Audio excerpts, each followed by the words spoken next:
entered.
I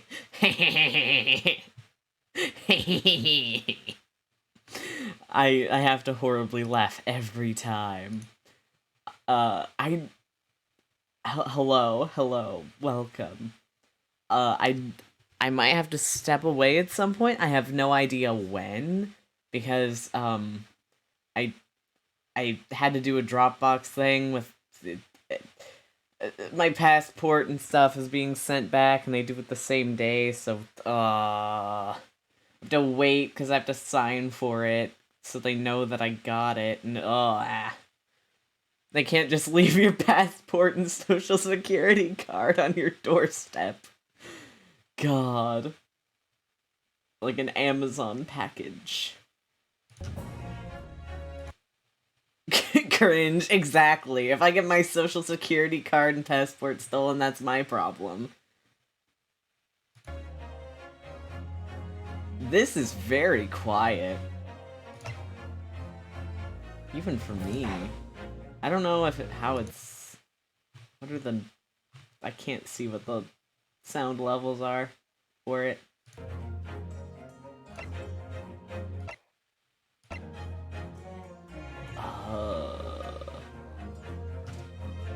Well then. Guess I'll just turn up my own volume.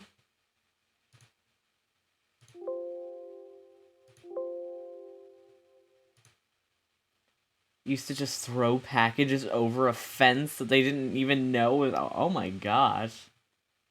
Holy cow.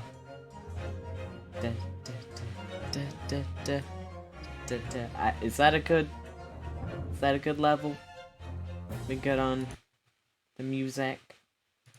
Can turn it up a little bit more, at least on my end.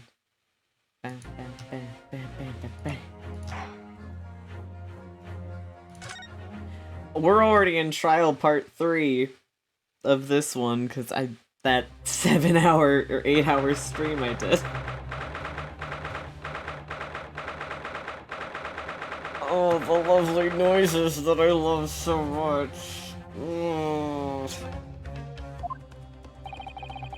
What on earth just happened in there? Mr. Naruhodo, I've managed to find out what happened. Mrs. Sato. I was told that- I have to get back into the character voices. I was told it was an advanced form of a smoke grenade, a type of exploding device that releases smoke. A smoke grenade? It sounds like the sort of thing ninjas use. They're just making sure everything is safe now. I think the trial will start again before long. But who would have done something like that? The police managed to catch someone who was trying to flee the courtroom, apparently. Flee the courtroom? Why? Yeah. She's the Maya of this game, but if Maya had a book that contained, like, all of the knowledge... Welcome, Ceci! Well, it's a young girl around 15, I hear. A young girl? Then could it be the other passenger that Mr. McGilded was just talking about? My thoughts exactly. So he wasn't lying. Oh, what's become of Mr. McGilded, actually? There are so many things I need to ask him about, but he's not here. I think he was summoned to the prosecutor's antechamber when to answer questions. Along with the young girl. Who is she, I wonder? And what was she even doing here at the trial? She was taking a huge risk, and for what possible benefit to herself? Sasato is Maya, except definitely more confident than Ryu instead of only sometimes being more competent. Yeah. There's another matter that's troubling me. What's that? The 20 pence. Huh? Oh, I love her little book animation. It makes me so happy. Yeah. God, I love the animations in this. All of them make me so happy. I think I saw something saying it was motion capture, so they must have gone. I think they absolutely went off with it because they're like, we could go feral with making them do dumb little poses. Tweeny pants. According to the coachman, Mr. Beepo,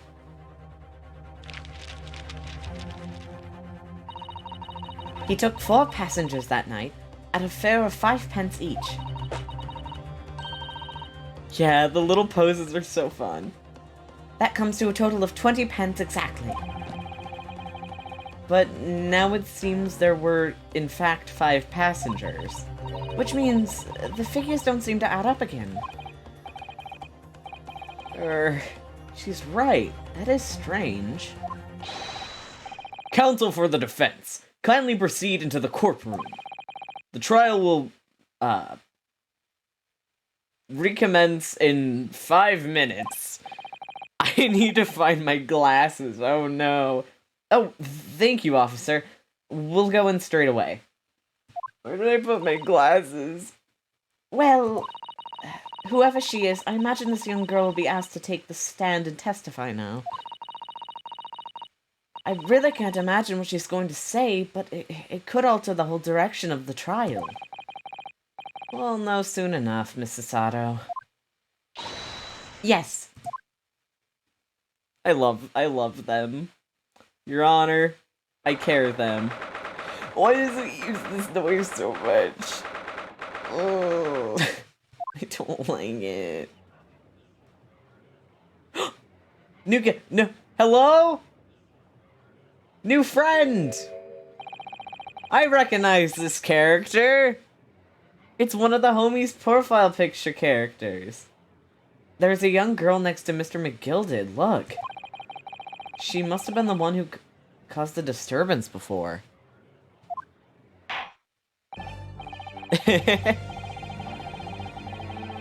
Well, after that rather eventful recess, the court will now resume the trial of Mr. Magnus McGilded. Now then, Lord Van Zieks. My lord. I believe you have established the cause of the smoke which veiled the proceedings earlier. It seems to have been an advanced form of smoke grenade, of the sort typically employed by the army. Good gracious, the army? What in the devil's name? It was an elaborate attempt by a young girl to cloak her escape from the public gallery. But she was caught. And now occupies the stand.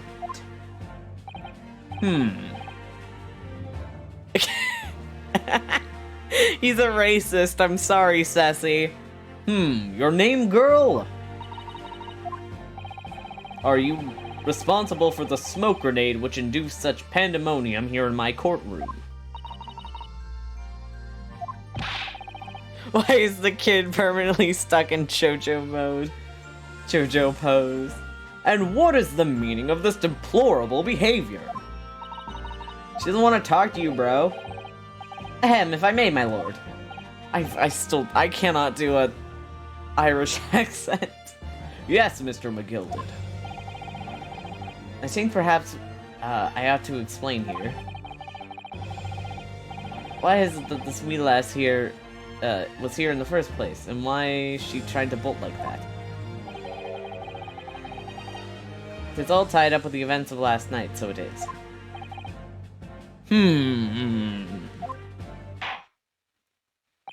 They used that animation so much. Very well, Mr. McGilded. Give your testimony. You will explain to the court exactly how this young woman is involved in the case.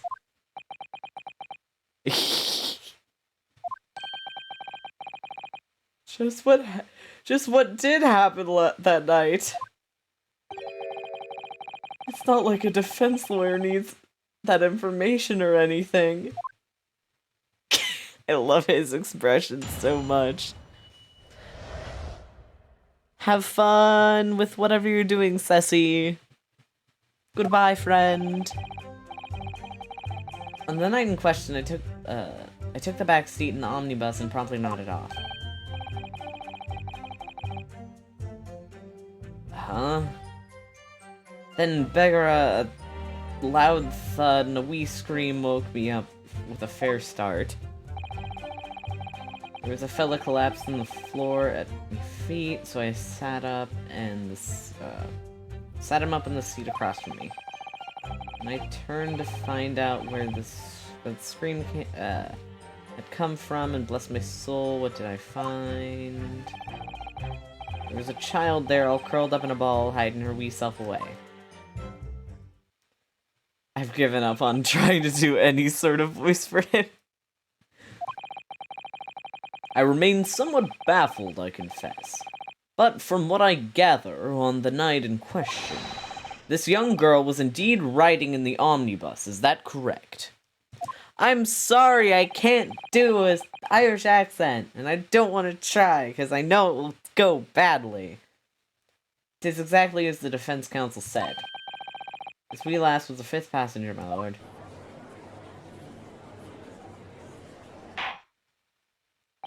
Remy cruel and mean to me. Very well. The defense may now cross-examine the witness. Are you ready, counsel? Yes, my lord. No, I don't want to try because it's gonna go bad, mean. Or rather, no. I have no idea where to start. I love when he does the dumb little look towards the camera thing. He has no idea what's going on. God, I love this game.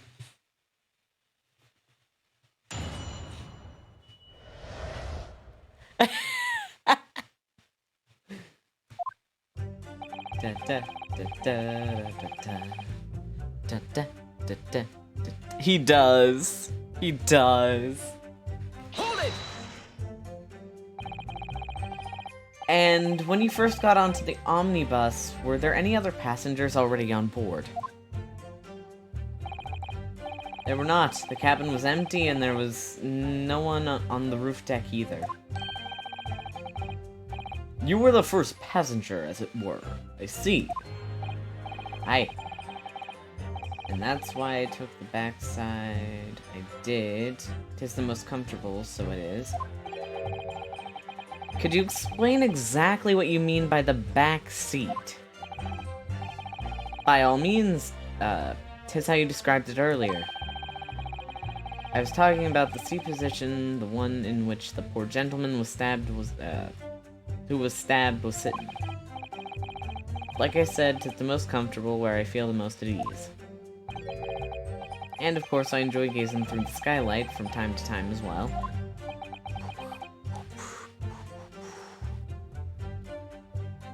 Callie should get something where we can use channel points. What do you mean by that? What do you mean?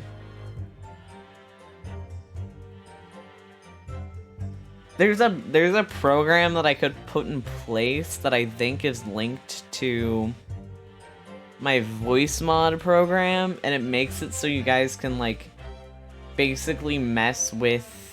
I think if you use channel points, you can mess with what my voice sounds like. You have... Oh my gosh, buddy. I like bothering the streamer. I don't have anything set up yet, but I think that would be very fun to look into. I'd have to do that on my downtime, but like... I think that'd be a horrible idea, because you guys would abuse that function if I made it too cheap. So that's gonna be one of the high point value things. Making Cal a robot with all the points economy. I'm a Twitch point capitalist, what can I say? Hold it! A loud thud, you say? And a scream. Aye, that's right. How can I explain it? It was like the sound of someone falling to the ground, that sort of noise. So you would think it was the sound of Mr. Mason falling to the floor having been stabbed.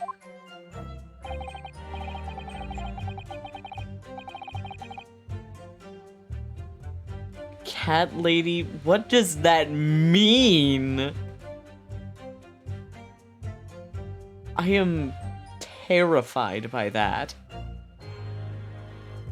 Well, now, you'll remember I was asleep at the time, so I wouldn't like to say. And when the sound woke me, I opened my eyes. There wasn't a soul to be seen in the carriage, but the fella on the floor. I don't know what that voice entails, and I'm terrified.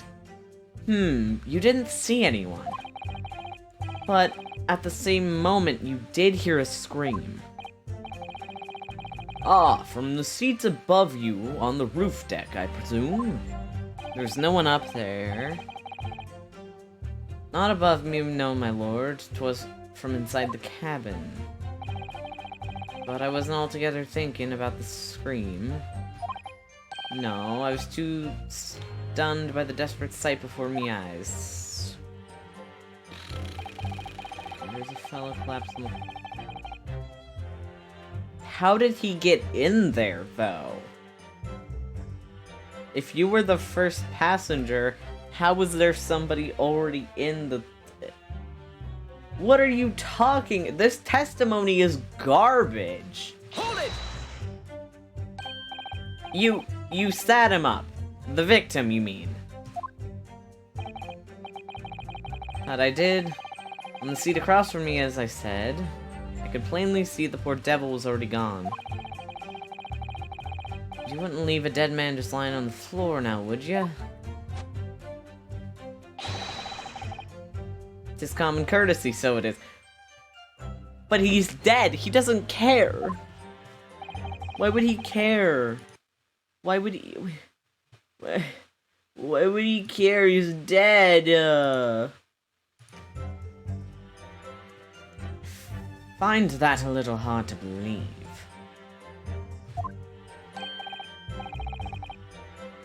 Alright. Alright. Lord Van Zeeks. Now why would that be? You wake to find a man lying dead at your feet in a carriage. Any normal person would hail the cabman. Any upstanding member of London society, that is. He really is just horrible. Well now, as you know, I'm something of a special line, in something of a special line of business. The business of lending money and at exorbitant rates of interest. Unfortunately, my lord, not everyone is thankful for the help I offer them, and some would even see me dead. So I do try, where at all possible, to avoid getting myself in a tangle with trouble. Are you suggesting you were just going to leave the man there? Heavens alive, no. I was always intending to report it, so I was.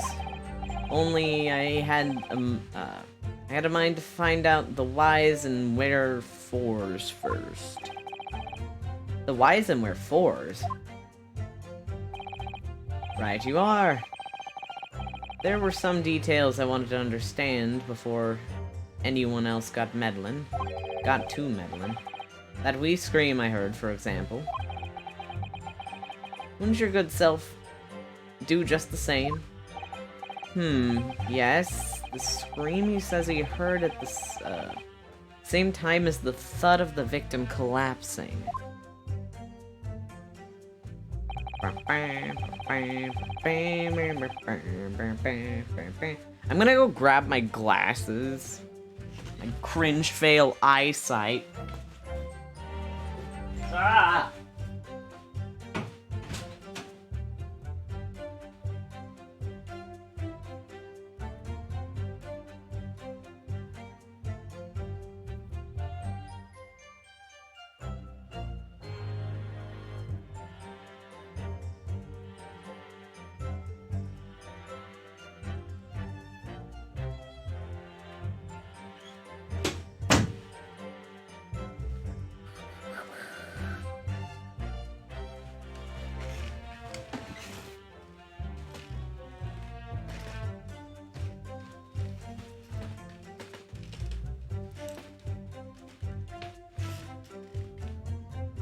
Oh.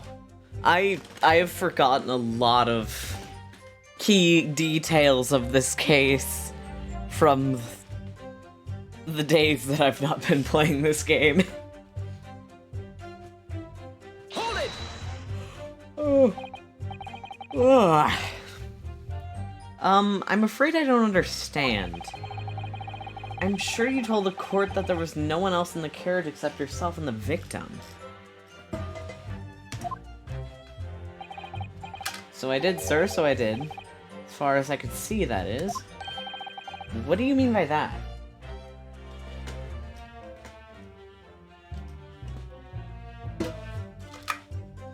Zippage.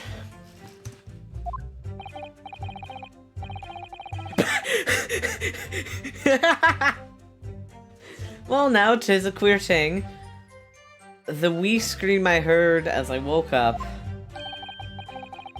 it came from, if you excuse the vulgar expression, under me backside. Good gracious, is Mr. McGilded allowed to reclaim the Q slur?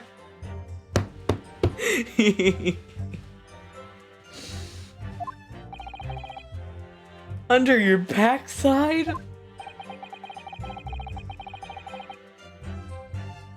And when I lifted the seats on which I'd been sitting. I'm glad you guys liked that one.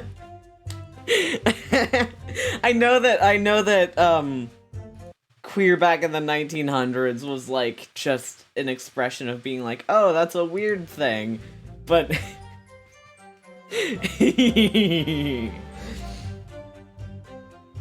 I found there was a wee cubbyhole there for storage. With a suit like that, yeah! Doesn't matter if he's straight as long as he has a suit like that. Mr. Naruhodo, we can examine the omnibus ourselves, remember? Yes, of course. The whole bus was submitted as evidence.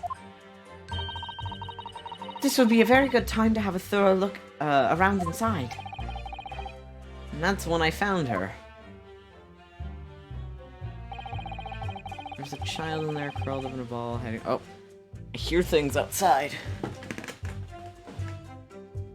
It's the neighbors. I hate having neighbors.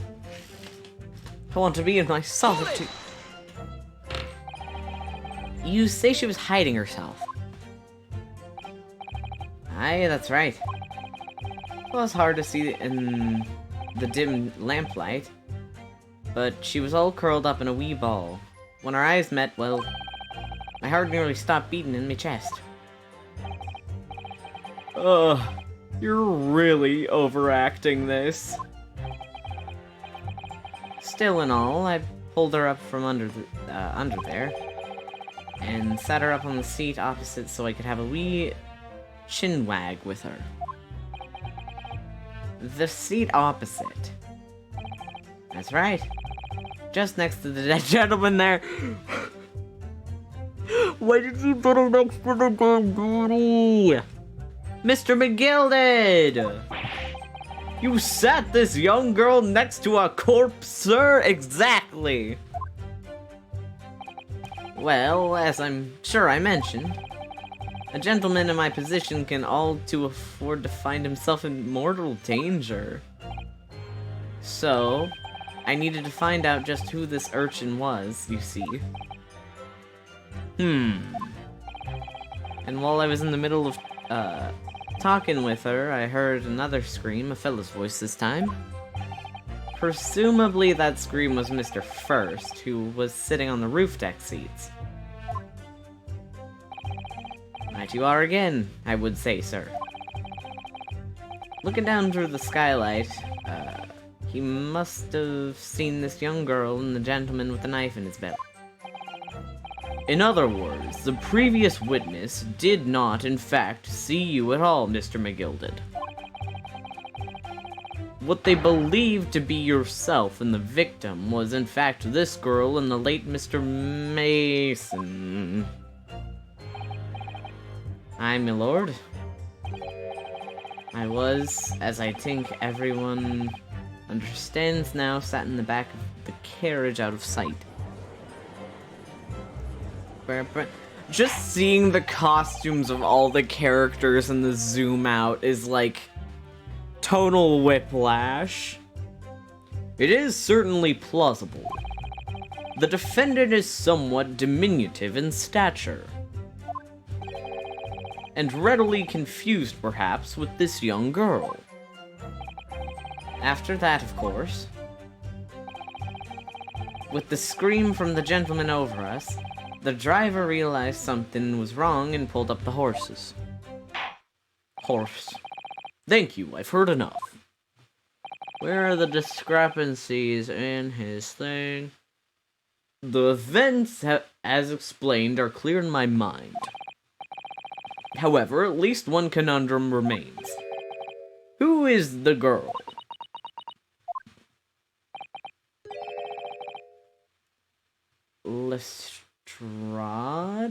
Lestrade?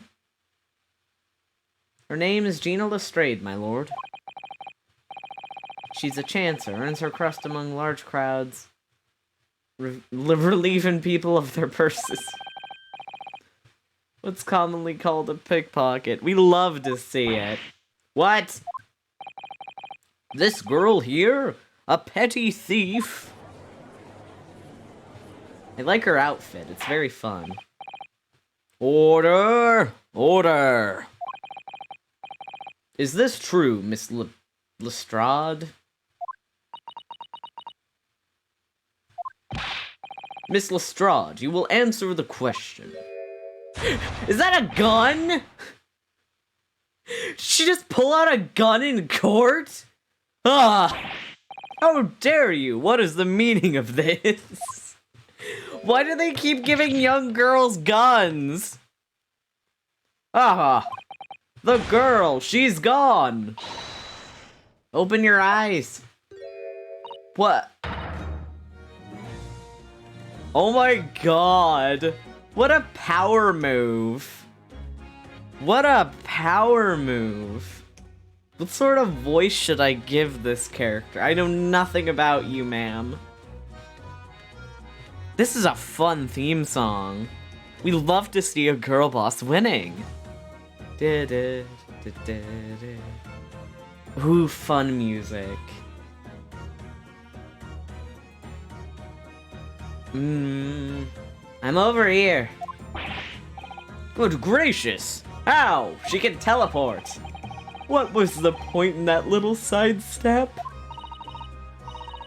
I know what you're... what you lot are thinking. Grown-ups are all the same. This dirty little... dipper, you'll say, slipped up and got caught on the job. She got herself backed into a corner, so she knifed the gent.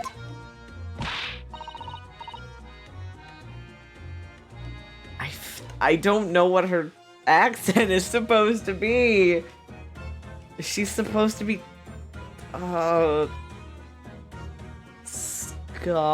Scottish? I don't know. Ma'am, who are you?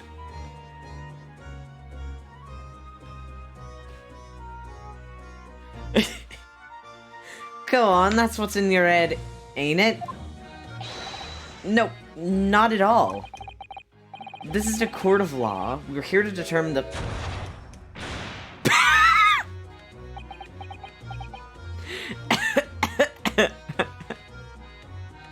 I'm sorry. I know nothing. My brain is smooth. My brain is smooth. I have no wrinkles in my brain. Oh my gosh, the little, like... little cat face. Trying to remember what Cockney accents sound like. I know that they're British adjacent. Oh god, animating that coin would have been a pain in the butt. Horrible. And it clips through her finger a little bit at the end.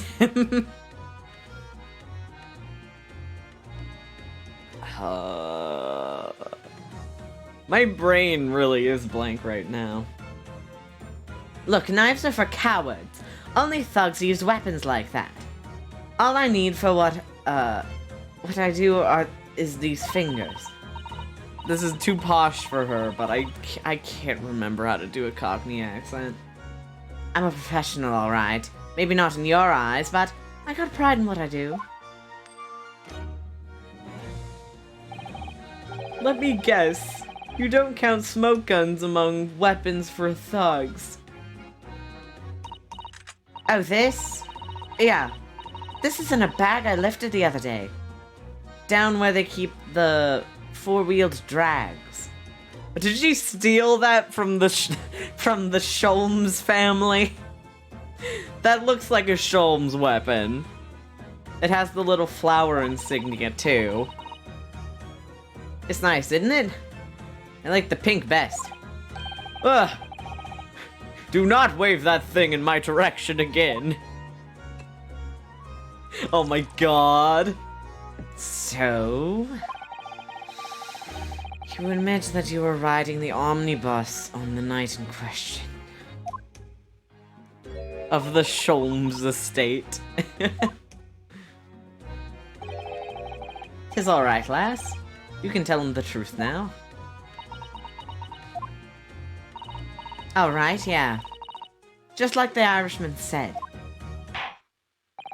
The court accepts this girl, Miss Gina Lestrade, as a valid and significant witness in this case. Accordingly, young lady, we will now hear your testimony, if you please. Hand over your testimony, bro. You will tell the court exactly what happened in the omnibus on the night in question. Alright. If I have to.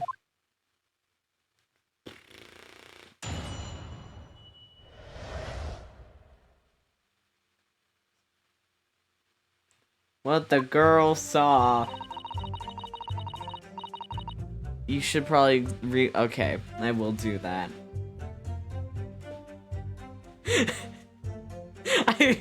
I should just give her the, you what, mate?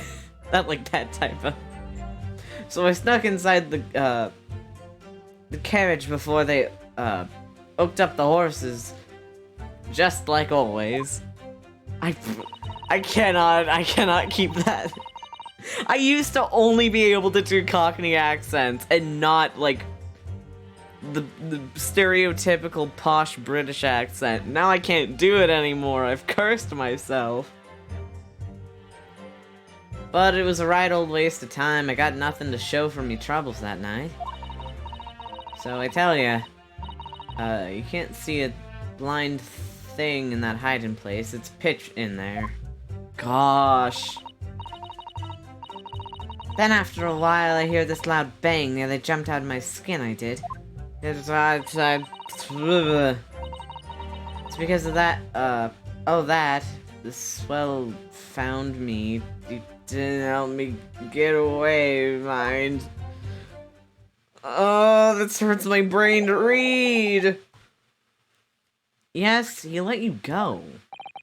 I fail to understand why you let this street urchin go, Mr. McGill, everyone's so mean to her. Oh, 'tis simplicity itself, my lord. You see, she couldn't possibly have killed the other passenger. I knew that for a fact. How? As I'm sure I said before, sir.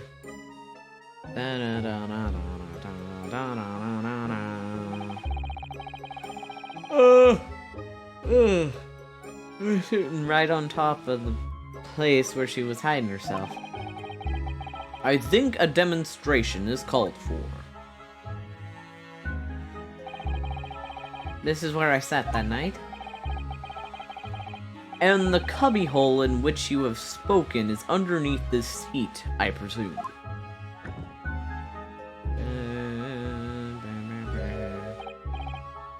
Yes, it does appear just large enough to accommodate, someone of the girl's stature. Aye, but of course the wee lass was stuck in there.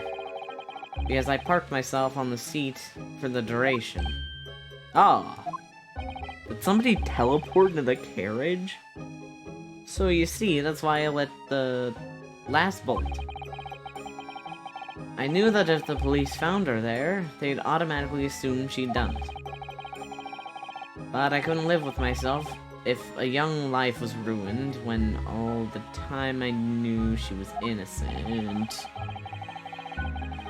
Even though you must have realized your action would result in your own innocence being called into question. Not at all, my lord, not at all. I knew in my own heart that I was innocent. So I thought it was worth taking a punt to my own good... a punt! On my own good name for the sake of this less fortunate lass. My goodness! What a perfect gentleman! My lord! This is a fine example of a man... or this fine example of a man cannot possibly be guilty of a heinous crime like this. I'm ashamed of myself for ever doubting you, sir. Yes! Let's go! With calm, calculated reasoning, one arrives clearly at the truth every time. And now is singing Van Zeke's gonna be like, actually... Saints alive! All 6 members of the jury, consensual, they're leaning to a verdict of not guilty. Mr. Naruhodo, well, it must mean what? That we're victorious. We've won? Are you sure? Objection. Of course we haven't won. Hello? Hello? Sir, get your lay off the table. That's rude. Do forgive the discurt. No. No! If the sight of my iron-heeled Wellington offends, pray, do forgive the discourtesy. You don't get to put your leg on the table, that's cringe. You break glass, you throw glass everywhere, you put your legs up on the tables. This is a kangaroo court, Your Honor! Get this clown out of here!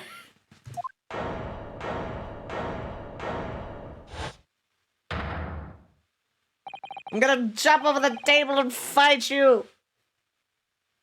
This is really a consummate example of the one monumental flaw in British judicial practices, where evidence and reasoning should be paramount, emotion rules the day. Emotion? The witness's latest statement gives us a clear insight into his true nature. What do you mean his true nature? Do you really think Scotland Yard would have made such a glaring omission? After the incident, the omnibus was comprehensively searched by officers of the police. Obviously, the interior of this cubbyhole, as the witness put it, was included in their investigation. The compartment under the posterior seat was full of the coachman's belongings. It's noted in black and white here in the police report. Good lord! The evidence has been tampered with. In order to corroborate Mr. McGilded's story, someone has unlawfully removed everything from under the seat. What? Man's dead. They killed my man. Order! Order! How could such a devious, contravance possibly have been effected, counsel? Naturally, we must acknowledge the deficiencies of the constable.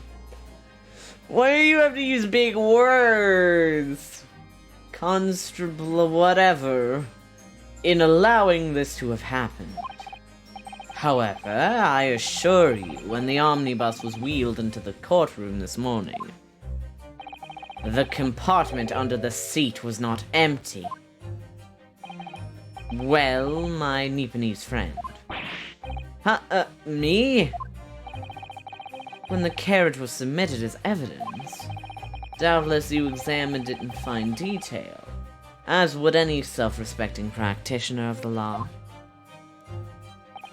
Pray, what did you find the condition of the underseat compartment to be? Oh, to be sure, the young gentleman was able to clear, will be able to clear this up in a jiffy. Sorry? Go ahead. You tell the court now, fella. How this is all an elaborate excuse by the desperate Lord Van Zeeks. But it isn't. He's telling the truth. Well, counsel, do you have something to say on this matter? Mine Palace. How am I supposed to answer?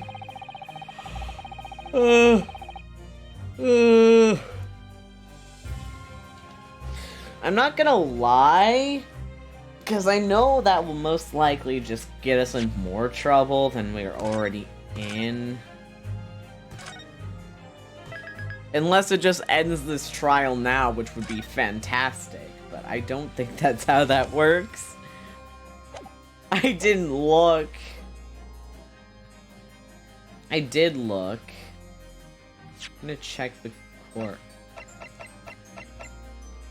And examine it again. Oh shoot. Okay. Bam, bam, bam, bam, bam, bam, bam, bam, bam, bam, bam. Wait, what? That's blood, isn't it? Is something wrong? Oh, it's just, well, this blood stain is so obvious, that's all. And yet Van Zeeks has made no mention of it. I suppose it does seem a little strange. It looks new. Why do I have such a bad feeling about this? Yeah, that wasn't before, wasn't it? Because there was only this one. When we looked at the floor, there wasn't anything, and this looks like really new.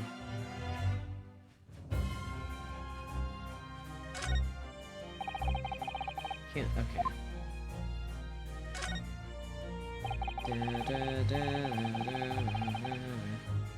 This seat looks reasonably soft, but it's actually rather hard when you sit on it. And it's only just wide enough for two gentlemen to sit side by side, really. Of course, an English gentlewoman would be dressed in such finery. It would be quite impossible for her to climb up to the roof deck, so she would have to be seated in here. A woman in a kimono would have the same problem. Women's clothes are very impractical, aren't they? You said it, bro.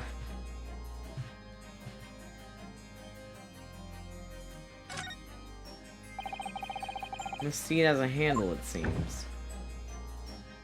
That... What?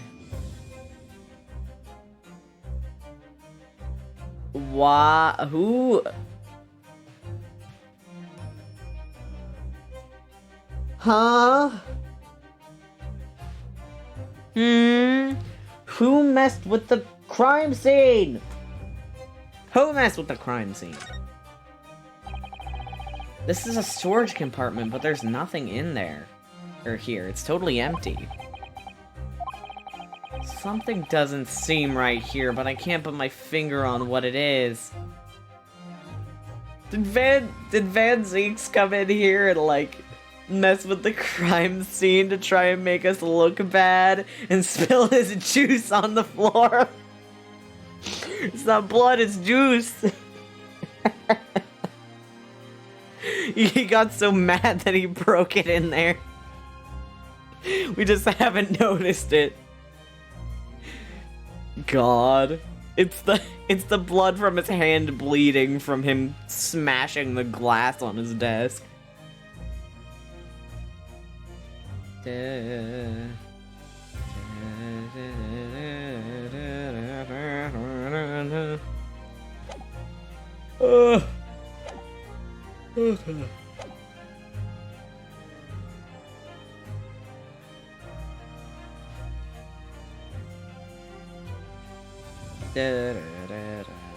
I'm gonna save again.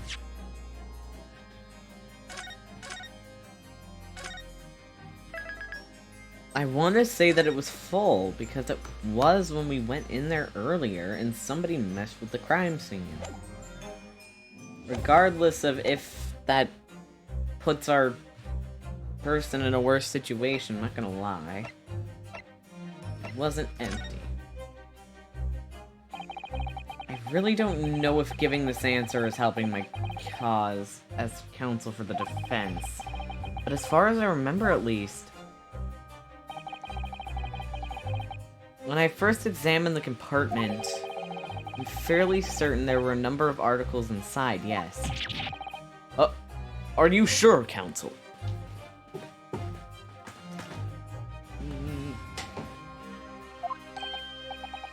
Ara, bewitched. What are you saying, you daft dog? I thought you were on my side here.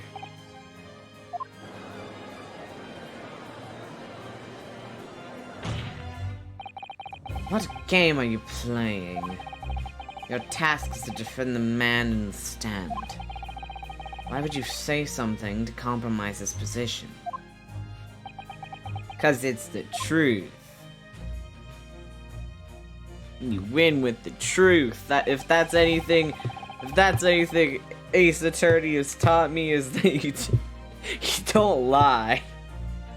Unless you actually do need to lie. Because sometimes the characters do lie. As the advocate for the defense in this trial, I confess I'm still not entirely sure where I stand. But it seems to me that I should state what facts I do know as clearly and honestly as possible. Interesting. He's not altogether pleasing fella. I'm simply telling the truth, Mr. McGilded. Well, don't forget, you're supposed to be represented in my best interests here, lad. Now then.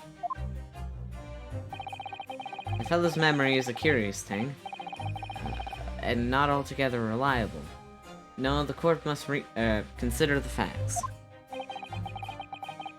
That there cubbyhole under the seat is as empty as the devil's heart, so it is. Did you think perhaps it would be in your best interest to admit that you might have been mistaken?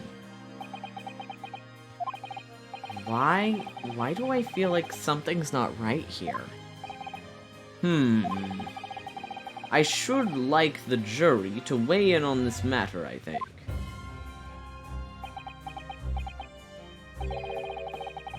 That compartment is designed to house equipment used to maintain the smooth running of the carriage.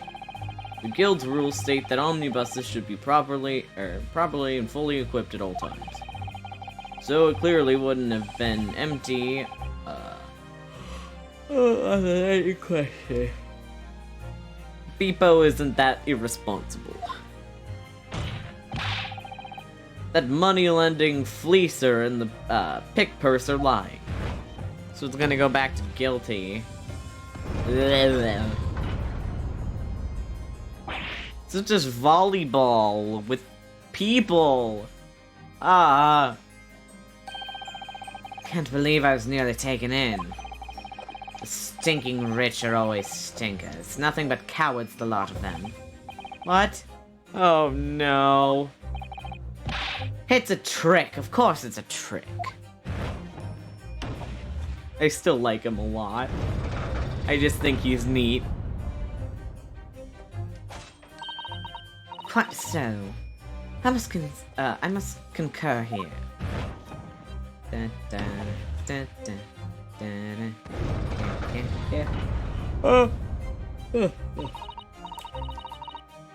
With calm, calculated reasoning, one arrives clearly at the truth every time. You've changed your mind 3 times, ma'am. Yes, but every time a different truth, it seems. Exactly! Exactly, Ryunosuke. Don't do your gay little hand wave at me. My lord, I humbly exhibit the scale, yes, exhibit the scales of justice. Clearly, a verdict of not guilty at this time would be wholly inappropriate. Thank you, counsel.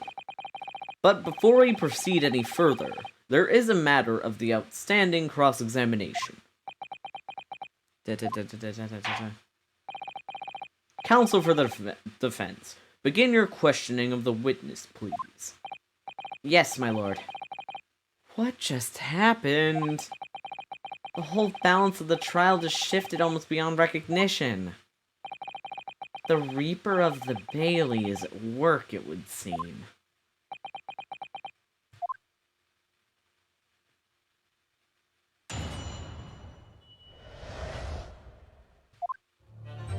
Okay.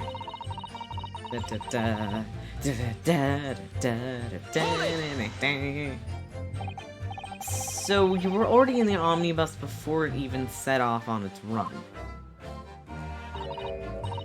Well, yeah, I mean, what's the point of spending a Joey to make a few bob, eh? That's a rum idea, innit? I suppose she means there's no point spending money to make money. It actually makes sense. Counsel, may I remind you that this girl is a petty thief. Kindly refrain from entertaining her tenants. Well, that does clear up the little mystery of the fares and all. 4 paying passengers at 5 pence apiece, making the 20 which the cabman testified. And one little scapegoat riding for free. The red conch of a driver, I got into the Cockney accent and now I lost it! Just say "in it" over and over again. The red conch of a driver always goes for some grub before its last run, see? I can't do it now! So that's when I slip into the carriage and get myself under the seats. Nice and easy, right? But your hiding place is a storage compartment. Full of equipment for the coach, no?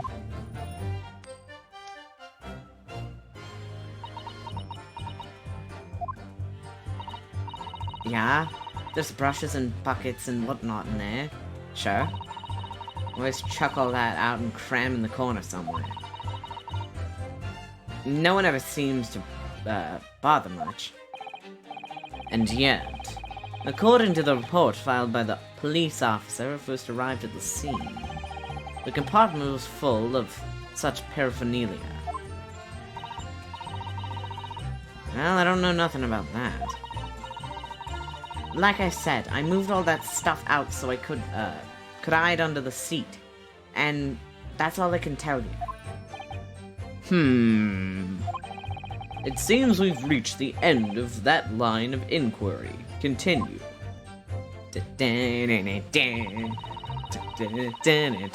Oh, this song's so fun. Waste of time, why is that? Well, most nights I'm on me own, in the god permit at least some of the time. I beg your pardon, did you say God permit? Oh yeah, well, that's what my kind call it. You say the omnibus, I suppose. The point is, any normal run, the carriage ain't, got no one, in it for a while. And that's when you come out of your hiding place and get away. That's it. Only that night, this cove was sat on me seat from the start. And it didn't budge the whole way, did he? Not 1 inch, I was totally stuck. Do you mean to tell us you were present in the carriage for the duration? You were under the seat the entire time while events unfolded in the enclosed cabin. Yeah? Right, mister? To be sure. I was as shocked as anyone. You don't expect to lift the cushion you've been sat on and find a child now, would you? Do you? So Miss Lestrade couldn't possibly be the culprit then.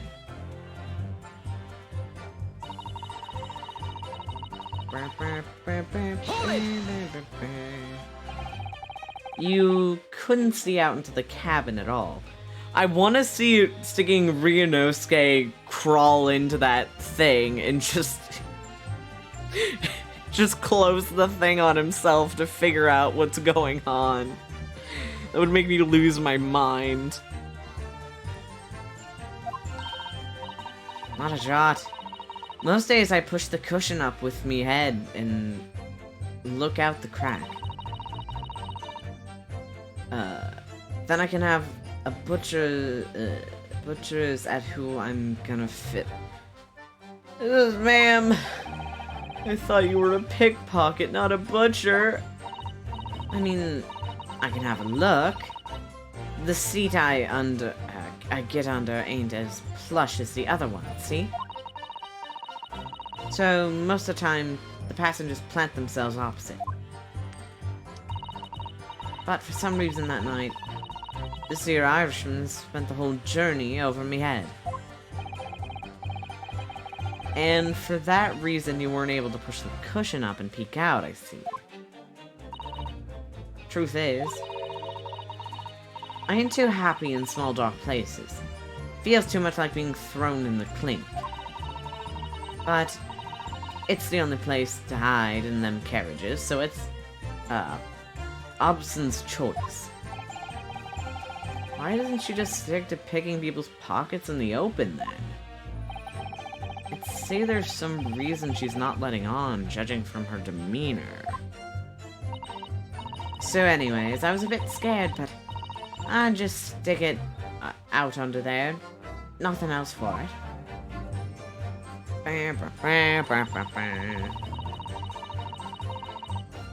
Hold it! When you say a loud bang, do you mean the noise of somebody falling to the floor? Could have been, I suppose. I don't remember so well. Point is, it made me jump. And you let out a scream involuntarily. That's right. And then I felt the cushion over me head get lighter all of a sudden. Presumably when the defendant got up in order to help the victim, yes. Or not. It could equally have been the moment the accused stood up in order to stab his victim, could it not? Well, girl, did you see what happened in that crucial moment?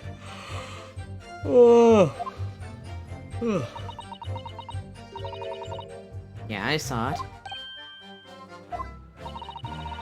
I pushed up the cushion and had a quick, butcher's wallet. I had the chance, didn't I? The Irishman was sitting up. The bloke, what had fallen on the floor, on the opposite seat. Or seat opposite. That matches Mr. McGilded's account, of course. But then the fella suddenly turns around and is looking right at me. I sunk back down again and it was too late by then. I never had risked looking. Bleh. Bleh. So that swell found me. What? How did the dead person look at you? That's... That's kinda sus. And when Mr. McGilded discovered you, he pulled you out from your hiding place. I was scared stiff, I was.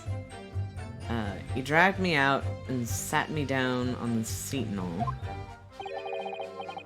Next to the victim, Mr. Mason. Yeah, the bloke had a knife in his guts. He was still bleeding. Then the carriage lurched a bit, and he ended up falling onto me. Ugh, how awful. Oh, okay. I was very confused. I was like, what? The dead dude looked at her? No. Oh my god. That's horrible. Both my hands got covered in blood and made me feel sick as a dog. Both her hands covered in blood. That must be what the rooftop passenger saw. After that, I believe you talked with Mr. McGilded for a while, is that correct? He asked me some stuff. Wanted to know me name and what I was up to and that. When I heard something, from up above, someone screamed. Yes, Mr. First on the roof deck, I would pursue him. Well, I didn't want no one seeing my face, so I didn't look up. When the horses were drawn up, smartish, and this here Irishman says to me, get back under the seat. I'll see that you can get away later.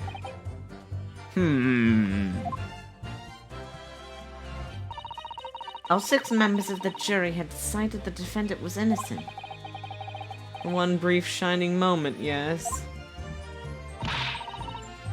It's clear that they are all still very unsure. If we could find some conclusive piece of evidence among this new testimony, I'm sure we would clinch the verdict we want. Yes, I think you're right. And I have this niggling feeling.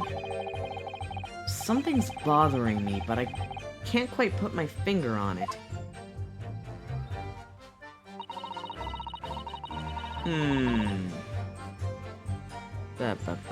This music is too good. I'm mad. I can't focus. Music too. No, that's not what I wanted to do. Do we gotta spin some evidence? I'm gonna spin some evidence.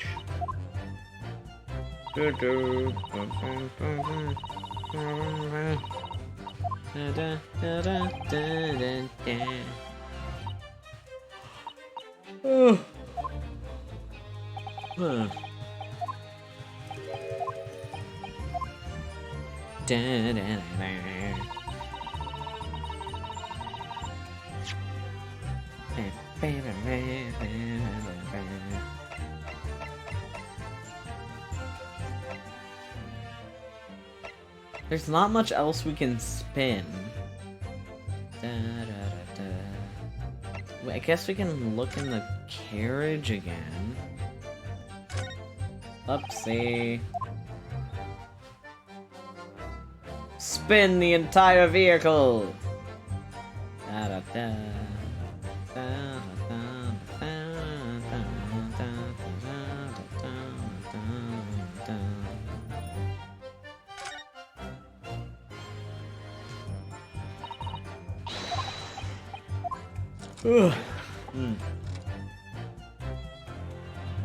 Okay, we already saw the thing on the floor.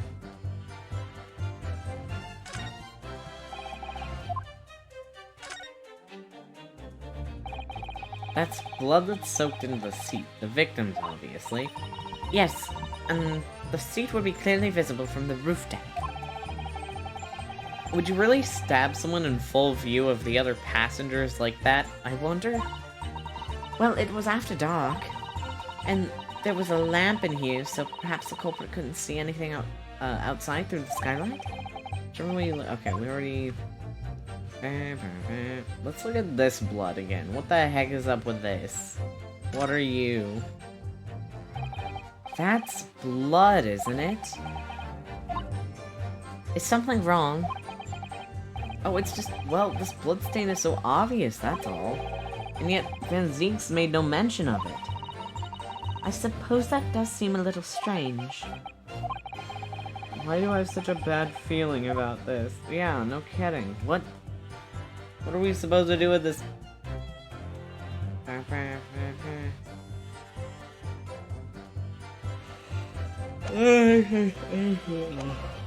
Oh.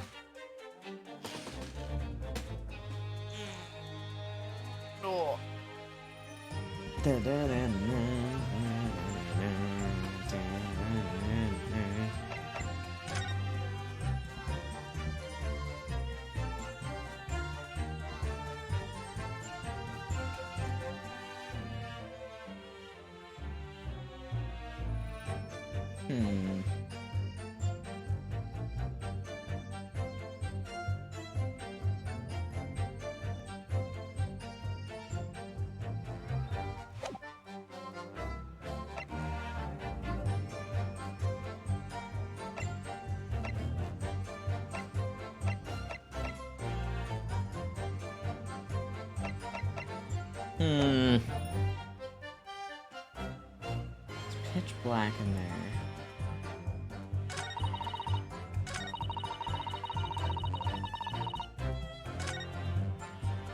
Huh.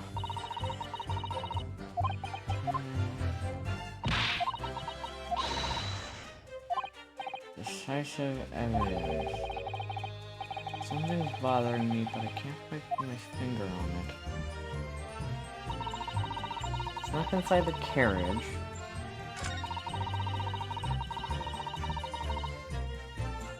Didn't steal anything.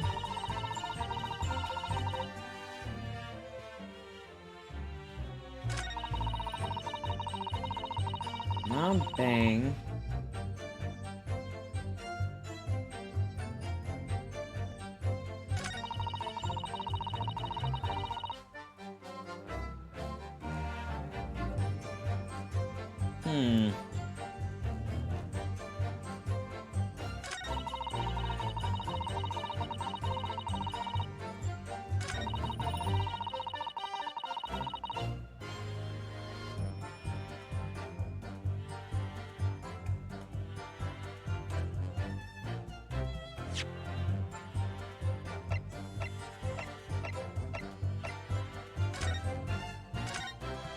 I feel like I'm missing something in there, but I don't know what it is.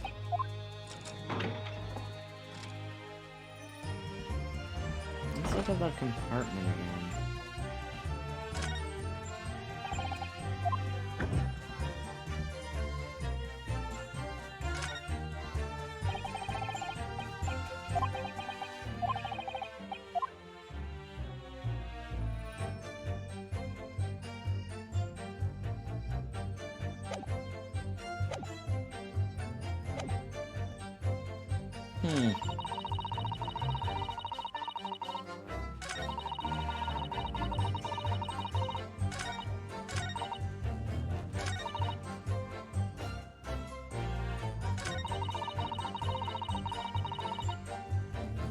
Hold it!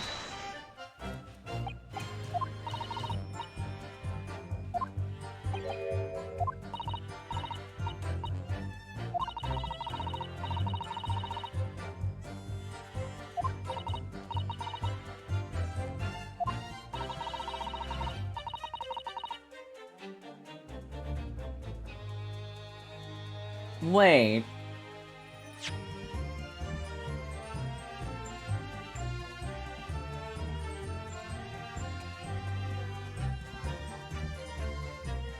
Sat me on the seat. Woke with a knife in his guts.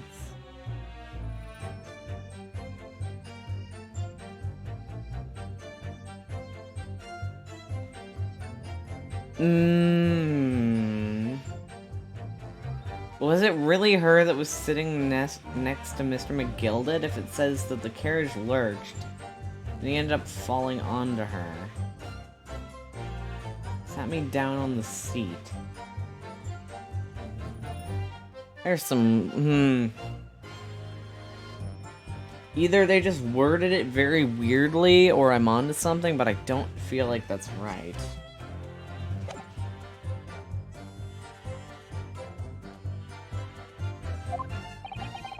Both our hands covered in blood. Okay.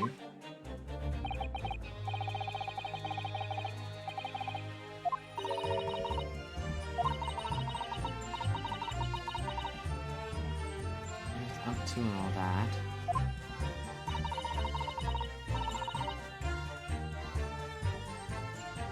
Above.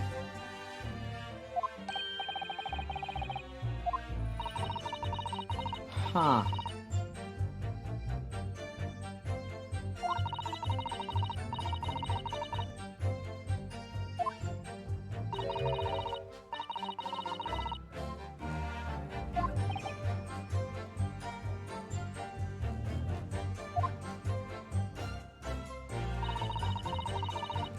Okay. They're still very unsure. Conclusive piece of evidence. I really don't know.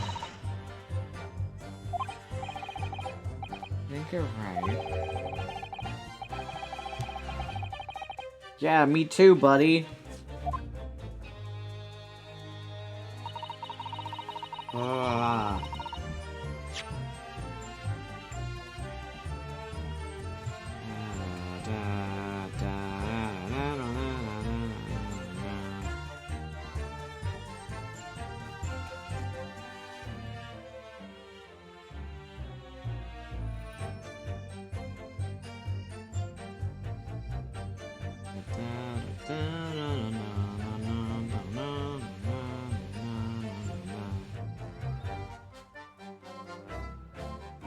Because of that.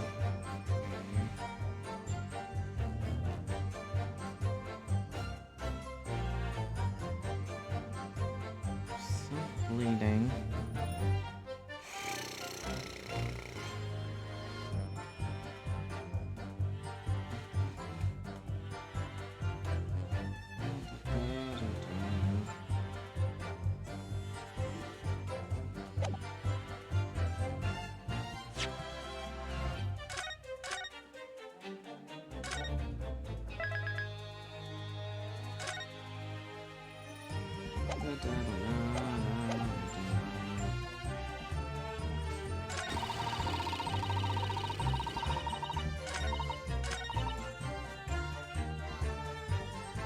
How to bang?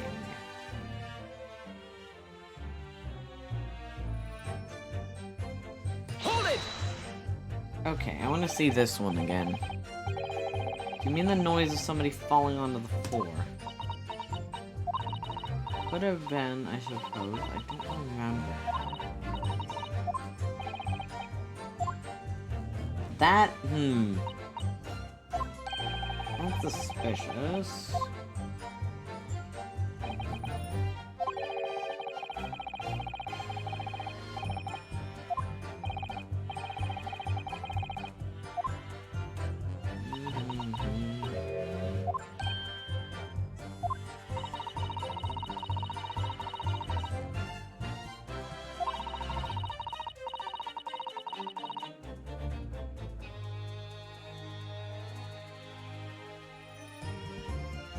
Sitting up.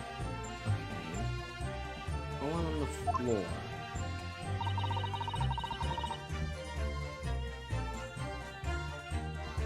Yeah, this is. Huh.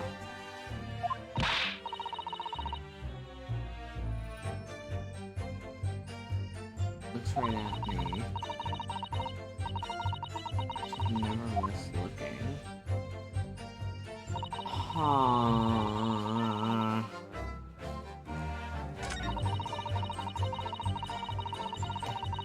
I don't have that much evidence. There's only so much evidence I can use.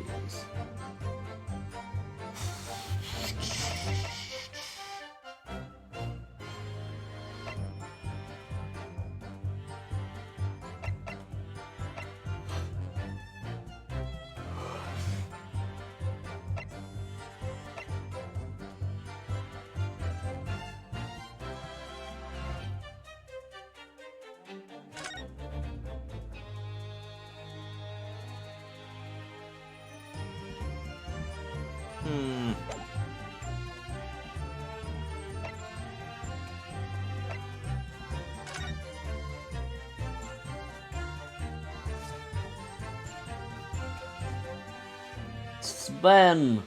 There's nothing new with these. I seriously don't know what to do. This is...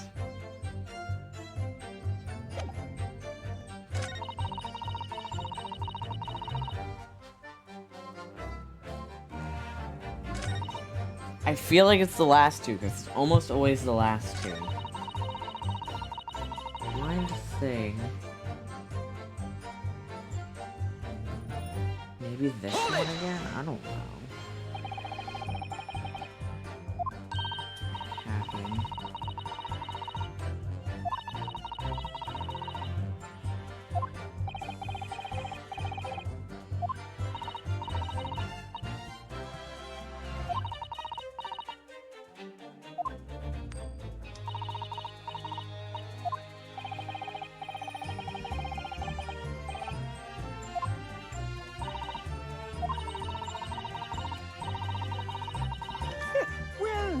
Oh! Oh! What's your problem, bro? That didn't happen before. Okay. Excuse me. Oh my gosh, I forgot that he does excuse me. Is something wrong, Mr. McGilded? Oh, I do apologize. Was there something the matter, Council? There we go, gamers! I was wondering if Mr. Lestri or Miss Lestride's comment, or last comment, made something occur to you, perhaps. Finally! You seem to be thinking something to yourself. Oh, no, 'twas nothing important. I was feeling bad for the poor lass, is all.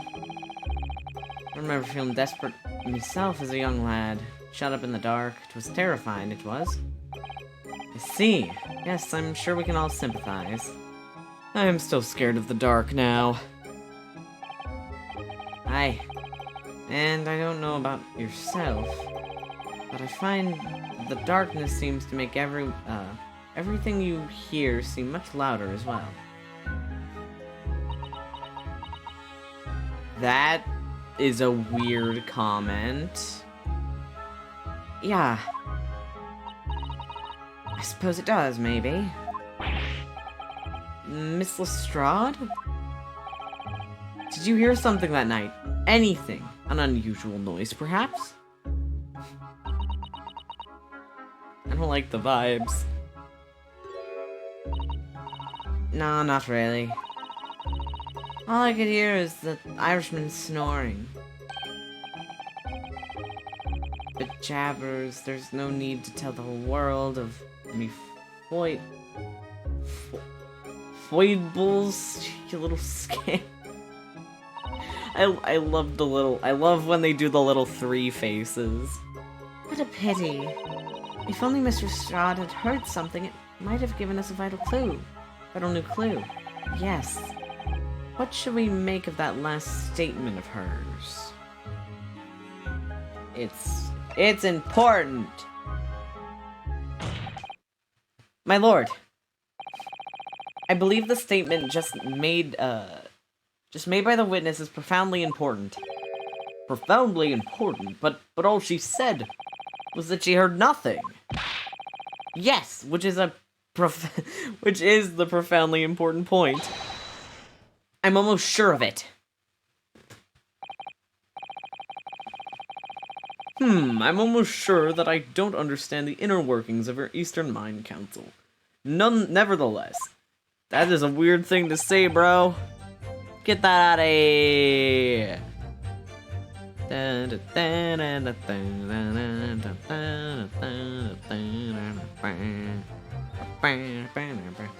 Miss Gina Lestrade. You will supplement your formal testimony by repeating that last statement, please. What? What, mate? Supplement? What are you on about? Don't give me your fancy talk. I know what you're trying to do. It won't work on me. That's right. Insult the judge. Always a good move.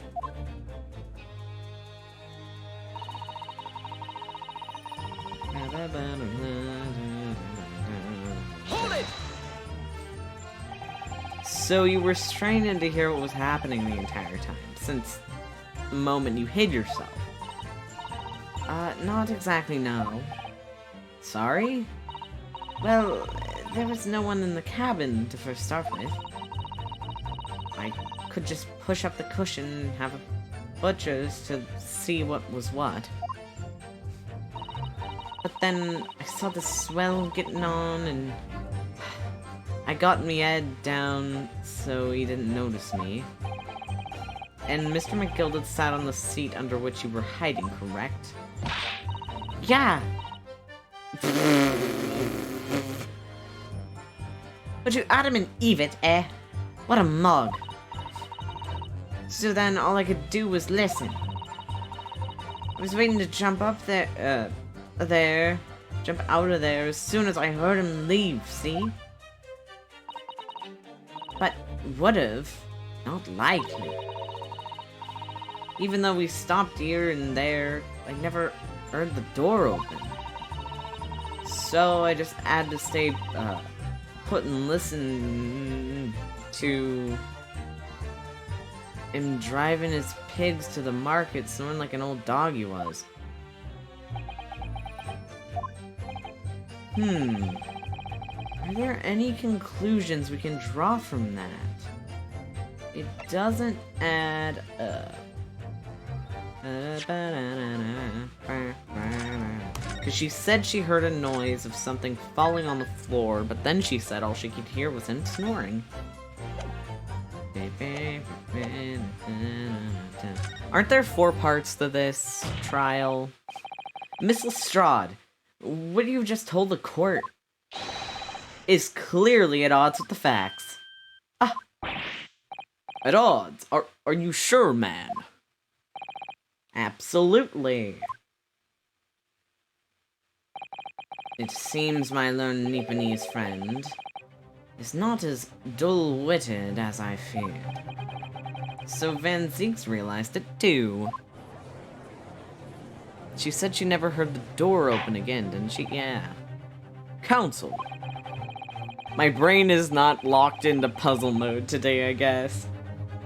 I must insist that you bolster your claim with evidence, or some complicit party's name at the very least. The thing that I focused on was the fact that she said that she heard something fall, or something loud, like a bang. But now she's saying all she heard was snoring. Yes, my lord. I expect you demonstrate this alleged contradiction to the court. According to Miss Lestrade, while she was hiding in the omnibus that night, she heard nothing but the sound of Mr. McGilded snoring. But think, Rianovsky, think! There's something else she should have heard. Okay, we are going to save. Would it be evidence or would it be a person? Because there's multiple things that I could show. Maybe the picture of the dead guy?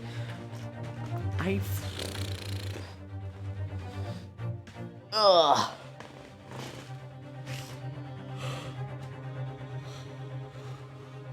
Something else she should have heard. I guess we'll show the dude. Very well, my lord. Allow me to elaborate. On a particular sound that Miss Lestrade could not have failed to hear on the night in question. Oh, the scream! Would it... This man just absolutely screaming. I'm gonna do that. Take that! I think that would be funny if that's actually... Nope. It would seem Phantom's artwork again. This time my Nipponese friend's ears. I concur. No sound has appeared to me at all. I may be stupid. Oh. Allow me to introduce you to a sound that will be very real indeed, however. That's so That's such a limp-wristed point. Every time he does it, I lose my mind. The sound of your death throes. Gah! He's right. That was loud. Well then, Council. Okay. I can try again.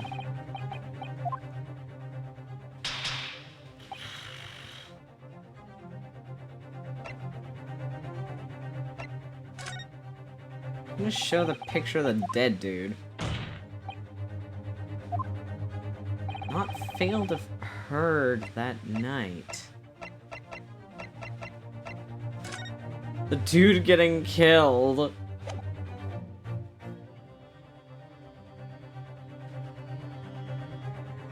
Take that! Okay.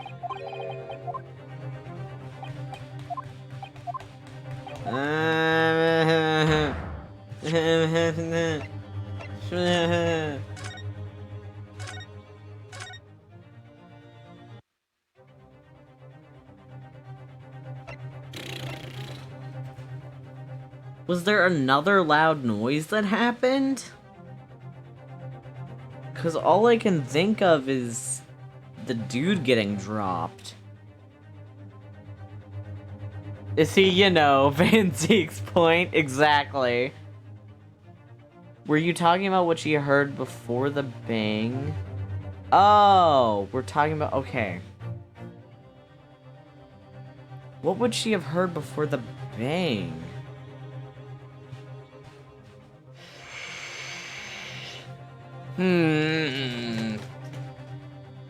Maybe the sound of him getting on? But didn't she say that that happened? She heard that?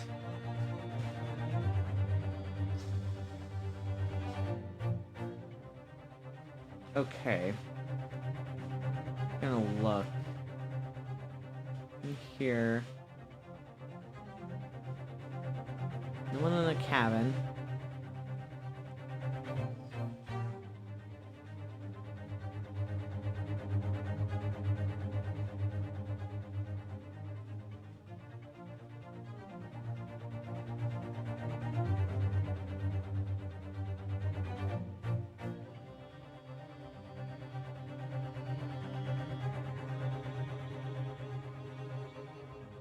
So if she didn't hear the door open, then that must mean that the dude came in with... Huh? I stopped here and there, I never heard the door open.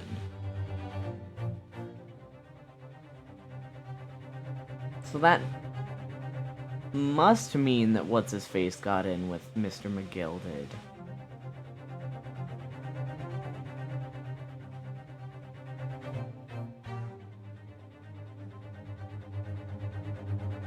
Huh.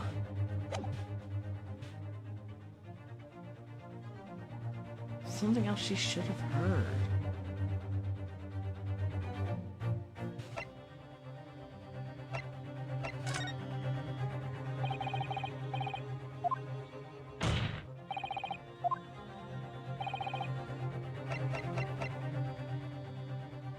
Take that! There we go.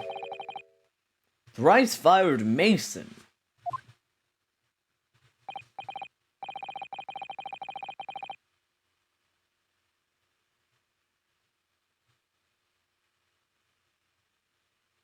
Yeah.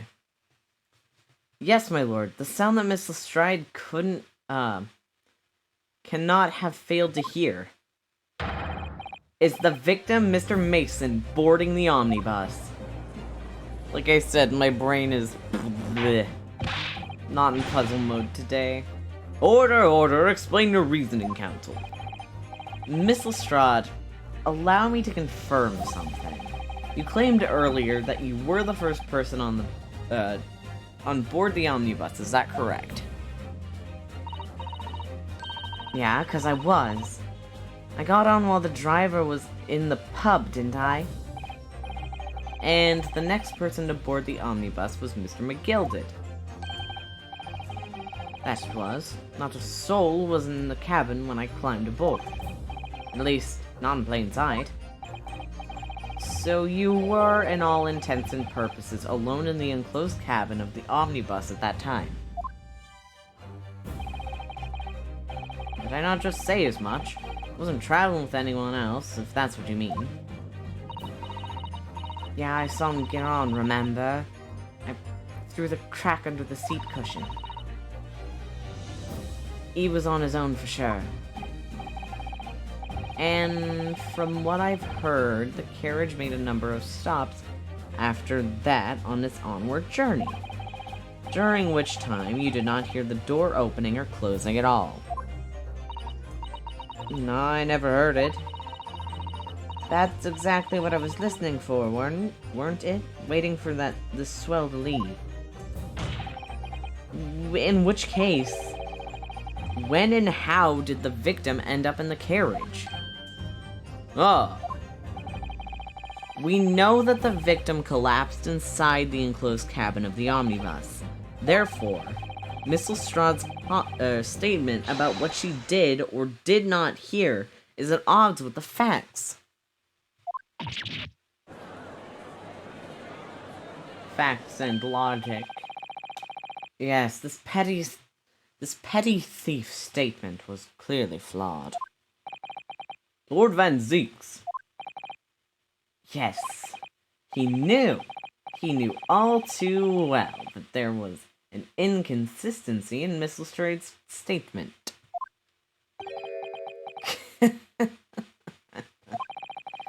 It would seem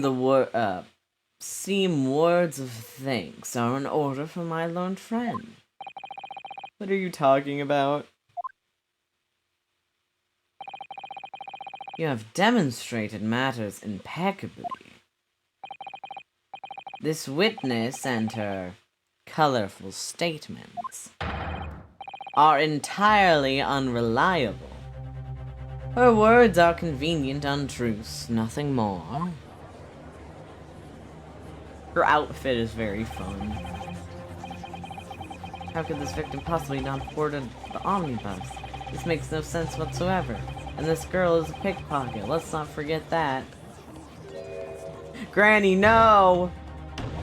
Granny, no! Granny, no! She didn't even say anything.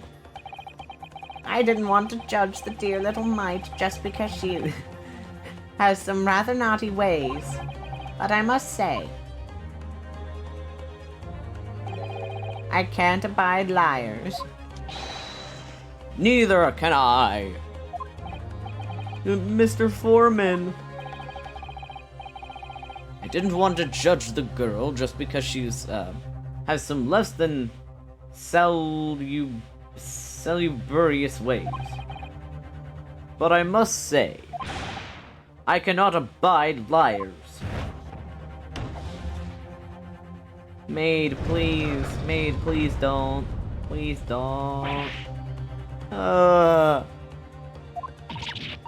Mr. Naruhodo, that's 5 jury members leading towards guilty. Oh, of course you do that, you fruit. Well, your consideration for the others is refreshing, my Nipponese friend.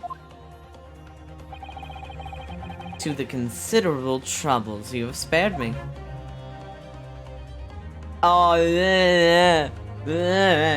kill! Yes, very refreshing.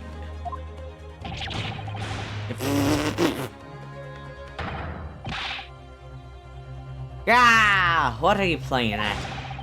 Have you forgotten who you're working for? Oh, goodness. Oh, goodness, the racism.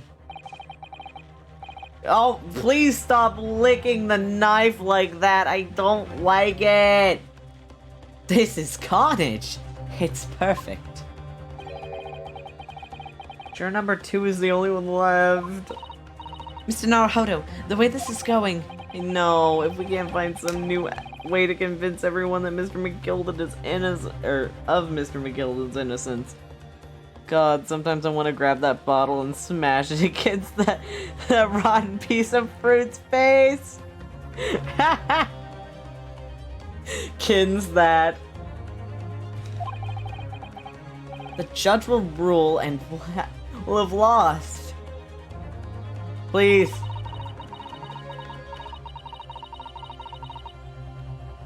I very much wanted to believe the words of one of London's most respected gentlemen. I don't like wine, but I want to be able to manifest wine in a glass so I can gesture dramatically. Same. Just have, like, grape juice in a glass. I used to drink milk out of wine glasses because I liked using wine glasses, but I didn't want to put water in them. So I'm like, this is the only liquid we have in our refrigerator. I'll use this. I was fruity as a child. Those of us in service know we must accept hard truths. No! Get it, Ryunosuke. Yes, the witness's last statement seems to have revealed a critical inconsistency in her story. However, if we consider the possibility that her statement is in fact the truth. As a child, I wasn't denying that I'm not fruity right now. Of course I'm fruity. This is a known fact about me. I've never been undramatic and non-fruity in my life. It may shed an entirely new light on this whole case. What are you saying? Counsel! I'm sorry, sir. Whatever do you mean? Counsel, I will not tolerate you attempting to, prorogue my adjudication. Words that I hate. Explain yourself at once. When the accused boarded the omnibus on the night in question, the victim was nowhere to be seen. Subsequently, the carriage door was not heard opening a single time, as testified by the witness in the stand. And yet the victim's body was found inside the carriage. If this petty thief's words are to be believed, how do you explain the victim's miraculous appearance inside the cabin of the omnibus? Yeah, how? There's only one way to explain how the victim came to be inside the carriage. He was put in there after he died.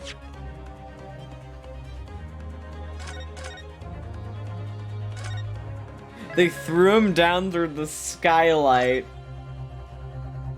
Threw him down through the roof. They opened up the roof and they threw him down there. He was already in there. There's another entrance. She would have heard if it was another entrance. He was put there after he died.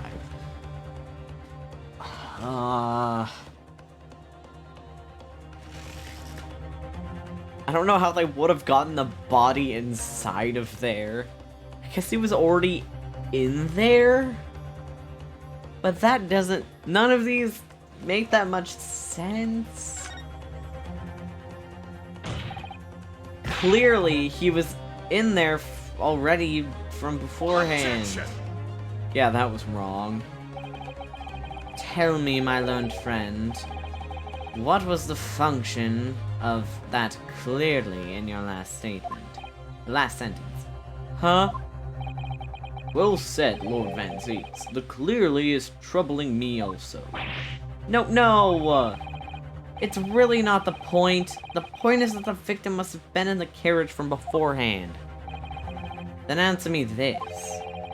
By beforehand, To what specific point in time are you referring? Oh no. Well, clearly, cringe. Cringe. I must learn to ramble more relevantly. Kins that. The penalty is evidently not heavy enough, judging from those. Oh my god. Okay. My gosh, bro. Calm down.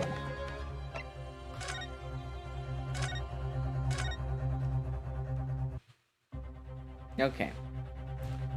I'm gonna go with there's another entrance. Please? If the door wasn't opened even once, the only explanation is that the victim entered the enclosed cabin some other way. Okay, that's not right either.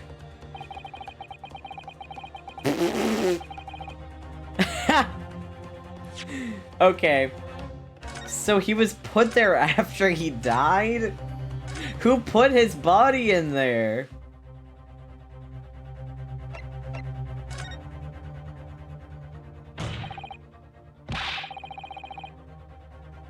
Obviously, the victim must have been placed in the carriage after he was killed. Objection! Wait, what? Tell me, my lone... Okay. Well, the one in the middle was the right one. I don't like that sometimes it changes when the music changes when you get things right. And other times it just keeps the same. If the door wasn't opened even once, the only explanation is that the victim entered the enclosed cabin some other way. Objection! I wondered what new fantasy you would come up with in your blind panic.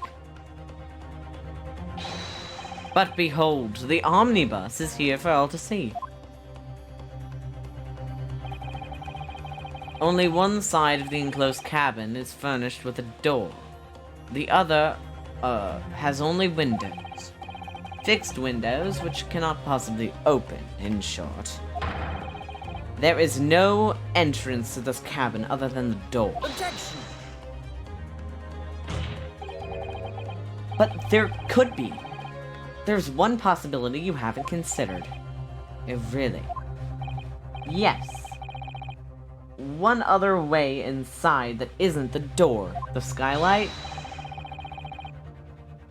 Another opening to use of which allowed the victim to appear inside the enclosed cabin.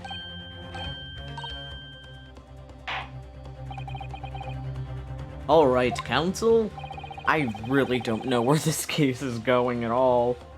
The defense will identify the location for the court. The omnibus in which the incident occurred. Huh.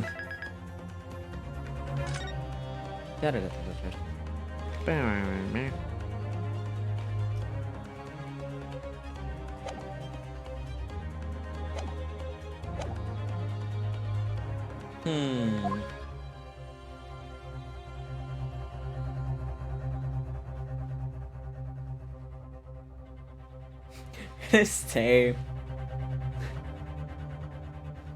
I don't think it's right, but it would be funny. Where the heck could the victim have... You know what? Let's look at the stinging bus.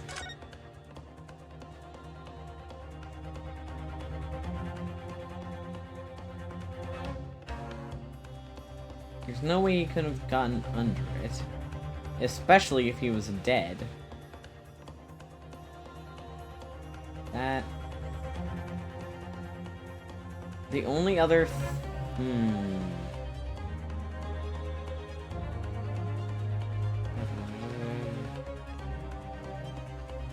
But I don't think it opens, but that's like the one place I can think of.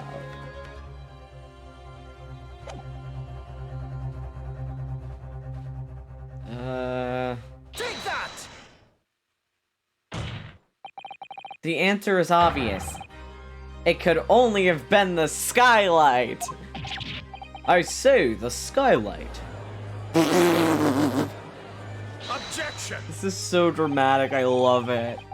Your ludicrous proposal almost has me lost for words. However... Objection! Shut up! The skylight may well be large enough for someone to pass Objection! through. So you claim. But do you have a shred of evidence to support your addle-brained theory? Blah, blah. Both Mr. McGilded and Miss Lestrade said the same thing in their testimonies. They each claimed to have heard a loud thud, such as the noise made by somebody falling to the floor. Yes, which has already been explained, as the sound of the victim falling from his seat having been assaulted with the dagger. Yes, it has, but would a man slipping from the seat onto the floor really have made such a loud noise as the witnesses described? A noise loud enough to cause Miss Lestrade to let out an involuntary cry, in fact. Good gracious! Who threw this man's body from the ceiling? Perhaps, in fact, that was the moment the victim made his entrance into the cabin. No, let me rephrase that. The victim didn't enter the cabin as such. He fell into it. Objection! Now you're suggesting that the victim fell from the skylight into the cabin. That's simply impossible. How can you be so sure? Because if the victim had fallen inside through the skylight, as you say, the passengers on the roof deck would have seen it happen. And yet, not one person made mention of such events in their testimony. Well, yes, that's true, but... Hello? Might a humble fella make a wee comment here? Mr. McGilded? To be sure now, the two fellows who were sat on the roof that testified before said nothing of the victim falling through the skylight. But it seems to me, my lord, that 'tis not much a case of them not saying, but... Aye. 'Tis a case of them being unable to say. What? I think perhaps the two fellas are the murderers. Do we have something of a compelling reason not to mention what happened? Would you not agree, fine ladies and gentlemen of the jury? Oh my goodness, surely not. There's two chaps on the roof. You mean the ones who stuck the knife in the man were... Ah! Who's saying hold it? Oh, it's them. Just what exactly are you insinuating here, you blitherer? What type of animation is that? Oh my god. Errata, you said. Errata. What are you insinuating? This is a flaming outrage. I've a good mind to give you a blinker in a minute. He'll give you a shiner in a minute, he said. And so will I. Mr. Fairplay, you're effectively accusing me, a city gentleman and well-respected banker. And me, a very angry hatter. Lady first, yeah. I like his sprites a lot. They're very fun. Sticking fear.png and then horse. He's got fear, he's got horse, and he's got polite looking dude. The three emotions a human can have. suggesting that someone like me could have stabbed that man in the guts. It's... Did Beepo do it?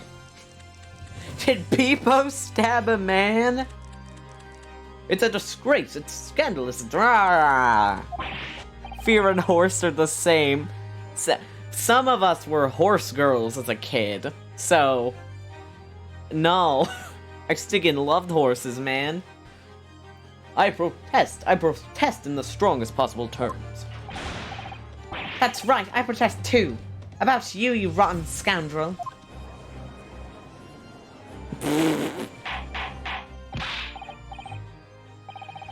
Target located, horse deployed. And now you're not even a girl, let alone a horse.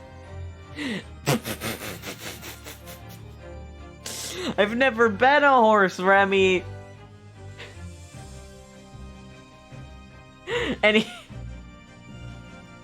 Wait, I have been eating oatmeal cookies. Does that make me a horse? Does enjoying oatmeal make me a horse? I do love a good oat. I have eaten sugar cubes out of my own hand before. Am I just a horse in a person disguise? No! When the imposter is horse. I've never eaten horse meat that I know of.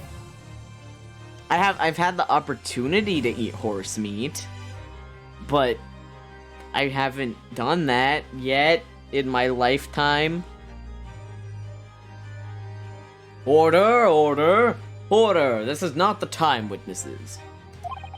I have eaten elk and deer meat and probably some other weird meat, but I don't remember it. My dad just was like, we're eating whatever. Here, have some random meat. Will not prefer this wanton invasion of the stand. Return to the anteroom at once. But this is beyond reason, my lord. Oh, it's outrageous. It's very hurtful, you know. My lord, if I may comment. Go ahead, Lord Vanzies. Is it Zykes? Or Zeeks? It was the defense that incited this outburst from the witnesses. My learned friend has seen fit to abandon all protocol and accuse the witnesses without proof. Accuse? I never intended to. It seems, young Nepenthes, that your command of the English tongue is wanting. But bro, shut your mouth. You proposed to this court that the victim fell through the skylight from the roof deck of the omnibus. Kill. That hypothesis cannot possibly stand without the rooftop passengers being aware of the events. You have branded these gentlemen liars. You have, intimated their criminal guilt. In our British court of law, that is what's termed a baseless accusation. Brr. I know I was rash to put this idea forward without any actual evidence, but you can't just dismiss it without a second thought.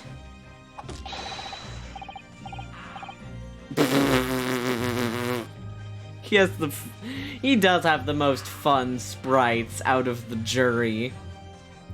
What are we wasting time for? Get them to testify. I thought there was something fishy about that hat from the moment I laid eyes on the fellow. We have to see this matter through now, one way or another. If there's filth and rubbish in our mindset, we must dispose of it at once. Ha! What's happening, Mr. Naruhodo? Testify. Testify. the spectators in the public gallery they're in a complete frenzy. Kill! Ah! Ugh! Oh! Ow, my spine! Oh! That was not good. Mr. Fairplay and Mr. First. I still love that his name is like Lady First.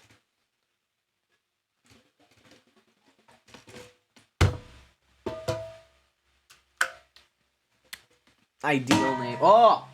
Ah! Ah! I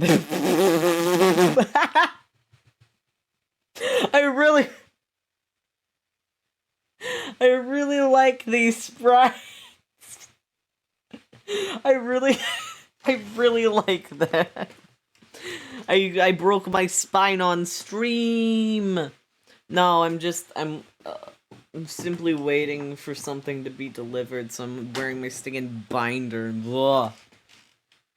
And also the metal like twing noise that you might have heard was me hitting my giant stinking gallon water bottle on my bed frame.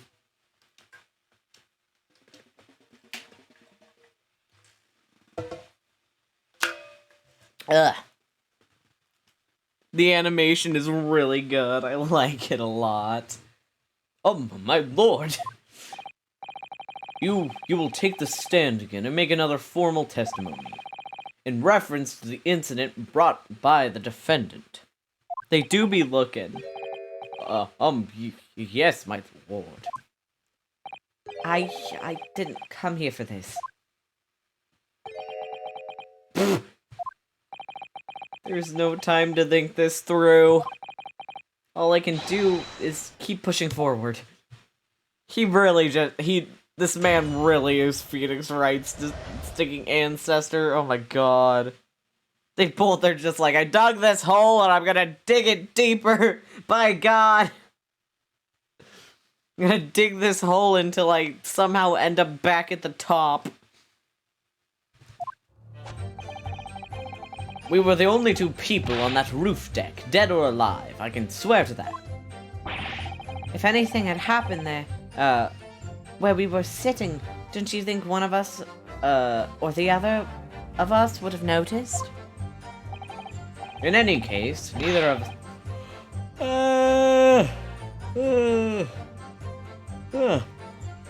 Neither of us know the first thing about the victim. We had no reason to kill the man. The skylight was shut the entire time, I tell you. We couldn't possibly have opened it. If you're so sure the victim fell through the skylight, where's your proof? The stain on the floor.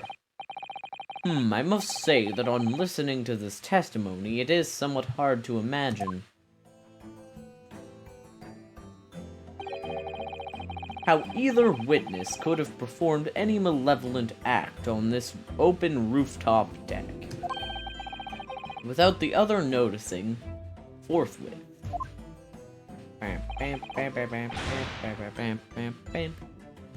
That's right, you see? We're innocent, I tell you. Although logically, of course, the argument falls down to... down if the two of you were in collusion with one another. What?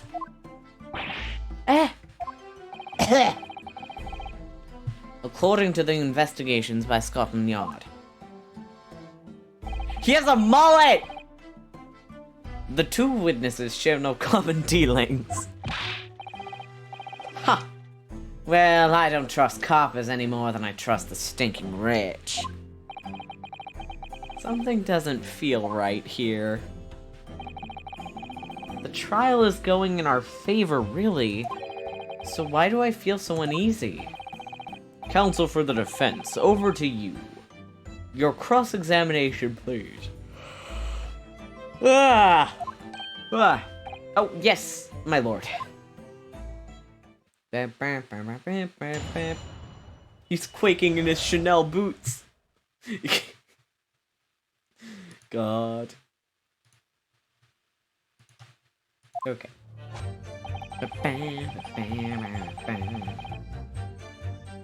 We were the only... Okay. Hold it! So, at the time... at no time the victim, Mr. Mason... So, at no time did the... Okay. Climb up to join you on the roof deck. Absolutely not, Dickon. No question about it, he said. Not at all. Oh, but yes, of course. I do remember seeing them both.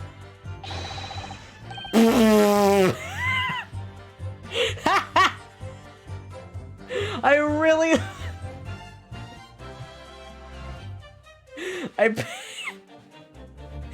Oh my god. I gotta send that to the group chat later. I love this image. I saw the victim inside the enclosed cabin talking with this man here. Is that true? Is this true, Mr. McGilton? He pointed. Oh my god, and his grumpy little face. Dear me, my lord, at the risk of repeating myself, I boarded the omnibus alone and then nodded off inside him almost immediately. That is an outright lie. Without doubt, you were engaged in... Let me stop you there, fella, and ask.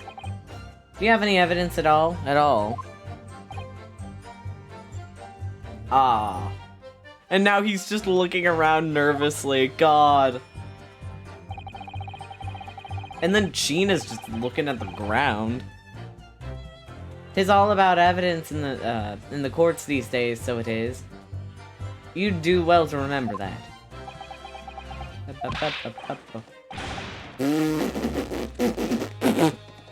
He's gonna run you down with his imaginary horse, bro. Oh, I saw you with my own eyes. This is going so well. Kin's that? He's like trying to herd cats in court.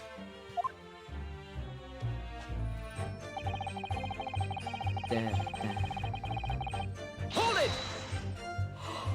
Oh. So, it was on the final run of the omnibus at past 10 o'clock in the evening. It would certainly have been quite dark, perhaps too dark to see clearly. Is that some kind of a lark? Really likes using the word lark. Is that some kind of a joke, he said. Is that what this is? Does that mean my last name means joke? I'm gonna cry. Or perhaps one or the other of you fell asleep briefly. Are you fair dinkum, sir? Are you serious, sir? That's what he said. It's impossible, I tell you. I'd give you the keys to the vault if you could fall asleep in that bitter cold. And if you manage it, your eyelids would freeze shut and never open them again. That's extreme. It was extreme, I tell you. And we had to put up with it because this man had locked the door. Any true gent would have unlocked it and let me in when I knocked. I'm dreadfully sorry about that, young fella. But you see, I was away with the fairies and didn't hear you at all. That's a lie! I saw you through the glass. You were talking to someone. Now, 'twas a cold night, so it was. People do be seeing things that aren't real in the cold. 'Tis hardly surprising. Exactly! That's exactly it.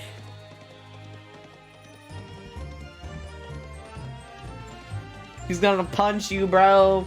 Seeing things! Seeing things!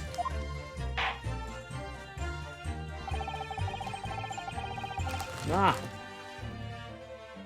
I believe we have reached an impasse here on this particular point.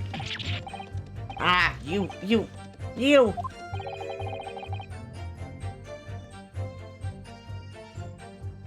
Don't take it personally now, lad.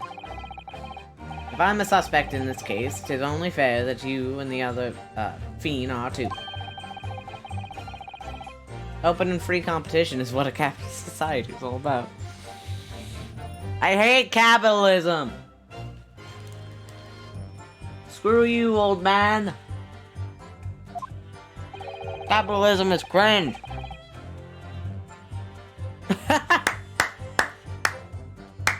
Socialist king!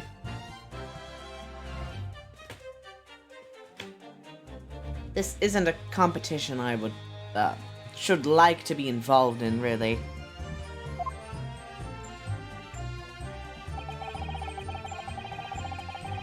This song distracts my brain too much. I can't focus. So you never met Mr. Thrice-Fired Mason before? I just mimicked his dumb little finger waggle. I'm so mad. I'm so mad. Oh, Loom, no. No, not ever once. Or not once. Never. He'd never met the man before he said never. And you, Mr. First, had no prior dealings with the victim either. That's right, sir. Hatters don't have much to do with brickmakers, to be perfectly honest, sir. Game 0 out of 10, soundtrack too good to focus. Exactly. No, I imagine not. You see, how many different ways can I put this? Neither of us have the remotest clue. Oh! Okay, how do we get over there?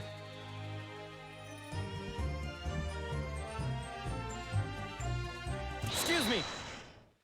A little excuse me. Mr. McGilded. Yes, Counsel, what can I be doing for you? You four. Did the witness's last statement give you pause for thought somehow? Not the remotest connection. Is that right now I'm under? What are you insinuating now? Ah, Mr. Fairplay. 'Twas, has been too long, so it has. Yeah. If I'm not very much mistaken, I believe 'tis fast approaching, is it not? Your repayment date. I beg your pardon. Heh. Heh heh. You borrowed 20 guineas from me, sir.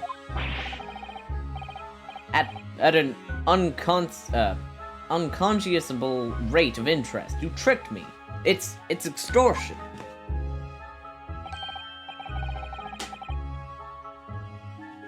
Well now, is that a touch of begrudgery, is it? The sort of begrudgery that might motivate a fellow to pass his crimes off on another. Arrgh. And young Mr. First. Me, sir? What do you want with me, sir? You do be making hats for a living, do you not? That there top hat sliding about your head. Is it one of your own creations, is it? Well, I'm still just an apprentice, you understand. I'm learning to find the perfect fit for whatever fine gent walks through the door. Heh, the perfect fit, is it? Well, 'tis a very distinctive design, so it is. Oof. Many customers like it, I tell you. They like a distinctive touch. Customers. Such as Thrice-Fired Mason. Ha! There was a photographic print of the victim submitted as evidence afore, my lord. This you mean? It does look like one of his hats. I can't help thinking that, the poor fellow's hat looks distinctly familiar, wouldn't you say? Oh. That's one of my hats. Heh, aye. That it is. So it would be... It would seem the brickmaker was a customer of yours. The sort of customer, I'd wager, you could have had a wee quarrel with over the, distinctiveness of the goods. Oh, no, sir. Absolutely not, sir. Well, there's really nothing more to add. It wouldn't be right to say the two fellows here haven't the remotest connection to the victim, you see.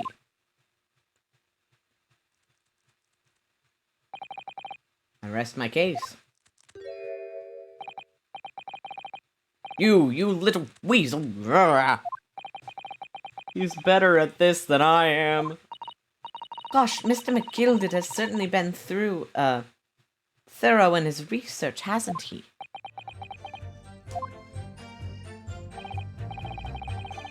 Please don't let my little interruption hold up the proceedings. Hat Hunter? New achievement, Hat Hunter?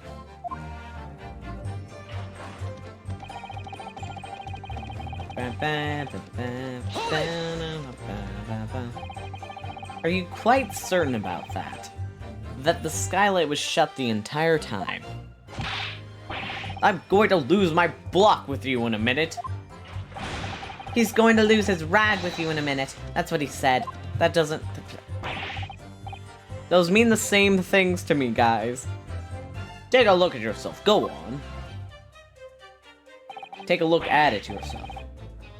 You see, it's shut fast now, just like it was on that night. So it is, of course, a fella the size of Mr. Mason could likely break right through it. Still and all. What? Just looking at the size of the thing, you understand. Now you hold on there a minute, sir. The size of the thing means nothing. Not on its own, let's consider the bigger picture here, shall we? Let's stop biting our cane, shall we? I was riding the omnibus on another occasion and... Well, I broke wind loudly and... I shocked myself with it as it happens. This is an unexpected confession, Mr. Firth. It sure is. Oh, God. Oh, I mean to say, well, the point is, I tried to open the skylight, you see. But, just my luck, I couldn't make it budge. The stench was terrible. Everyone was looking daggers at me, sir. I went as red as rouge, I did. Cringe. Are you expecting me to sentence you? Oh, no, sir. The point is, the skylight can't be opened. I tried and tried when I was inside the cabin of Shane. She's doing. I love when she does the little 3 face. Excuse me. Oh God! Now I have to try and do her voice. Do you have something to say, Miss Lestrade? Miss Lestrade?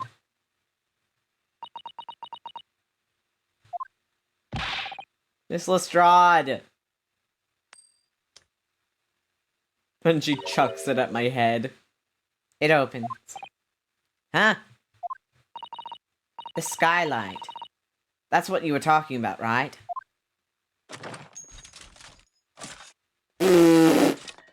Kill! All them skylights open dead easy. More easily than you can load that weapon? That's a lie, I tell you. Otherwise, when I broke wind, I can't do it from the inside, you mug. Oh. Look, a few weeks ago, I was up on the roof deck of one of them, drags. And I had a great haul. I mean, I had purses coming out me ears. Miss Lestrade, this is not the form to be... whatever that word is. On the... Oh, eulogizing on the subject of your criminal activities. Well, anyway, had a bit of a scare. When I lifted the last bloke's purse, he got wise to me. All fours of them surrounded me, so I couldn't hop off the bus and leg it. So what I did was I used the skylight, opened the catch, and jumped right through. What? Yeah, the catch for them skylights is on the top side. That's why you couldn't open them from the cabin. The skylight opens from the roof deck. Bailiff! Climb up on the roof of the omnibus at once and verify this witness's claims.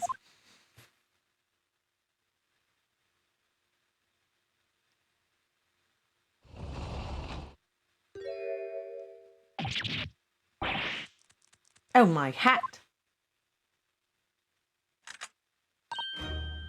See? Oh, this is fun music. Order, order, order! So, it appears that this street girl's statement is quite true. I don't believe it. The skylight opens. And from the roof deck.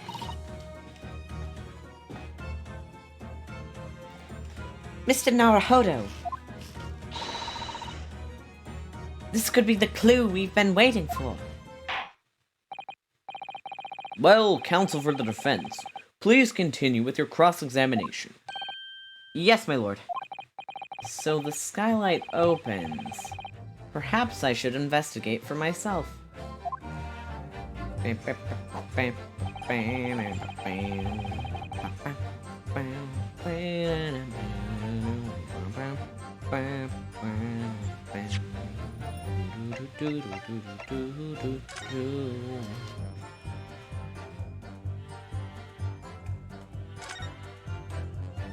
Okay.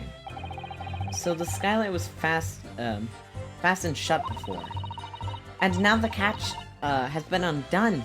We should be able to open it. We look down this hole.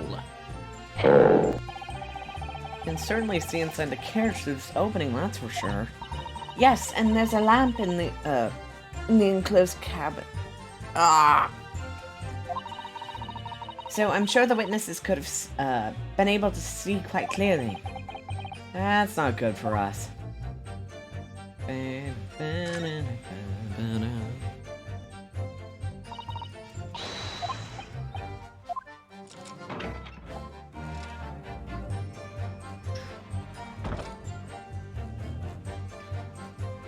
Blood! Blood! Blood! Yes! Yes, it does open very wide, doesn't it? Wide enough to kick someone like you through, certainly, Mr. Naruhodo. Why is someone like me? Ah! What is it? Look, just there. Just here. Look at this. That's without question. It's blood. Why would there be a blood stain there? Surely, it can't be unrelated to the case, can it?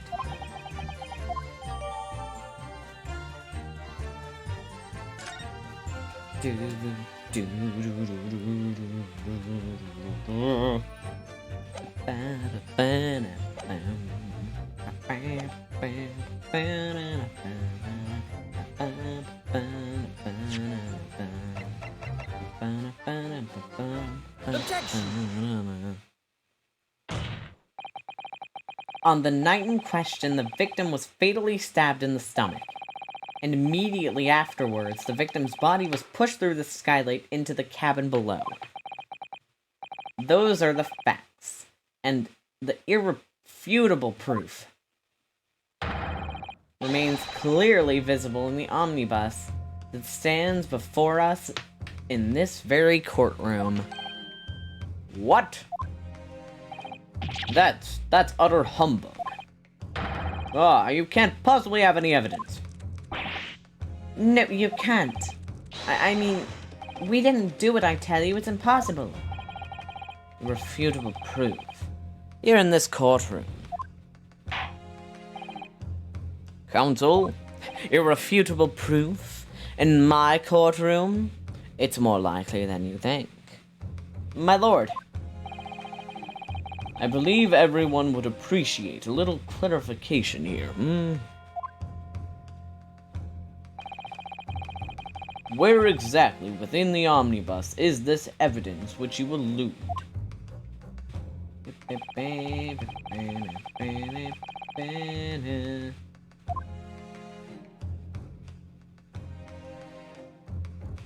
It's gotta be the blood on the thing. Ah, shoot. Ah. Ah. Ah.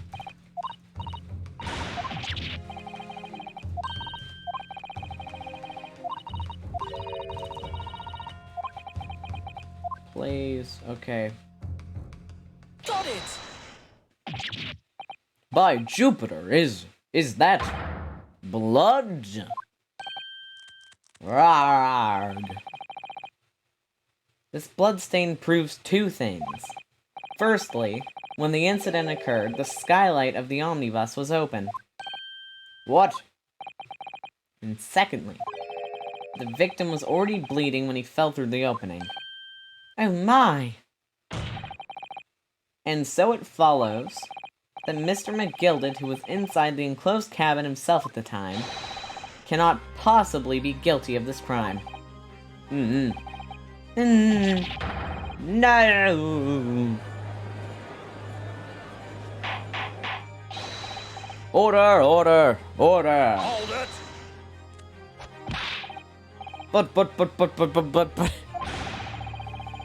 But the blood could have been sprayed up there when the fellow was stabbed in the cabin. Inside the cabin. And only found its way to that one particular spot in the skylight. Sure, and that would be very convenient. Ah.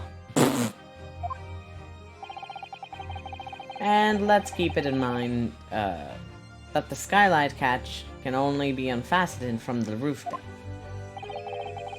I myself wouldn't have been able to open it now, would I? But, there's no way to know for certain, is there? If the gent really fell through the skylight, I mean. Why don't you have a good look, at the floor of the cabin between the two seats, Mr. First? It is all too plain, if you see. There's the aftermath that shows the poor fella dropped from a fair height, right there, so it is.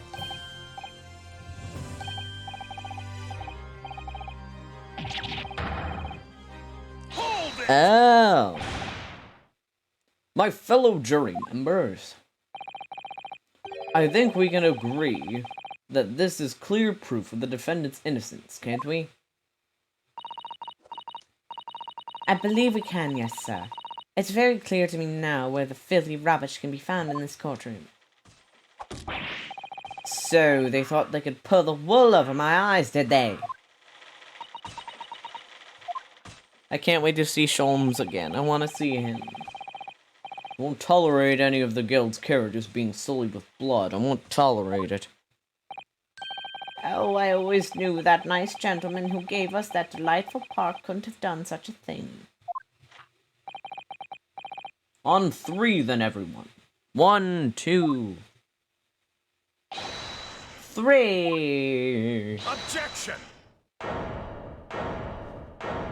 Oh, what do you want now, huh? A chilling performance, Mr. McGilded. Oh. And what would you be referring to there now, Lord Van Zeeks?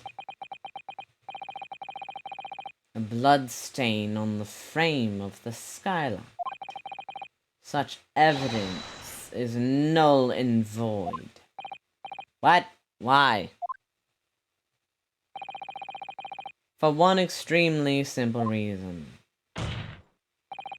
That smear of blood never existed. Objection! What are you talking about?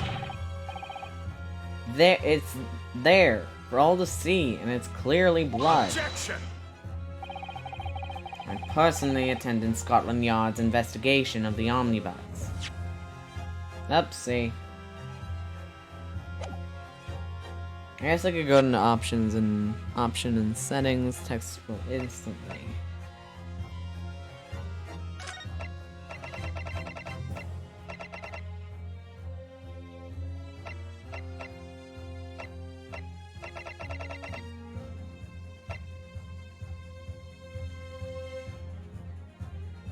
How do I go back? Get back.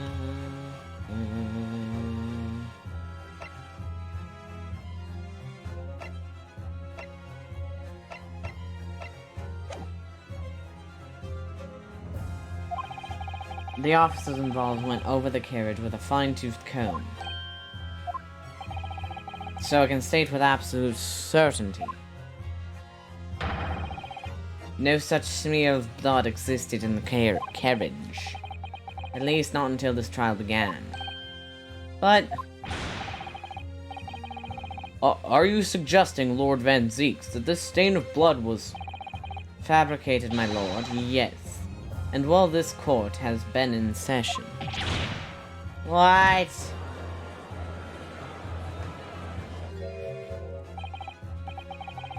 Heh. What a plever.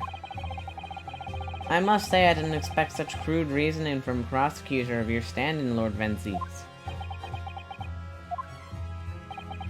But I'm Magnus Begilded, a fellow known all over the capital for his fine contributions to public life. I don't take kindly to slander, and I'll fight it to the bitter end. Even if it's rolling off the tongue of the Reaper of the Bailey. Mr. McGilded, I realize that this is your first appearance in court as the accused. However, I am well aware of your involvement behind the scenes in a great many affairs of dubious nature.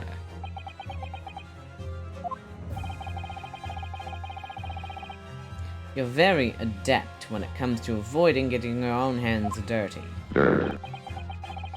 And each time it happens that a case that you're involved in is investigated, you adapt the facts.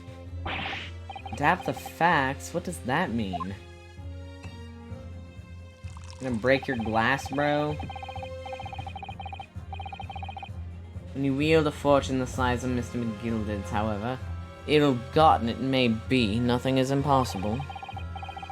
Tampering with evidence, manipulating the scene of a crime, bribing witnesses.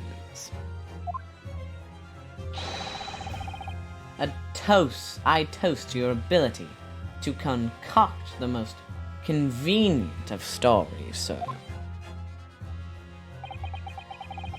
Tut, Lord Van Zeeks. This will not do, to be sure. Will it now, counsel? Huh? Oh, no.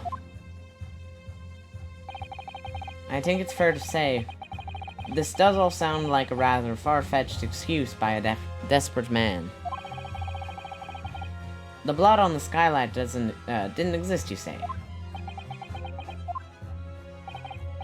But, if yous will all cast your minds back, is it not true that the omnibus there has been in the courtroom the entire time? How could anyone possibly have put a smear of blood in it without the world and his wife seeing? The world has a wife? Good for the world. Isn't that right now, counsel? It's true. The omnibus has been in full view the entire time that court has been in session.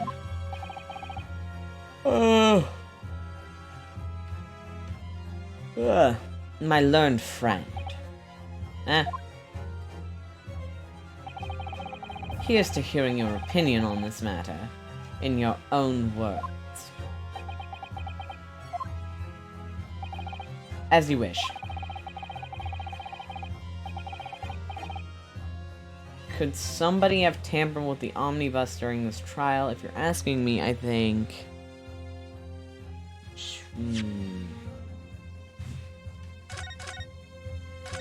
God, this court session's so long!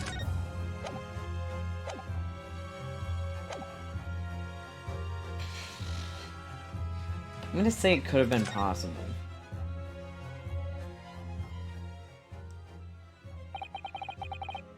As a defense lawyer, it's my job to advocate for the defendant as best I can. But still, I feel as though there's something important at stake here. There's no evidence to suggest that the defendant did as my learned friend suggests.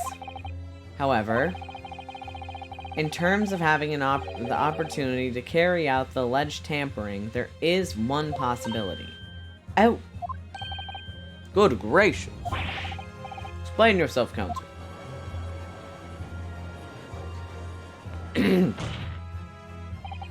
Yes, there is.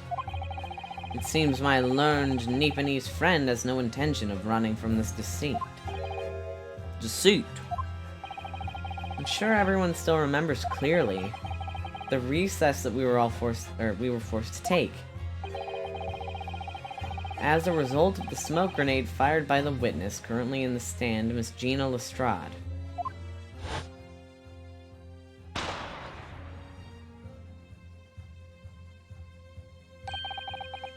What is going on? Be careful, Mr. Naruhodo. Cover your face. Bailiff, don't let the accused escape. Secure the omnibus. Hereby call an emergency recess. Bailiff, ensure the defendant is in custody and clear the courtroom. The courtroom was filled with smoke and everyone was thrown into confusion. All of us were made to leave this chamber. In that brief interval, under the veil of smoke and all of the chaos, it could have been possible to steal inside the omnibus. To steal?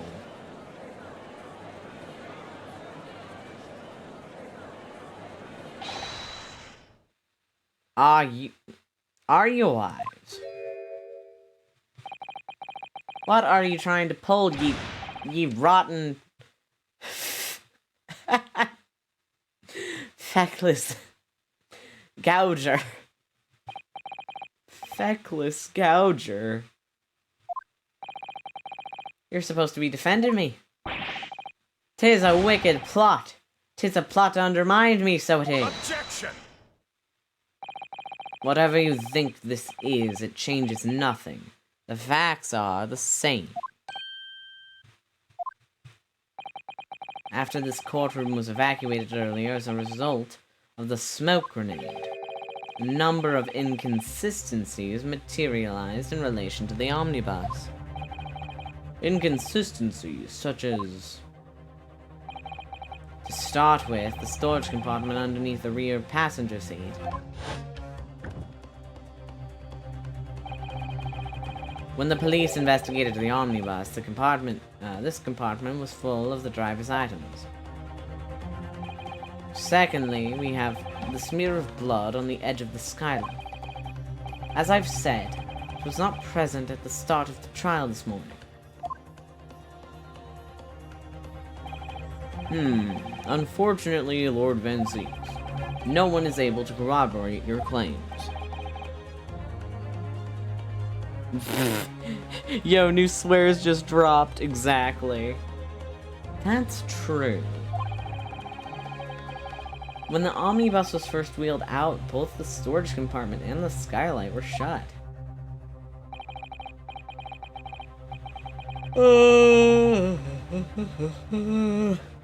Accordingly, I'm afraid to say we cannot establish it with any certainty if this evidence is the result of tampering or not. Indeed, my lord. No doubt there was not a single person who saw fit to verify such things. What do you think? Sorry? About the omnibus. Is there anything else unusual about the omnibus?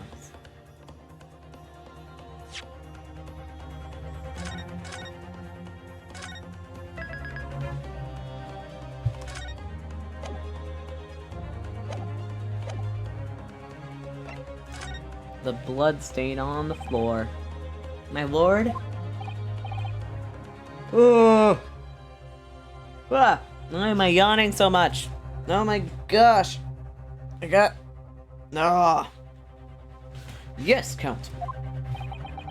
There is one further inconsistency.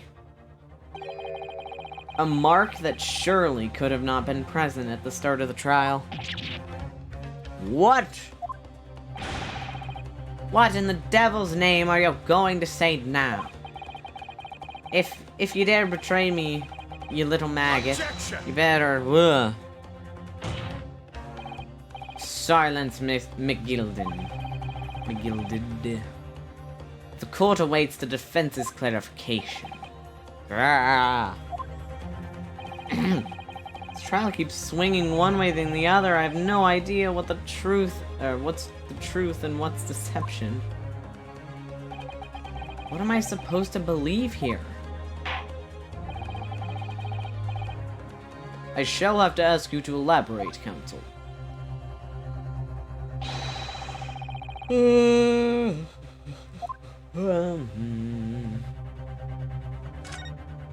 Upsie.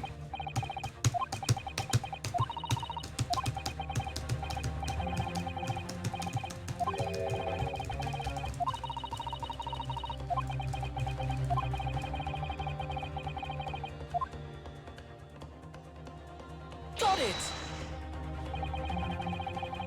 If we consider that the victim fell through the skylight onto the floor of the cabin, you would certainly expect to find signs of blood where he landed. But as far as I recall, this blood stain on the cabin floor was not there when the omnibus was first brought into the courtroom. Good lord!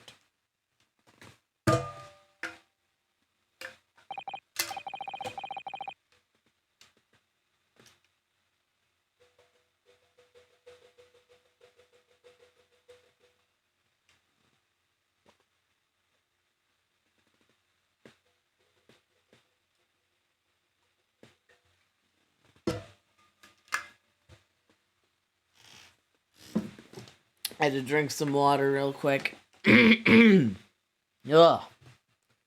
Yes, I do believe you're correct, counsel. Well said. Although, as advocate for the defense, one might say that was a very careless slip of the tongue.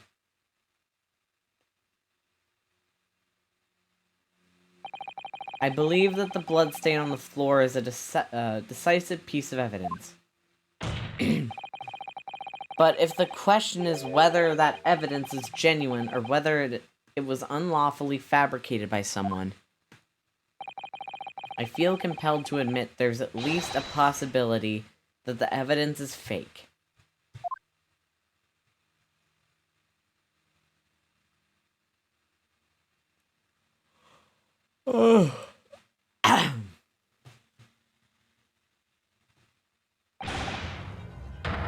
Oh my goodness. This trial is over. Mr. McGilded? I've done everything I possibly can to cooperate with the court, but it's all over now. But you're the defendant. 'Tis over, I tell ye. Memory, recollection, what people think they saw. 'Tis all nonsense. Facts are what counts. The fact is, the bloodstain is there now. Well... And over the course of this desperate trial, long and extremely drawn out as it has been, that good-for-nothing Reaper of the Bailey has failed to present any decisive evidence at all. I'm scandalized, so I am. I'd thought better of, Lord Van Zeeks. Well, my lord.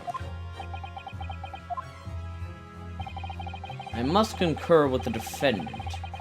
The unaffirmed recollections of an individual cannot stand as evidence.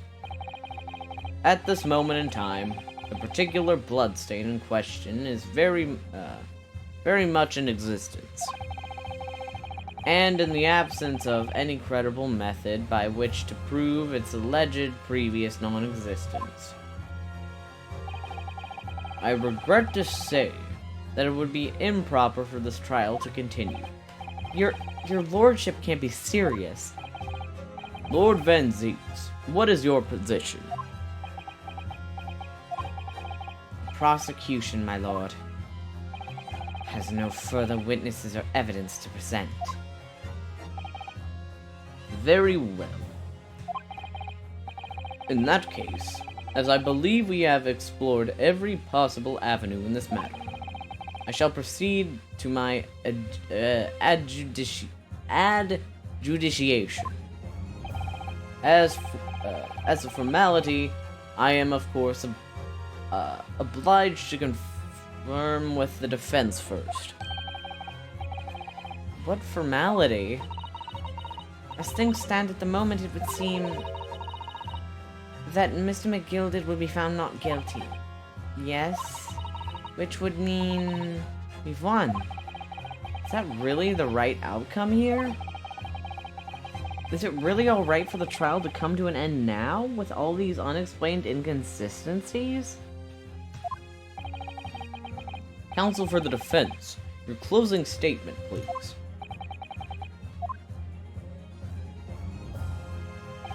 Yes, my lord. The defense believes...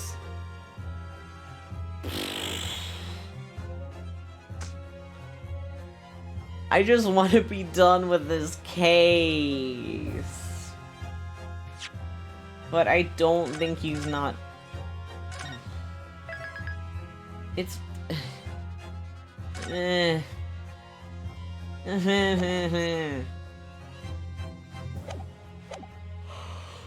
Oh.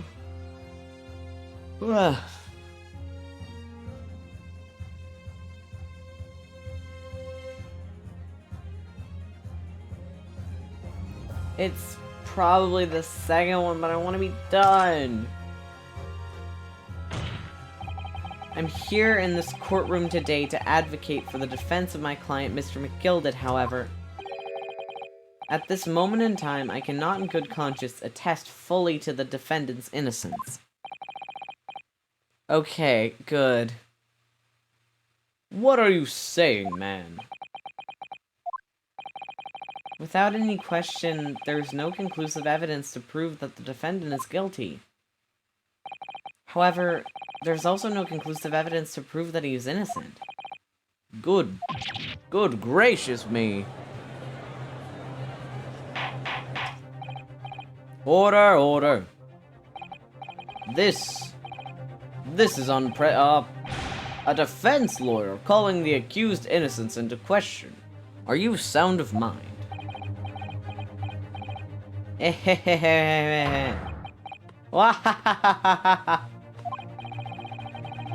Oh, 'twas a grand decision to appoint you as my lawyer, so it was. A grand decision. What?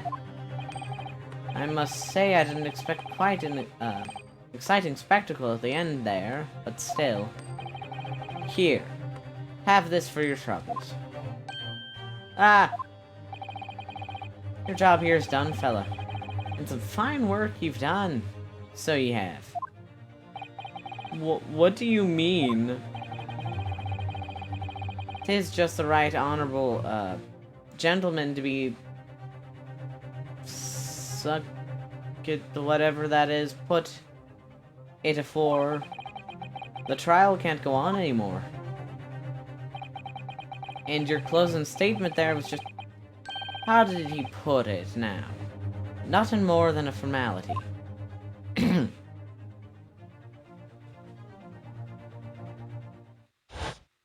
Oh my gosh.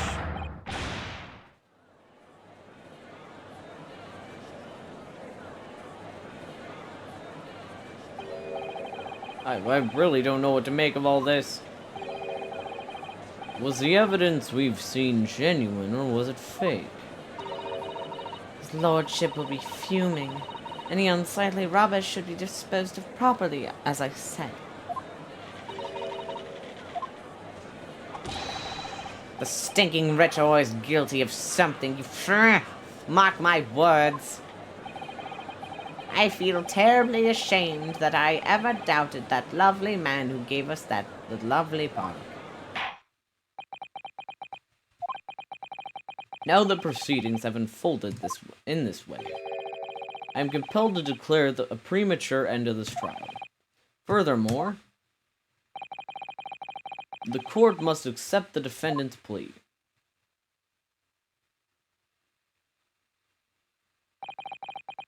I thank you kindly, my lord.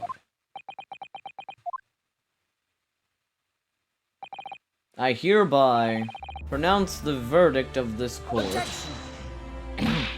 But we still haven't determined if the bloodstain in the omnibus is genuine or not. Don't know if these victims are telling the truth or a pack of lies. We have no idea about the truth. Lord Van Zieks, My lord. the case made by the prosecution was flawed, plain and simple. If indeed the omnibus presented as evidence was tampered with, the prosecution is at fault for allowing such a disgraceful perversion of justice to take place. My sincerest apologies, my lord. Objection! But wait! When we were evacuated from the courtroom, Lord Van Zieks ordered the evidence to be secured. I'm afraid the prosecution cannot shun responsibility in this matter. That's so unfair!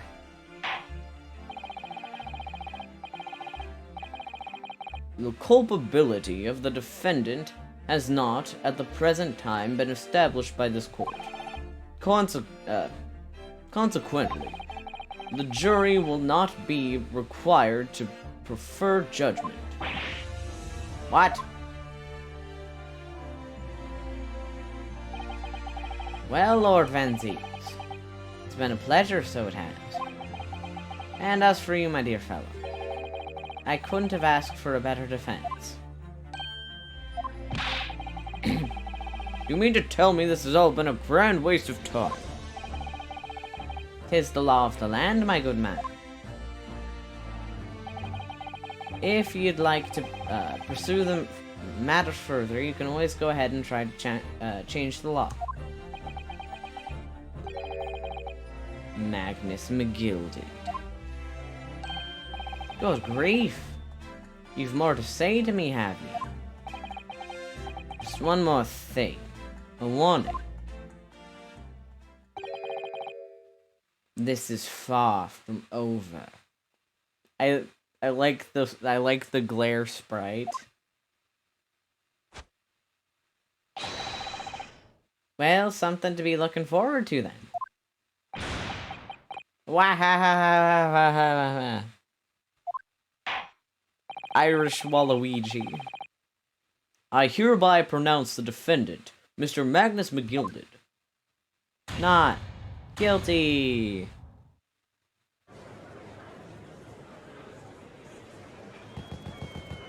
Yay!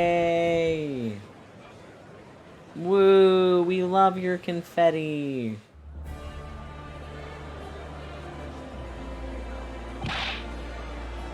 I can't believe it. This is an outrage. It should have been examined. What are you talking about? The man's been cleared. He's innocent.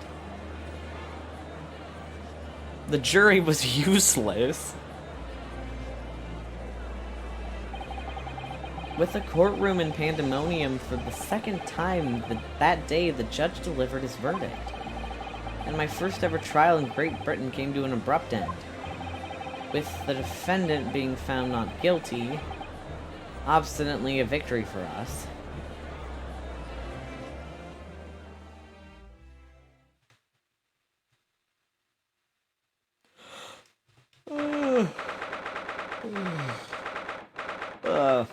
It's so cold in this room.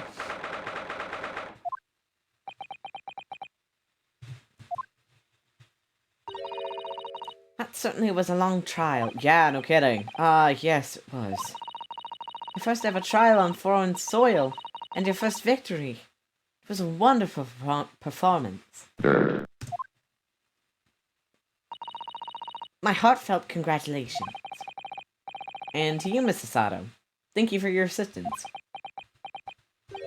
I suppose we should be happy.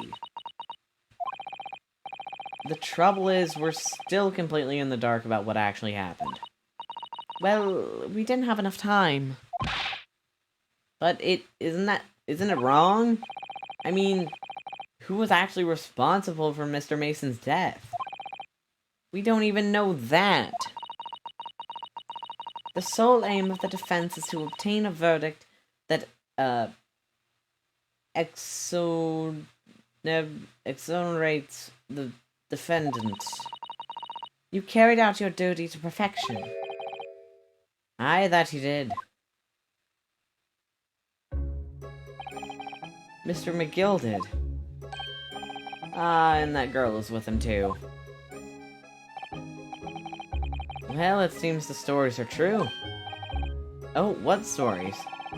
About the 6 enormous fireworks, they do be letting off when there's a verdict of not guilty. I'm sure you must have seen them now. Spectacular, wouldn't you say? Yes, definitely. I'd heard it was a sight to behold, and to be sure it was. And I've you to thank, I suppose, for having an opportunity to see it.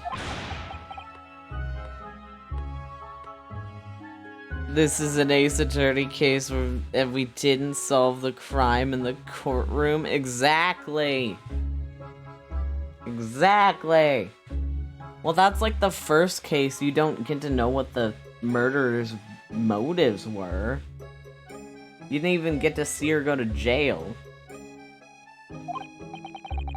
Oh, I don't know about that. I'm not sure I really did anything. What on earth are you saying, fella? How did I walk out of there a free man, then? I don't think it was so much thanks to me as down to your planning. You're a straight-talking fella, aren't you? I must say, you had me astray at the head, in the head there once or twice. But you're young and headstrong. Ah, 'tis water under the bridge. Congratulations, Mr. McGilded, on having your name cleared. But nothing's resolved. There's only one thing that matters to me. Oh? Aye. They've all seen that I didn't do that odious and, abstinent deed. 'Tis grand, is it not? I suppose it is. Now, the fine fellows of Scotland Yard can take matters in hand and sort out any wee details. They'll see it for what it is. They'll get to the truth. I've absolute faith in them. So I have. After all, I do be providing a good number of their wages with all the taxes I pay. You pay taxes? A rich person that pays taxes? That's not that funny. Yeah, exactly. So then, as we agreed aforehand, 1,000 guineas for your troubles, fella.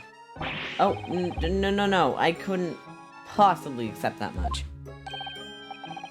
He really is. Ara, bewitched. You're a humble people, are ya? Are you? You from the west, or east. Well, if you insist. But have this. Still in all, you deserve a reward. Mr. Magnus McGilded. Everything is ready, sir. If you can follow me into the courtroom. Into the courtroom? What's this, officer? 'Tis sooner than I was led to believe. Hope it's not inconvenient, sir. There were some changes to the schedule. Well, I must be making tracks now. It's time for the inspection. Sorry, what inspection? They're going to examine the omnibus again, so I'm told. I asked if I could be present for it myself. They're going to examine it again? Now? Naturally, I'm under no obligation to take part in any, more of this matter now. But as an upstanding member of London society, I do be doing my best to help where I can. 'Tis a gentleman's duty, so it is. So then, fare thee well. 'Twas an absolute pleasure meeting yous. Ba-ba. I hope you have a whale of a time while you're studying here in Great Britain. Bah. And there he goes. A free man.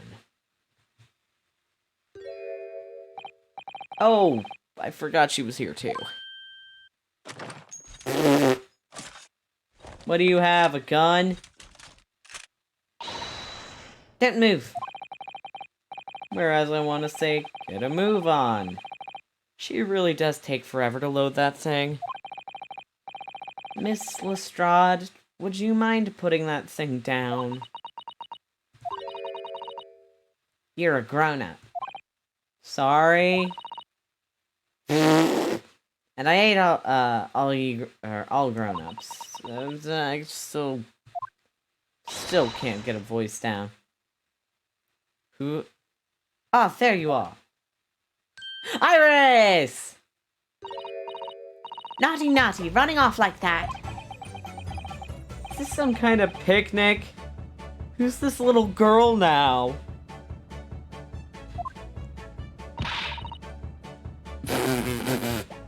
Child! And I'm taking that with you as well. I'm taking that with you as well.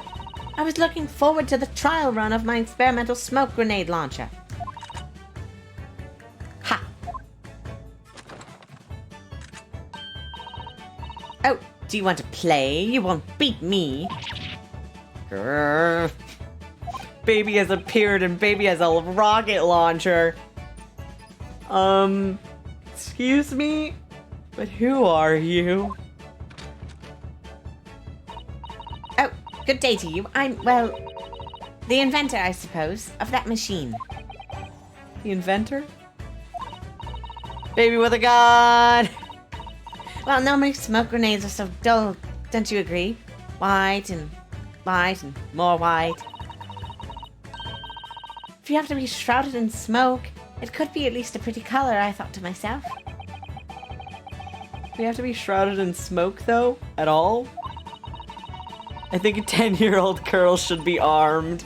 That's what she thinks, too! I just took my eyes off it for a moment whilst I was changing, into a different omnibus and she pinched it. Luckily, I fitted it with a telegraphic beacon. What's it? What? I have no idea what this girl is talking about. Anyway, you're coming with me now, back to my laboratory. What? What for? To apologize, of course, silly. To my technician. What? You mean say sorry? You must say sorry when you've done something wrong. Surely an adult has told you that before.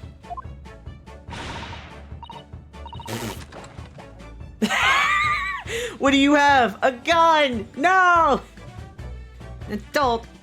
I don't listen to no adults. Come along then, follow me. Fine, have it your way. Oh, good! You see, I knew you'd want to do the right thing in the end. I'm fairly sure that she wants to not get shot by that massive gun of yours.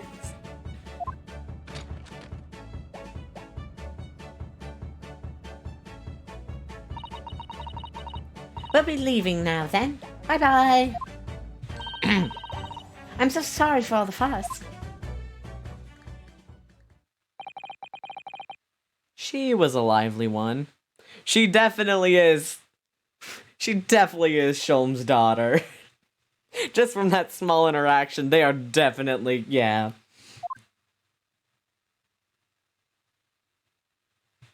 Just from the vibes. Well, do you think perhaps we ought to be on our way, now too? Yes, you're right, but where to? Oh, We haven't had time to find a place to stay. No sooner have we arrived in London than we had to rush here. Do they go and live with the Sholmes? All your traveling cases are still with the bailiff. I was originally planning to spend the day in search of lodgings.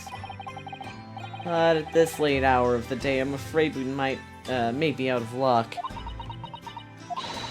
Don't worry though, I have a plan. If the worst comes to worst, I've heard of a lovely park where we can spend the night. Please tell me you're not thinking of McGilded Park. I know it may be a little chilly at this time of year, but our youthfulness will see us through. I'm not so sure about that. Yes, the spirit of an old man, he'll die. I think a midwinter London might freeze a young person solid just as easily as an elderly one. Oh, that's such a cute sprite. Oh dear, that doesn't sound agreeable. That's... Aww. Now I'm starting to regret turning Mr. McGilda down. That 1,000 guineas would have paid for a lovely warm room or a mansion.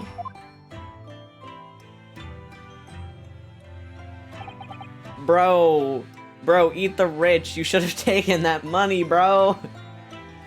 And so, the trial to determine my worthiness for the study tour was over by the end of our first day in London. However, as we were soon to learn, there were more trying times ahead. Just as the Reaper of Bailey had warned. The case was far from over.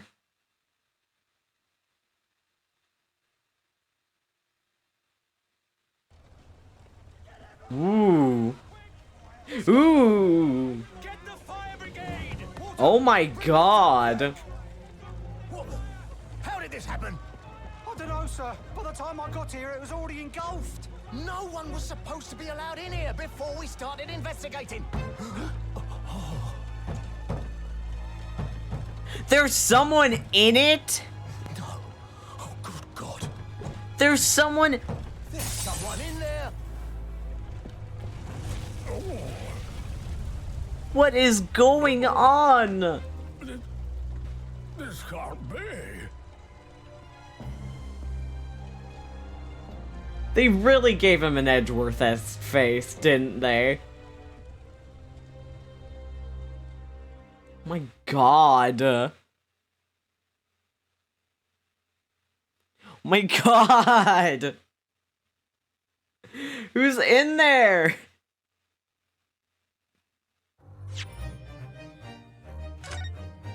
Who did they trap in there, bro? My gosh. Remy, I don't like that. I don't like those smiley faces. Not one bit. No! Okay. I'm gonna take a little break real quick to get some... and chug some water. Maybe make some tea for my throat. Remy, don't smile at me like that. I don't like that. Be gone. Be gone, son. Get out of here. Okay. I am... Wait! Does that say stinging Kokoro?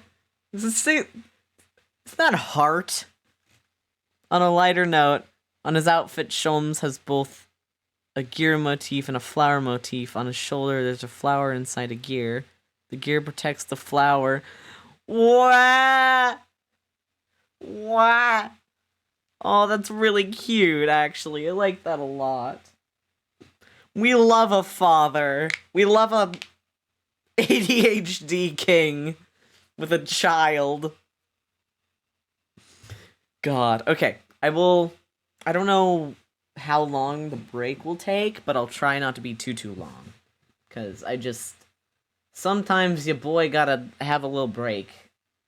Because it's been 3 hours.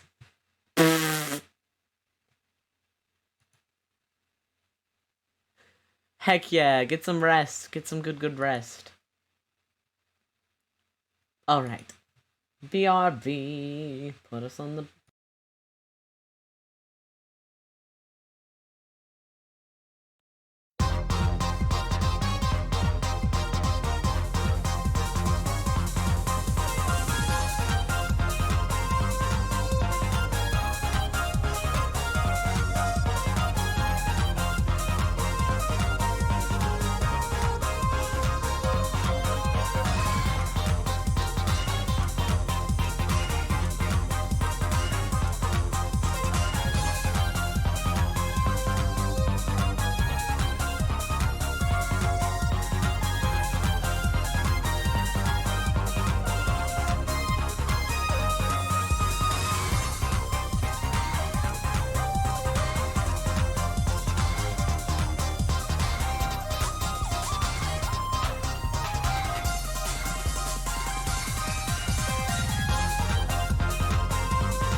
Ugh, I've returned. I'm sorry that took me so long. I was very hungry.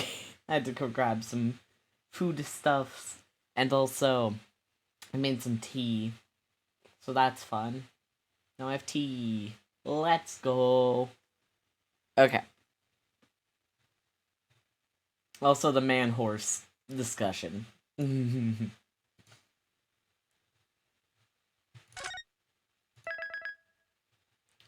Okay. You get to see our boy.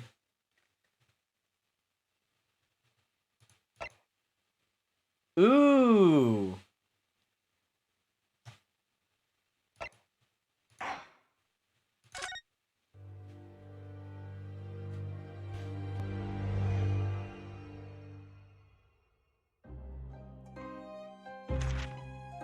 I begin to think, Wilson, said Sholmes, turning his head languidly in my direction, that there is more to this case than that which we have observed. Indeed, that there may be another part to this story that we are yet to discover. His eyes wandered, following the steam rising from his cup of herbal tea, leading him to the distant memory of that snowy evening. To the young lady collapsed on the pavement along Briar Road, and to the knife in her back. Lit in the soft glow of gas lamps, a most extraordinary scene had been set. And under the cover of a light fog, the curtain had risen silently on the insoluble mystery of our invisible killer.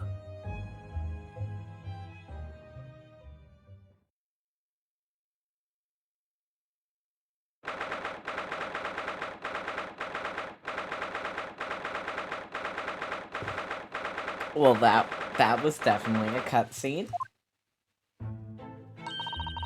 Sasato! Did you sleep well? Did you sleep last night, Mr. Naruhodo? No, not at all. It was an enormous hotel, wasn't it?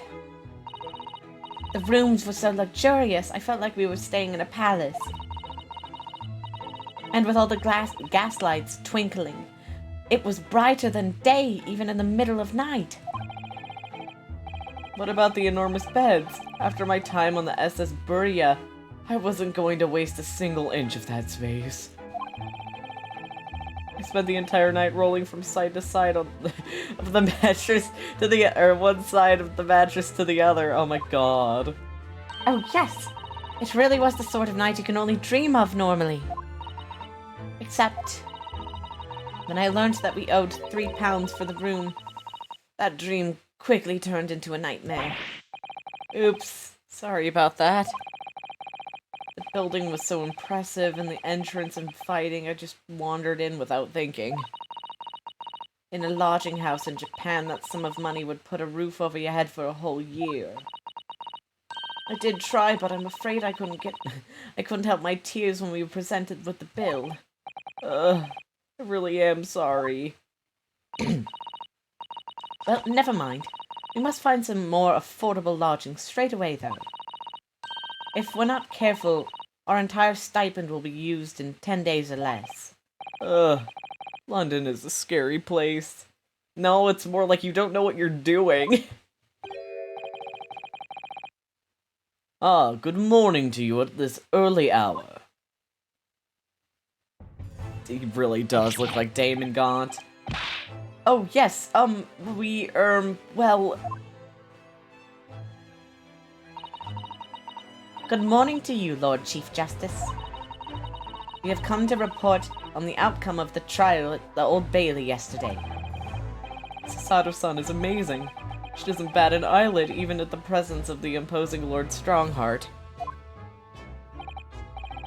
Yes, I believe you had very comprehensive initiation to British courtroom, initiation into British courtroom practices. Oh yes, it was very eye-opening. Thank you. And in accordance with your instructions, Lord Strongheart, Mr. Naruhodo performed his duty to the end. Yes, I've already been appraised of events. You conducted a remarkable defense. You may consider the test passed. Oh, no longer are you a student from the Empire of Japan. You may henceforth claim to be a fully fledged lawyer. My country is delighted to welcome young talent from such a remote eastern land. Thank you very much. So I'm a lawyer now. Now, in view of your new appointment, I have a fresh case in mind for you. I'd like you to take it on at once. I trust that won't be a problem. Another case already? Nothing trains a lawyer better than practical experience. I'm sure I don't sense dissatisfaction, do I? It's just that yesterday's trial ended unusually. I haven't quite come to terms with it. What's to come to terms with? The man was cleared. What more were you hoping for?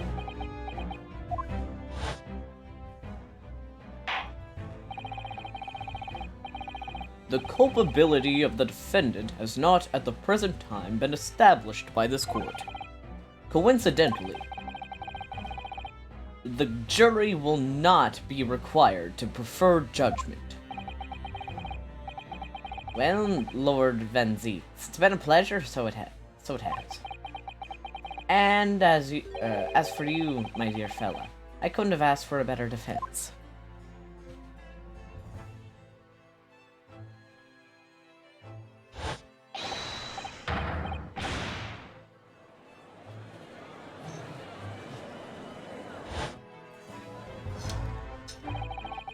I just can't help wondering if Mr. McGilded really was innocent. Mr. Naruhodo. It's just that I never managed to ascertain the truth. And then the trial ended.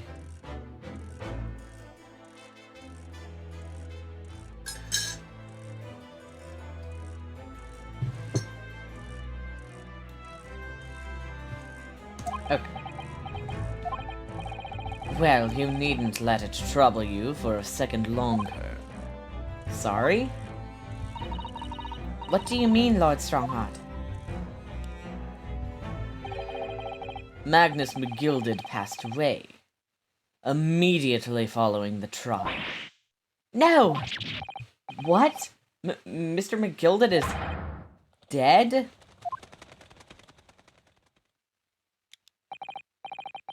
I have 19 minutes and 41 seconds until my next arrangement. Time enough to talk.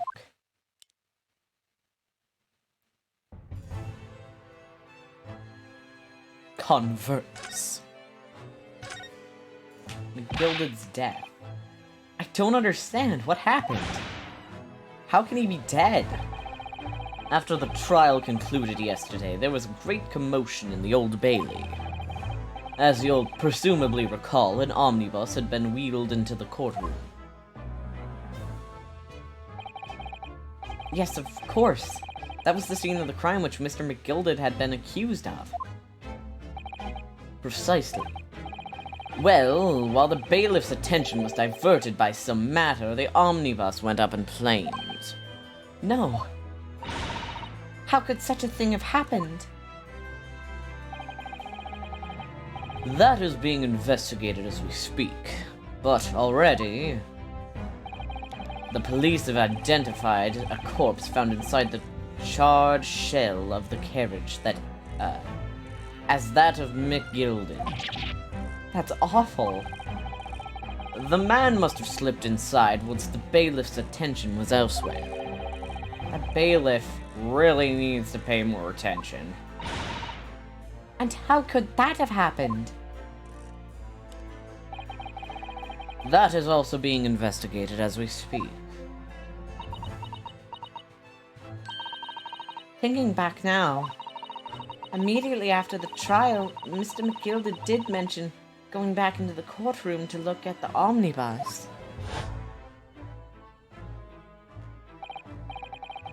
Well, I must be making tracks now. Tis time for the inspection. Sorry, what inspection? They're going to examine the omnibus again, so I'm told.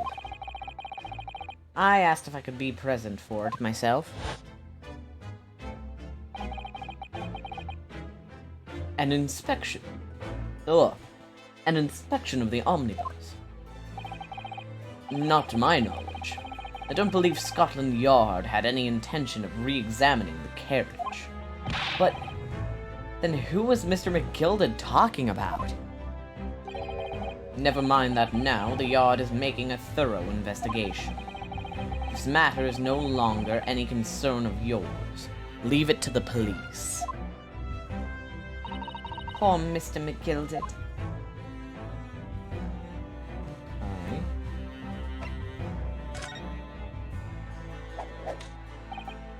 So, how did you find your first taste of our country's Supreme Court? Oh, well, I don't know. I mean, it was wow. Mr.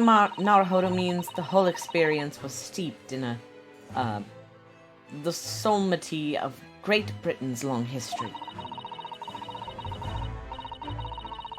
It really is a world apart from our own judicial system in Japan, which is only a few decades old. Wow, Sasato-san has such a way with words. And you seem to have a way of failing to find the right ones. The judicial system here is the most advanced in the world. Learn all you can. The most advanced in the world, is it? It was fortunate that your very first trial was a simple affair. Simple? That was simple. As I believe I mentioned yesterday morning, it was a trial you couldn't lose. don't mean to be contrary, Lord Strongheart, but the case was anything but simple.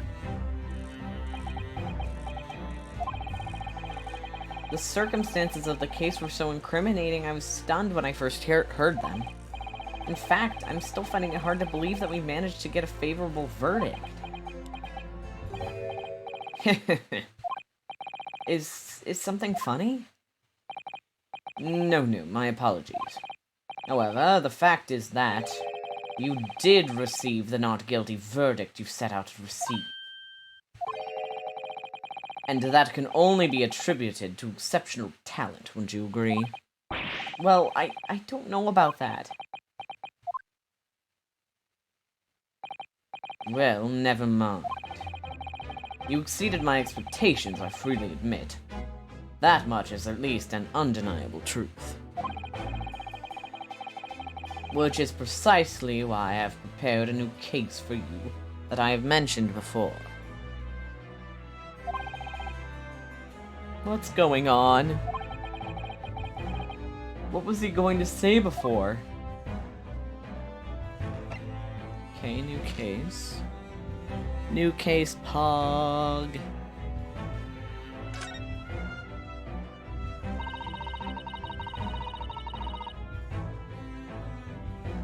Could you perhaps give us more details about the new case you mentioned? Oh, I should... Oh, never mind. Okay.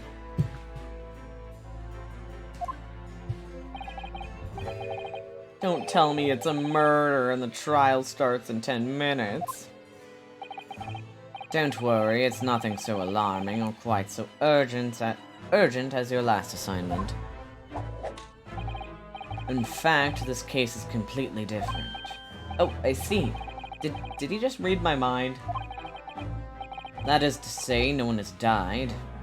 As yet.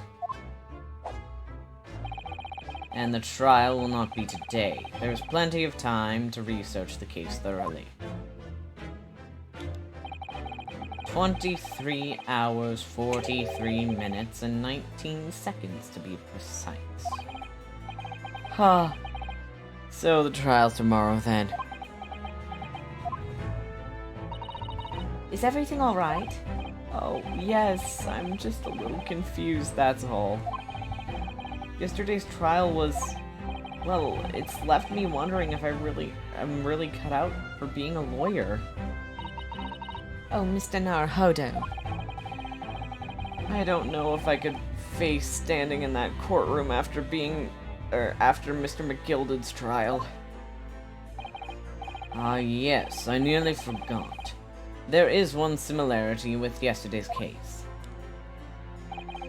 Once again, there is currently no one to advocate for the defense.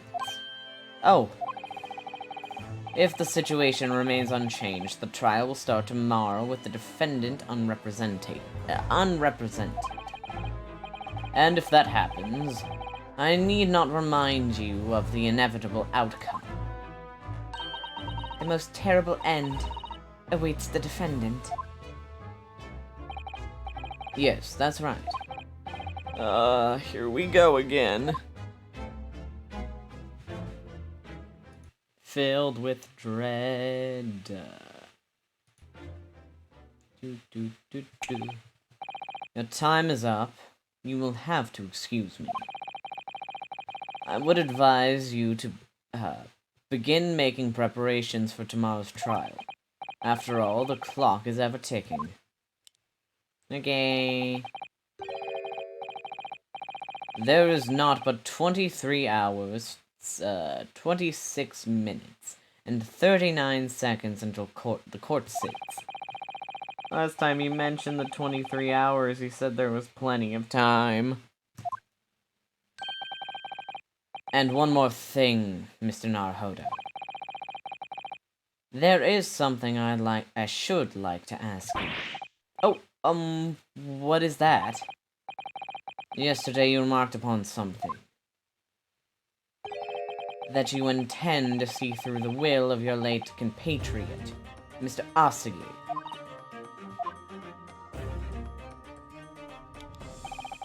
I would be interested to hear what exactly you mean by that. Inside 34 seconds. Oh, well, Kazuma always used to say, you see, that he wanted to learn how the great justice system in the world, or the greatest justice system in the world works so he could change ours in Japan. Now that he's gone, I'd like to work towards that myself, and there's another thing. Oh! Another thing, continue. On the way here on the steamship, he said something to me. Something very important I have to do. Something very important. And what exactly would that be? He never had a chance to tell me. I suppose he would have done. You're out of time. Well, thank you for an enlightening discussion. Mr. Naruhodo, what's all this about? Mr. Asagi never once mentioned anything of the sort to me. Well, sometimes you gotta tell your best boyfriend. I urge you both to focus your intentions on the matter at hand. I've taken the liberty of summoning the police inspector in charge of the case. He'll be able to appraise you on the details. How long has he been there? Is he holding fries? So, I wish you the best of luck and bid you farewell. Hello. There's something very important that I have to do. Kazuma-sama, what did you mean? I wish I knew, but honestly, he never told me. Anyway, we had better talk to the detective, don't you think? Yes, you're right. Hello. I hope I'm just imagining, but I wouldn't say he looks pleased to see us at all. Hi, bestie.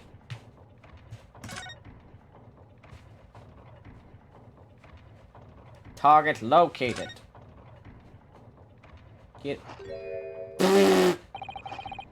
Legend. Could we trouble you? What do you think? Lovely weather, isn't it? What's the weather got to do with anything? Ah! Listen to me, you young Japanese upstart. Some frippantry about the weather doesn't get every English gent eating out of your hand, you know.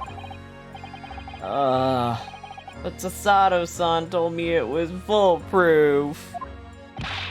Oh my god. I'm a busy man, a very busy man. There is a crime scene to investigate, and I'm here having to give the likes of you a talking to. Oh, I'm ever so sorry. Bro, why are you so rude to him? Can you imagine what the other officers there will be saying, Haven't seen Grayson anywhere, have you? No, he's too busy with the bigwigs these days. And all because some bumpkin who's here on a jaunt from a country I've never even heard of. Bro, calm down. Hear that ripping sound? That's my reputation at the yard going to tatters. There's no need to rip us apart as well. I don't believe we've been introduced. This is Mr. Ryunosuke Naruhodo, a defense lawyer. Yeah, exactly. Eh? It's a pleasure to make your acquaintance. I'm Mr. Naruhodo's judicial assistant. Hey! It's lovely weather we're having today, isn't it?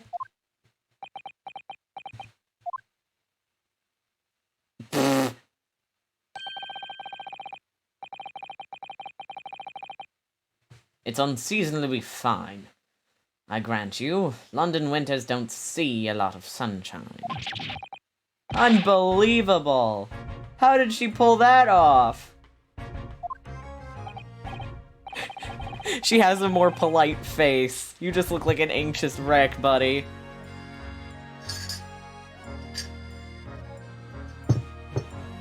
So, Lord Strongheart has asked me to fill you in on the case. The name's Tobias Grayson. Inspector Grayson to you. I'm from Scotland Yard. Grayson? Inspector Grayson? What's the matter with Sasato-san? Does this detective's name mean something to her?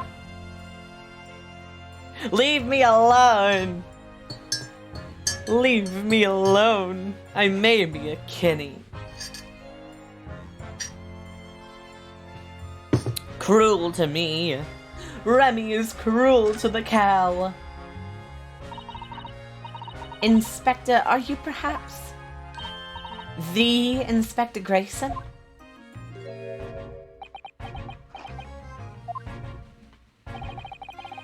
You're acting like you know this man, Miss Sasato. But he's a London detective. Oh, I don't know him. Or I do know him. Very well, in fact. Very well. Yes, he features prominently in the adventures of Sherlock Holmes. Or Sherlock Sholmes. Oh, in that publication? What's it called again? Rand's magazine? That's right! Inspector Grayson and Mr. Sholmes enjoy a wonderful friendly rivalry. Really? You rival the great Mr. Sholmes. That's incredible. Oh, well, I don't know about that. Mr. Sholmes isn't a professional like myself, of course, but he does come up with the goods from time to time. Mr. Sholmes is equally complimentary about you, Inspector, isn't he? You've earned his highest praise. Grayson is the pick of a bad lot of all the Scotland Yarders. Those were his own words. That's his highest praise? Well, Mr. Sholmes isn't particularly known for giving compliments, you see. That he is not. And thanks to that magazine, my name's known all over London town now. That's great, isn't it? He just wants to be some dude. I have to admit, at the start, to start with, I was a little, well, flattered by all the attention. Everyone wanted to shake my hand, and my reputation at the yard went through the roof. Well, that's wonderful. No, it is not. There's nothing more sinister than the man on the streets. People are always looking at me now. They're whispering rumors about me under their breath, I'm sure. Rumors? Are you quite sure? He's changed since he started appearing in those stories. The fame's gone to his head. Stuff like that. Gosh. Do you really think people are saying such mean-spirited things about you? Like I said, they whisper, so I can't catch exactly what they're saying. But I know what folk are like. And I'm sure that's what they're saying. I'm sure as eggs is eggs. I get the feeling this detective could be very hard work. Oh dear, perhaps a sudden rise to fame does change people.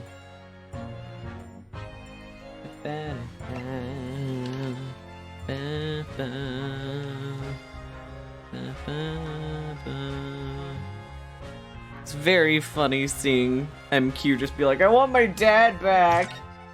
Imagine not being in the very first cases of the games. So, the case that the Lord Chief Justice mentioned before. Nothing to tell, really.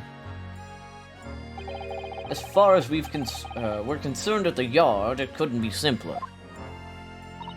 Oh dear. That probably means, as far as we're concerned as lawyers, it couldn't be more complicated. I wish you were wrong about that, but I have a nasty feeling you're right. A young woman was walking along the pavement on Briar Road when she was stabbed from behind. Fortunately, it wasn't fatal, but she's still laid up in the hospital unconscious. That's despicable. What sort of coward would attack the poor woman from behind? Sasato really said if you're gonna stab a woman, you gotta stab her from the front. I suppose you would have finished whoever it was off with the Sasato takedown, would you? She would. She would, Ryunosuke. That's probably why she's like, coward, you didn't stab her from the front. That is neither here nor there, Mr. Naruhodo. Brace yourself, Ryunosuke. You've angered her now. Anyway, after something of a whirlwind investigation, the criminal was arrested. He barely had time for a cup of tea after the incident took place, to be honest. So there must have been something left at the scene that led you directly to the culprit. Or perhaps a reliable witness who recognized the person in question. We just found a man off the street. Let me stop you right there. You're wasting your time on this one. Sorry? There's nothing you can do. There's no way you can help the bloke now. Why ever not? Simple. The prosecutor that's been assigned to the trial tomorrow is Lord Beric von Zeeks. Van Zeeks. No. Sounds like you've heard of him then. Oh, yes. We are very familiar with Lord Van Zeeks. Believed to be the harbinger of death himself. Itself. The Reaper of the Bailey.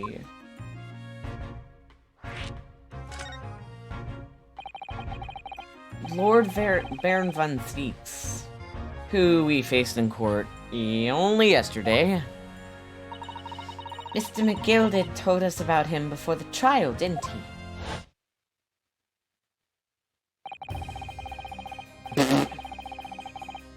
I wish he wasn't racist. When Van Zeeks stands for the prosecution, they call the accused his sacrificial lambs. His fruit potential is wasted by him being racist. And in a single trial in which he's been the prosecutor, in every single trial in which he's been the prosecutor, the accused has been damned. This Reaper of the Bailey nickname, I suppose he's earned it because every defendant he advocates against is found guilty. Is that it? Yeah, you're not wrong.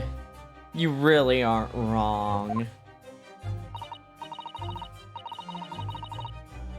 Yeah. Well, if that's the case, we should inform you, Inspector, that in yesterday's trial against Lord Van Zeeks, Mr. Naruhodo secured a verdict of not guilty. Huh. And what of it? I think that means that even against the Reaper of the Bailey, it's not impossible to save the defendant. No, you really don't have a clue, do you? What do you mean? Did he just shove it in his pocket?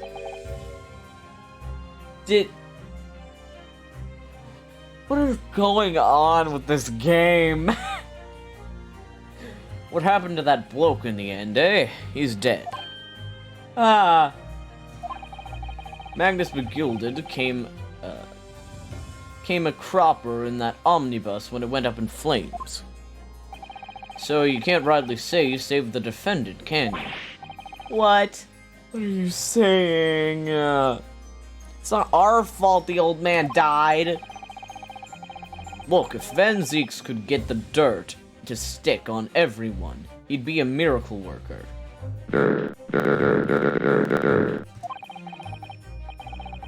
But that's not how it goes. He doesn't work miracles, he works magic. Black magic. He just pulled it out of his pocket. I have a good long think about it if I were you. I'd have a good long think about it. Are we really supposed to believe that?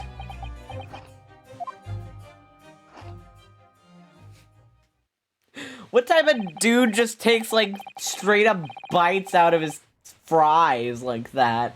Horrid. Why is it wrapped in newspaper? Right, well,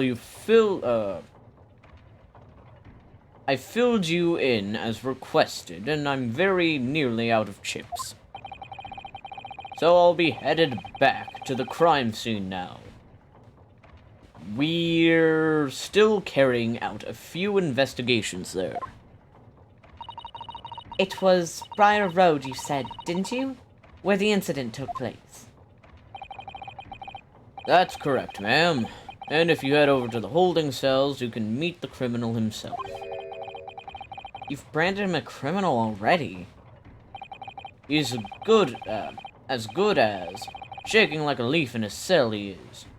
It'll give you a chuckle if nothing else. He's inmate 53. Speak to the jailer and he'll show you the way. Inmate 53. Thank you. Sayonara. Stinging fades away. So there's no helping anyone against the Reaper of the Bailey, they say. Is something troubling you, Mr. Naruhodo? To tell the truth, when I recall the trial yesterday, I can't stop myself from shaking. The idea of facing the Reaper in court again is... Well, if you think it's too much for you, there's no shame in turning the case down. That takes courage, too.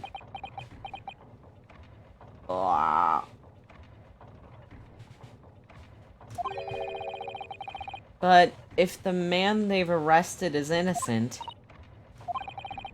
you could well imagine he would be shaking like a leaf in his cell. And I, for one, wouldn't find the sight of that funny. Kins that. So, if I'm honest, I'm still reeling from the shock of yesterday's events myself. And I'm really not sure if I'll be able to help this man, whoever he is. But I'd like to try. So, I think I'm going to make some inquiries. Will you help? Of course she will. Do you really think you had to ask? We love to see a girl boss helping. After all, I am your judicial assistant. Thank you. So then, shall we... Yes! Let's go! Oh my god, I love them. I love that little animation. It's very cute.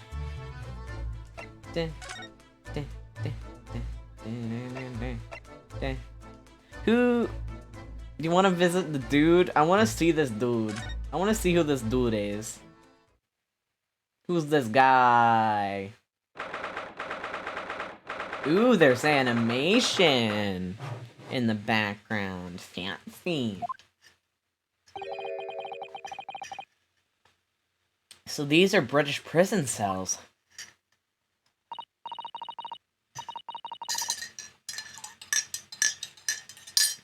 Oh, they're ghastly. It feels just like a dungeon. Yes, and having experienced it in Japan myself. And I can assure you that our wooden cells feel a lot cozier than these cold stone walls. Oh, don't, Mr. Naruhodo. You're making it seem worse. Well, it is pretty grim, bud. Apparently our client is in this cell here. But it's so dark back there I can't make him out. Wonder what he's like. Inmate 53, your legal representative is here to see you. This is where you go when they send you to British jail. Uh-huh. You go to the dungeon? If you go to British... That doesn't... No. Stop hiding in the back of the cell and show your face at once. Am I? Wait, it's this guy? Am I a cat? Is he with no name?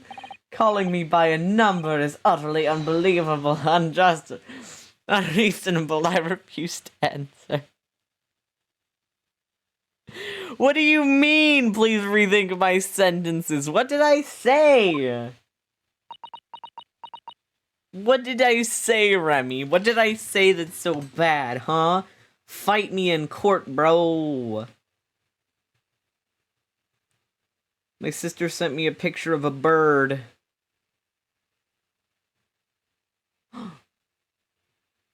Wicked, evil bird.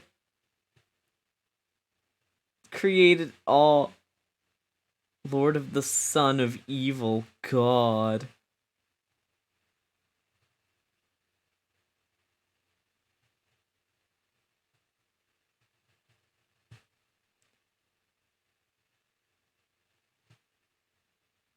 Evil son. Oh my gosh. I got distracted by bird image. Your Honor, the defendant needs to think twice before they talk about dungeons. What did I say? What did I say about dungeons? What did you... What did I say, bro? Mr. Naruhodo, what? What do you think is going on here? I have no idea. But I wasn't just hearing things, was I? That tirade of complaints was in Japanese. Hello, dude. Oh, it's this guy.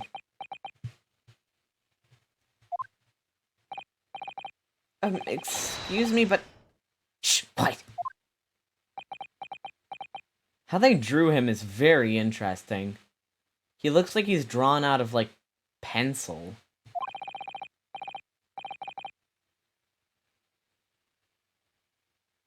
They're all around, hiding. I know they are. They're watching, listening. Even now. I can sense it.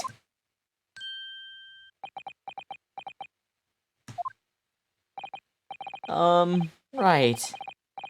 So, could I ask you... There you are. You've come to curse me, haven't you? Don't try to hide it. You're a ghost. Ghost?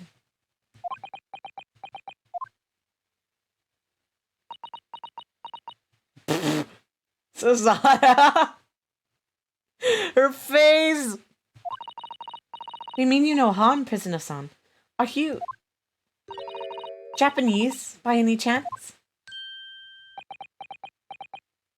Why did his eyes do that? Bro. Catboy located. This is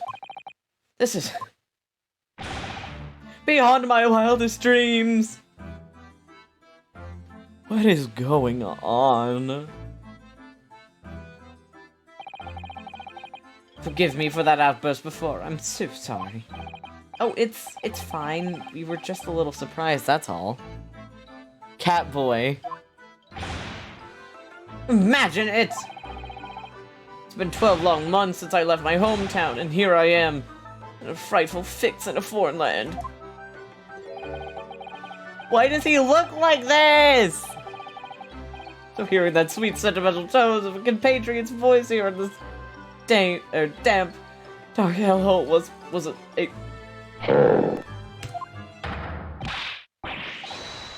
what? Oh my god! Most monumental moving moment.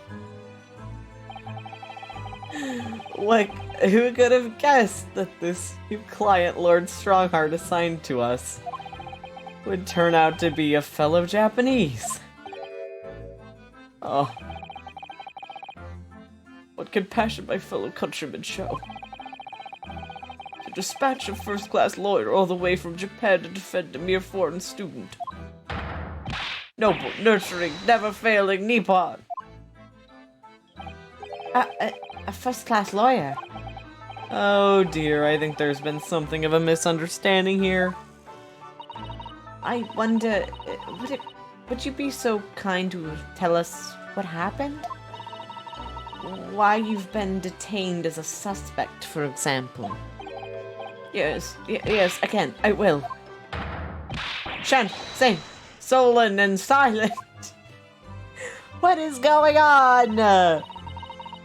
I'm not quite sure I understand what he means, but he seems happy.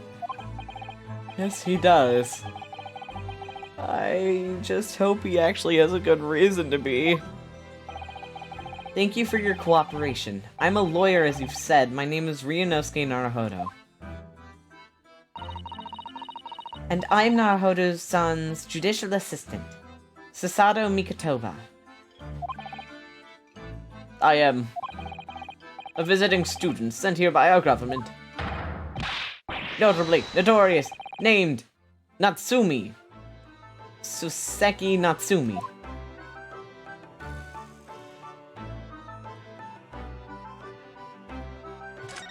I am... This man... From what I remember, he is based off of, like, an actual person. So... I'm not sure that much about said person, but... I don't know, bro. Yeah.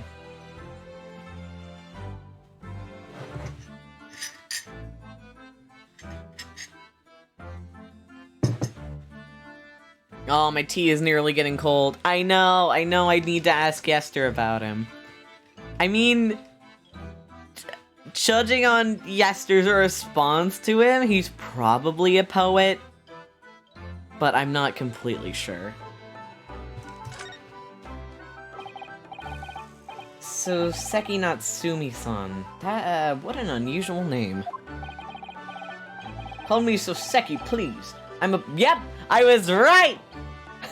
I was right! I'm a poet, you see, a writer of haiku.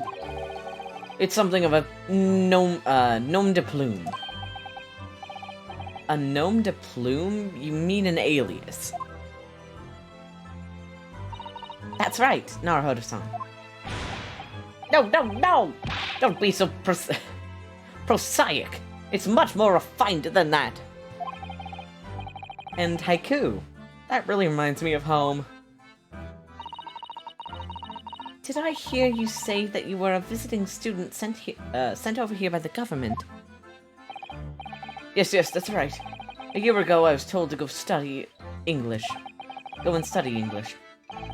First I had to suffer that misery, and now this. It's beyond the pale. Suffer that misery? Did you not want to study here? No, I mean, I had an interest in Great Britain for some years, of course. Oh. But just because the government tells you to do something doesn't mean you can do it. No. What do you mean? If they'd told me to study English literature, that I could have understood. That's my field. But no, they told me to study the English language. Utterly unbelievable, unjustly, unreasonable. I see. Only the other day I was told to send a report about my first year here. I tendered a blank piece of paper. Wise words on whitewashy.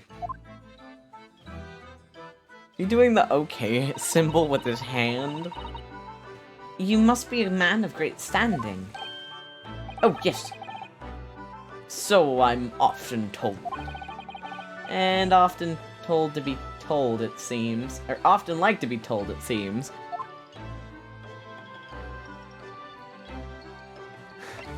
What is up with this dude? Could you perhaps tell us exactly why you've been arrested, Soseki-san? I didn't do it. I didn't commit that atrocious murder. Murder? Oh, no, that's alright. The woman didn't actually die, did she? But she was stabbed with a knife right before my eyes. Before your eyes? You mean you saw the attacker? I didn't see anyone. What? If I'd seen the person who did it, do you think I'd be locked up in here? Oh dear, it seems this case is becoming rather complicated. Why me? Why me? Why did this silly woman have to be stabbed in front of— oh wait, that's the wrong voice. Why me? Why me? Why did that silly woman have to be stabbed in front of me? The curse of London. It's incredibly, inexcusably, intriguingly inconvenient. So, Sasaki-san was there at the scene, but he didn't see the attacker. It's vital that we find out more about the case. They're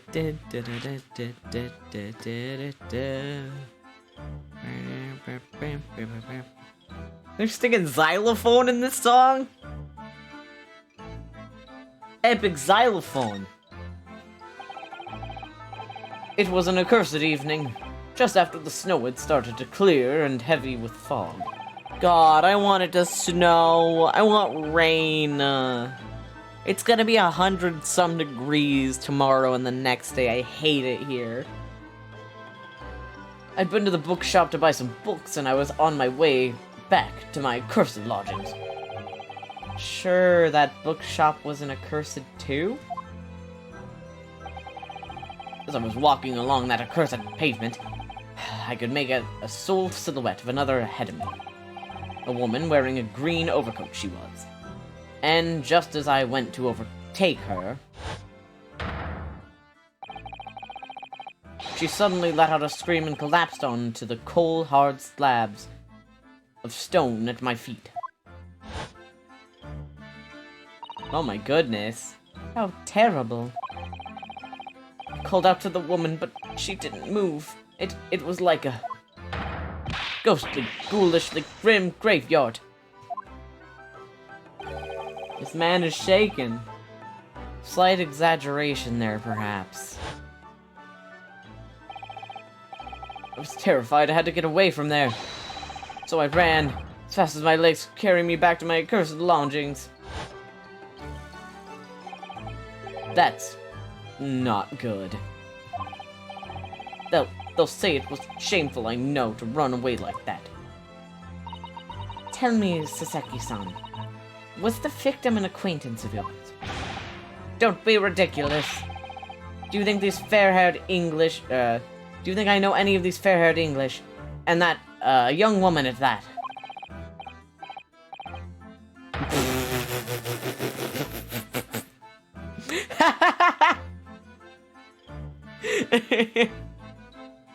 I'm diffident, shy, timid, unsure. I can't talk to people.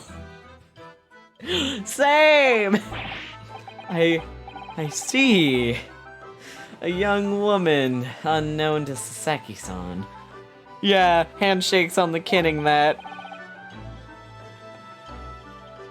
And at the time it happened, who else did you see nearby? Did anybody pass you? Regrettably, apart from myself and that woman, I didn't see a soul. No one? Oh, great. So the victim was unknown to you when there was nobody else on the street at the time. That creates something of a conundrum, doesn't it? Huh? What conundrum?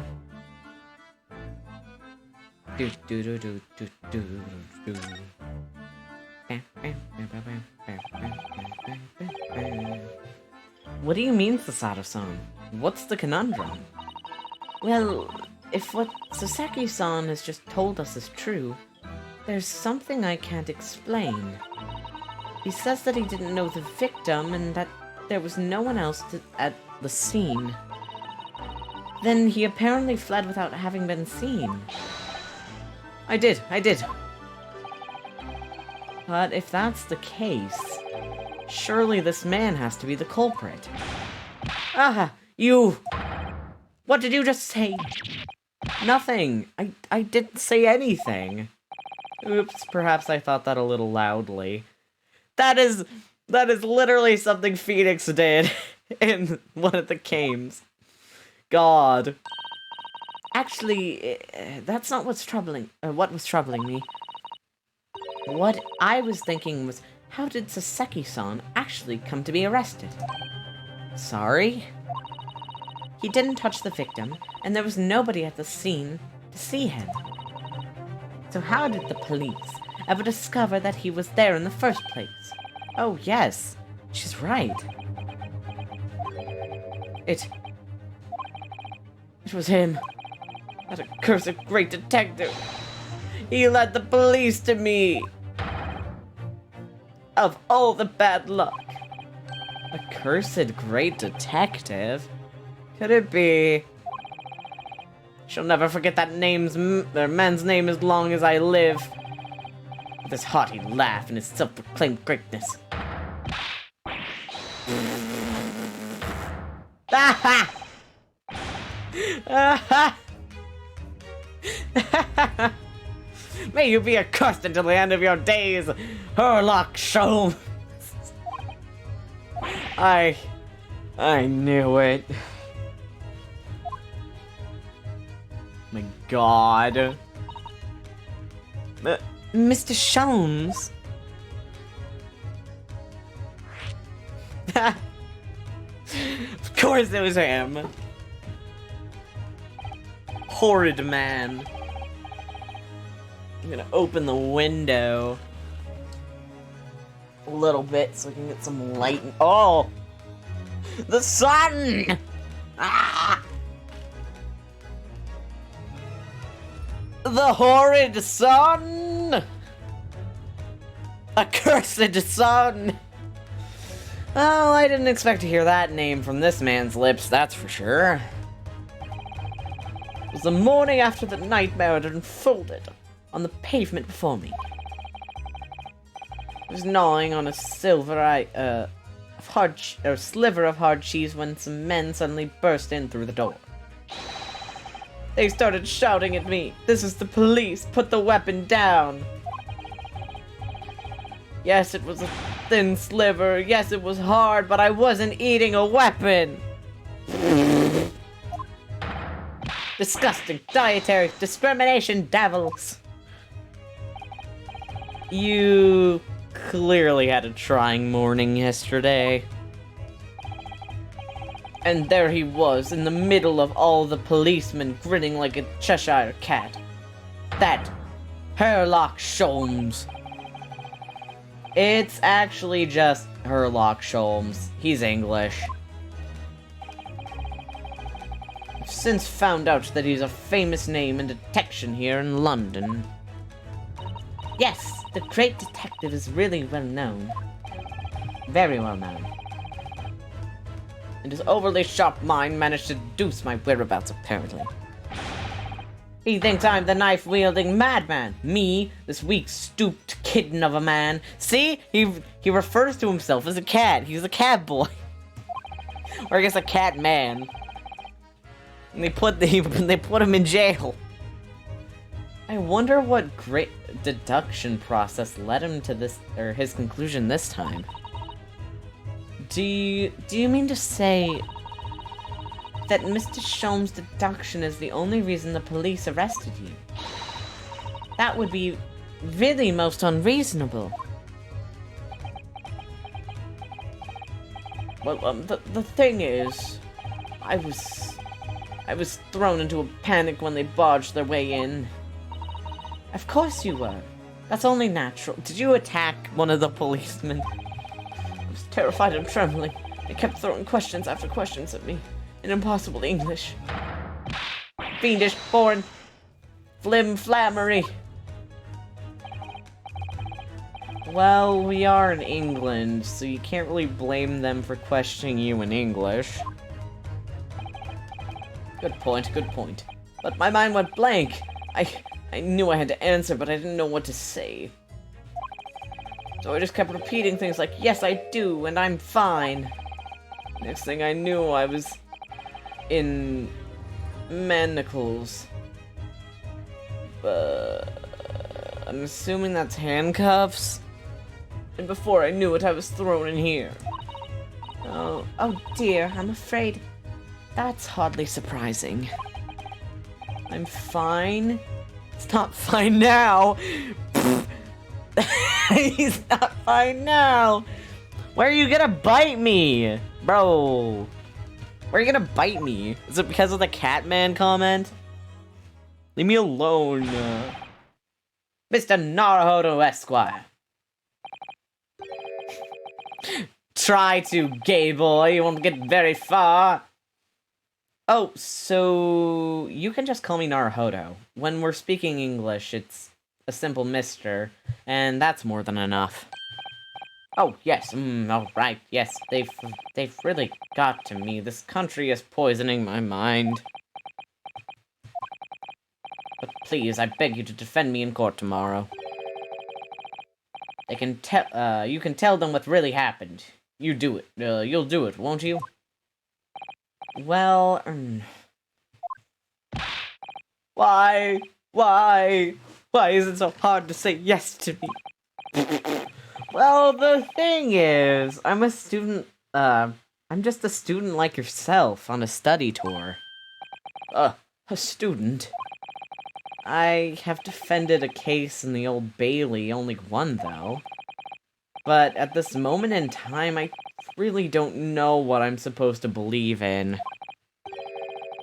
I'm confused about what justice in this country even means.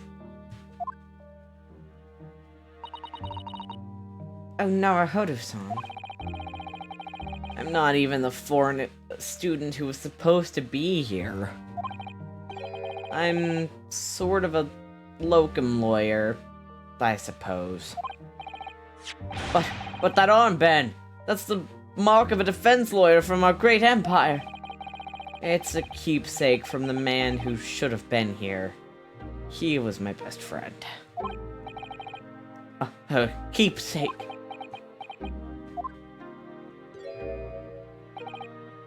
I know exactly what they're saying about me. Oh, who do you mean? The lawyers, all the British defense lawyers. He won't defend me. Goodness, why? Why do you say that? For the same reason as you noted before. When it happened, there was only the victim and myself around, and I ran away from the scene of the crime. I'm not a fool. I know it looks as though I must be the culprit. It must be very hard for you, Sasaki-san. And anyway, I'm a student from overseas. I'm just a foreign nobody to them. Someone not to be trusted. I had them openly laughing about me before, my earshot, without any, complication at all. Any trial for this man would be a waste of time, they said, and of course the foreigner did it. They even had the gall to say that the man doesn't understand half of what's being said anyway. That's awful. They're wrong! I've studied more English than half of the policemen out there on the streets. I've traveled halfway around the world to learn about these people's country and its great history. But no one here wants to listen to a man with a strange accent. They all hate me. So, at the very least, I'd like to entrust my fate to someone who can listen to me in my native tongue. You can do it, couldn't you? When I look into your eyes, I can see it. I can see what you've been through. Saki-san, it's just that...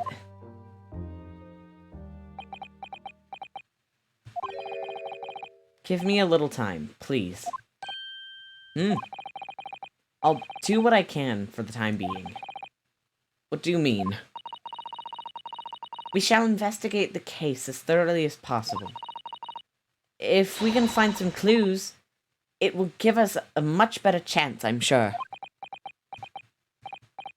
Oh, yes, thank you. I'll be here, all alone, waiting for you, locum student, Mr. Naruhodo Esquire. We should be going then, Naruhodo-san. Drops in to say hi. Hi! I'd kin this, man! What do you mean? We have a case to prepare for. You say that about so many characters, MQ. You can't just say that to me.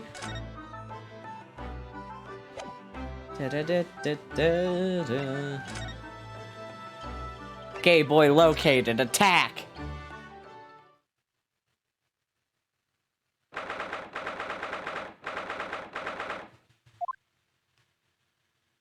Yo, why is that bike messed up? So this is where it happened. Briar Road. Attack! Kill! I pit my two sons against each other. They must fight to the death. Look, Mr. Naruhodo. Look at that regulation, metal helmet. It's unmistakable. The men of Scotland Yard are here. They're investigating as we speak. That is their job, you know. But Mr. Naruhodo, to see one with my own eyes. She really is a law nerd. They're often depicted in the adventures of Sherlock Holmes, but I never dreamed I'd come this close. To a real Bobby's helmet. What? The helmet? Of course. I have to try one on one day. My god. Well, I hope your Hattie dream comes true. I love them, Your Honor. Hi, whatever your name is. Hi, Grayson. What's the Japanese delegation doing here? Oh, Inspector Grayson. This isn't the on the tourist trail, as I'm fairly sure you're well aware. The game knows Scotland Yard and the Met aren't the same, right? I don't know, man. Well, also, were those separate things, like, in the 1900s-ish? I don't know any British anything. I know nothing about Britain. Yes, of course. We're here to investigate. I can attest for a lot of British food we had kind of sucked. So, you've been in the holding cells, then? What, do you make of the criminal? He's not a criminal, as you put it, Inspector. He's a suspect. Well, we'll see about that. You Japanese like to stick together, I suppose. Hello? Why is everyone so racist? Well, do what you will. It doesn't bother me. The blokes in court tomorrow. Whatever happens. And the verdict is for a foregone conclusion. The stone cold air of rejection. Take heart. London at this time of year is full of stone cold air. That makes it worse somehow.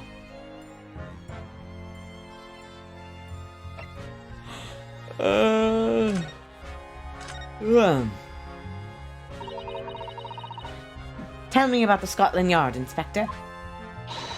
Ever since I read about it in the Adventures of Sherlock Holmes, I've been fascinated by the place.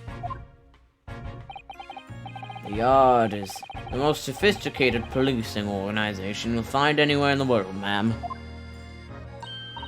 Oh, and you know, I've always dreamt of wearing a real Bobby's helmet. It does make them look the part, seeing that policeman over there with this helmet on. You certainly get the sense that this man, this is a man who will take no nonsense in his duty of protecting the city. No. A-cab, baby. Oh yes, doesn't he look wonderful? Being a London Bobby is hard going, I can tell you. Exactly. Oh, really? First thing in the morning, you know what he does. Goes round and rouses all the laborers on his beat so they can't get off to work. What? He wakes people up? Yup, wrapped on their windows with a long pole. Did it myself, going back a bit. I had no idea. What? Huh? The police wake people up for their jobs? The Bobby works for the people of the town. Just another one of his duties. After that, he starts tirelessly patrolling the streets all day long. Oh, God. He has to cover 20 miles a day. That's the regulation distance. I can't really imagine how far that is, but it sounds like a long way. Wild. Let me see. 20 miles, that's approximately the distance from Tokyo to Yokohama. On foot? That's definitely taking things a bit too far. And when it gets dark, of course, he has the important job of lighting all the gas street lamps. Oh my! And I suppose in between all those duties, Bobbies are expected to investigate cases as well. And chase after criminals trying to evade the law. I'm not sure you'd call it in between exactly, more alongside, but yes. Bro, go off.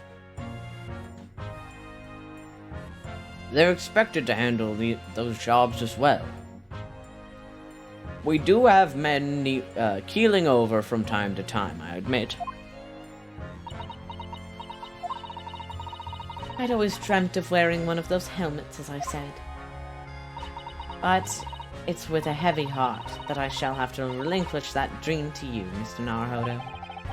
Your heavy heart will be my heavy head if you do.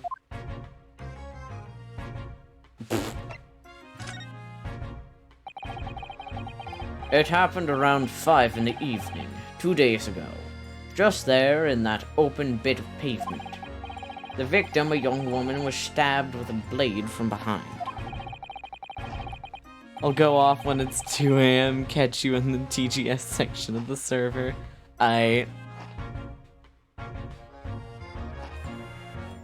Is it right that the lady is still Wait, wrong voice! Wrong voice! Is it right that the lady is still unconscious now? You mentioned that she's being treated in a hospital. I never said she was a lady. Truth is, unless she comes around pretty smartish, we won't be able to find out much about her at all. I suppose that means they haven't been able to take a statement from her, of course. Here's a map of the local area I happen to have on me. You can take it if you want. Really? Are you sure? It's a yard policy to give lawyers defending suspects the odd bit of information to go on. I haven't actually accepted the job yet, but still. Thank you, Inspector. We gratefully accept. The local map has been entered into the court record. Anyway, as far as we know, there was no one else on the scene other than the victim and your fellow countrymen. So, who did it, do you think? Not much of a head scratcher, is it? Well, I know Mr. Natsumi, is also claiming not to have seen anyone around, but... Just because he didn't see anyone. It doesn't mean that we can be sure no one else was present. I'm sorry I have to tell you, but we most certainly can be sure.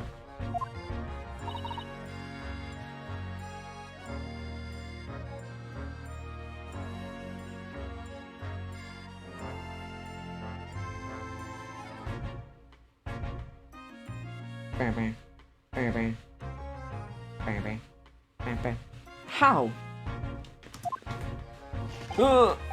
Because, ma'am. The precise moment of the stabbing didn't go unnoticed. What? We have 2 very reliable witnesses, no less.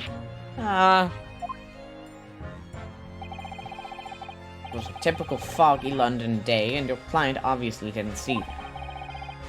There were witnesses now.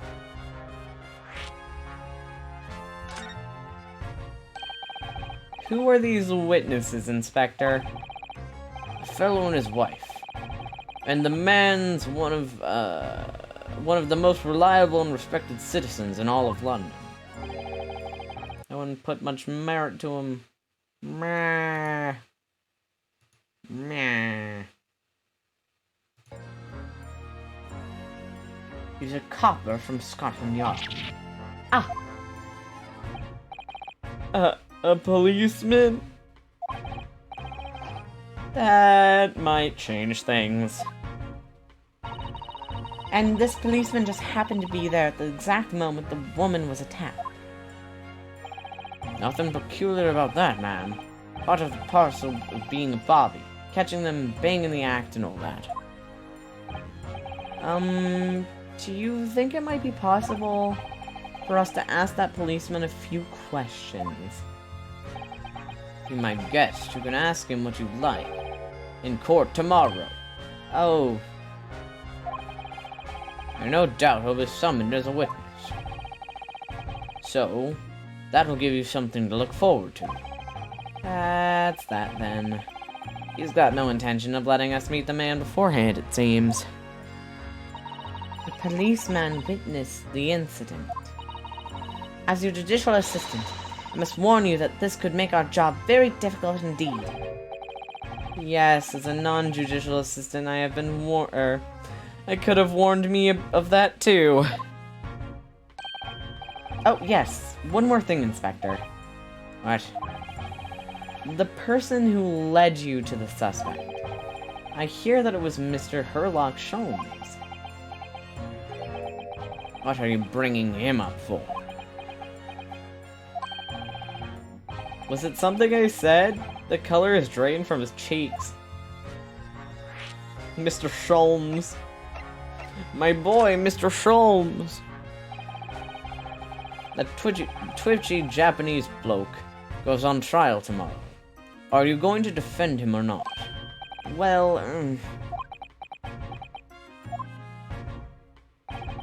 Makes no difference to me, but I will say this. No London lawyer with his salt would touch that case with a barge pole. Because the prosecution is being handled by the Reaper of Bailey, you mean? There's no way to save that man now. It's a waste of time trying. It's all a bit strange, though. Sorry? The Reaper, he hasn't appeared in court once for a good few years now. yes. We did hear something to that effect. And the only people he usually bothers with are the real scum. The master criminals, the violent ones. Master criminals. The violent ones? That's right. He handpicks his victims. Only deals with those guaranteed to go to the gallows for their sins. But Mr. Natsumi won't hang for what he's accused of, surely. That's just my point, sunshine. Yes, the young woman was stabbed, but it didn't kill her. Couldn't even say the intent was there. So this isn't the sort of case I'd be expecting the Reaper to just want to sink his teeth into. For want of a better phrase. He's a vampire! Well, that's not exactly a minor infraction, is it? No. There's gotta be more to it. There's some reason he's taken an interest. Really? What sort of reason, Inspector? You think I can tell what's going inside that head of that Lord of Darkness? Oh my god. You have to ask him yourself at tomorrow's trial. Are we really going to have to face the Reaper again? Lord of Darkness, as he put it. Lord of Darkness sounds like a My Little Pony villain.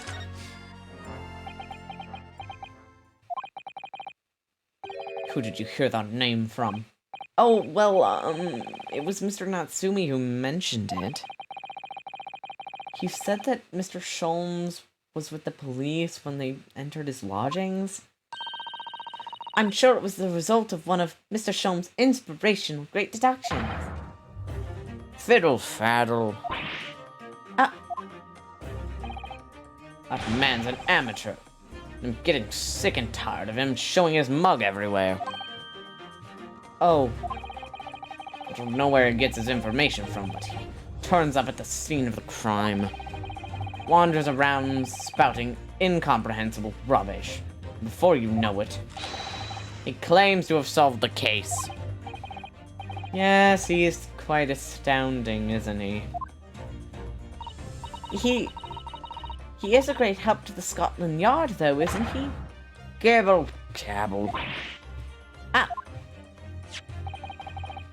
Ever seen this before? Oh, yes, that's Branched Magazine. The wonderful publication in which the adventures of Sherlock Sholmes appears.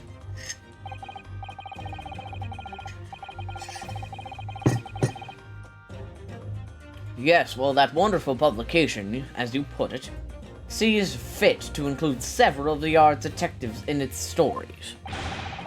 And so-called great detective makes a mockery of all of us. So if you ask anyone in the Yard, it's a misadventure to be included in any Sherlock Sholmes tale at all. Sherlock Sholmes really said ACAB for being a detective. Well, I suppose there is an element of that. We work our socks off, every one of us, only to be frumped by the public thanks to that obnoxious detective. The man's as dangerous as to us at Scotland Yard as he is to all our criminals. That can't really be true, can it, Inspector? Clearly, the great detective and the police have a complex relationship.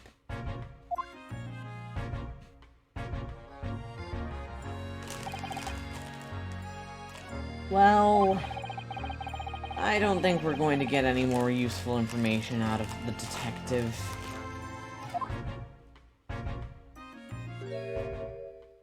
Oh. Mr. Naruhodo, can I make a suggestion? Oh, yes, what is it?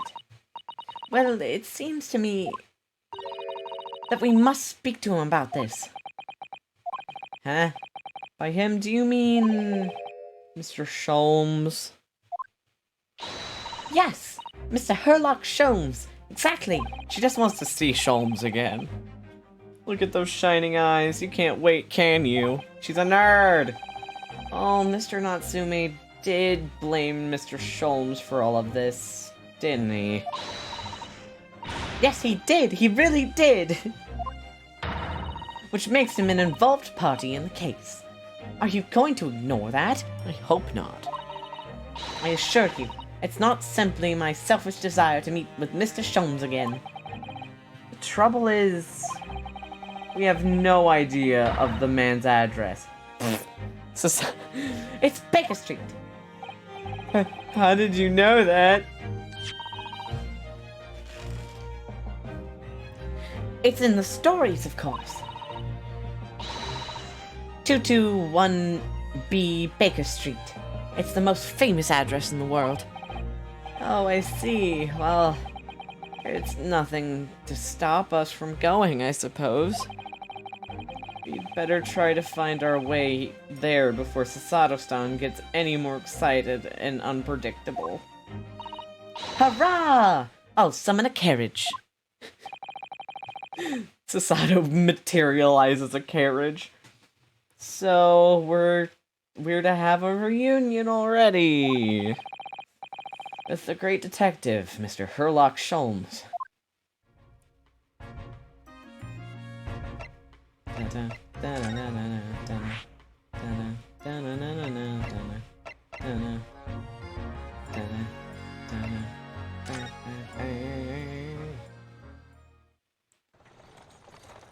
Cutscene.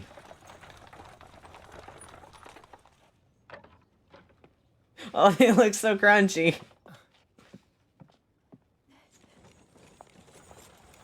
Thank you very much. It's just up there overlooking the street. Good day. Thanks again. Oh, they're so polite. I care them, Your Honor. This is it. The residence of Mr. Herlock Sholmes. Care them a lot.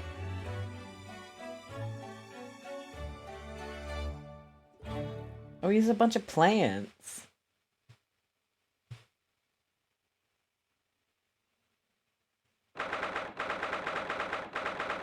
Why is there a knife in his wall? Sholmes, why do you live like this? So this is where the great detective makes his living. It feels surreal to be here for some or somehow.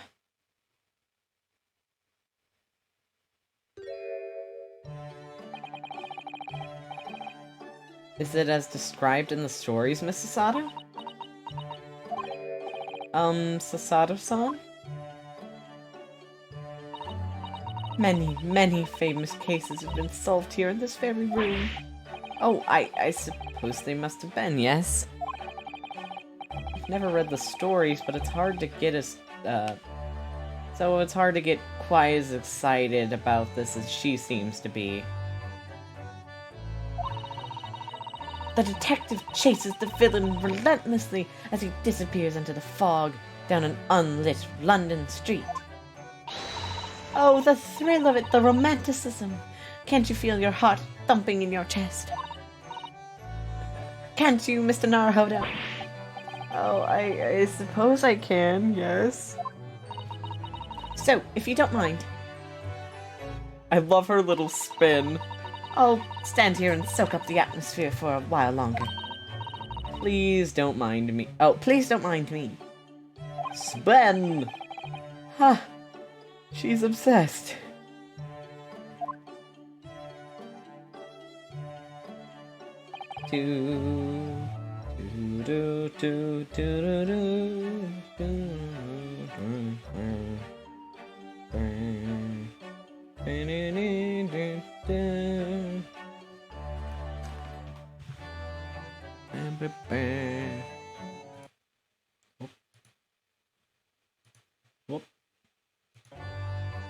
Well, it looks like our detective friend isn't home at the present.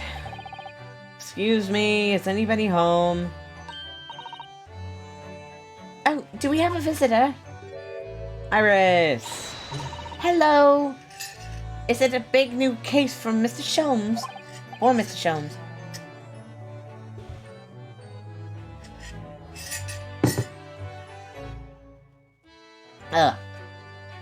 Hello? Who are you? Wait. Aren't you...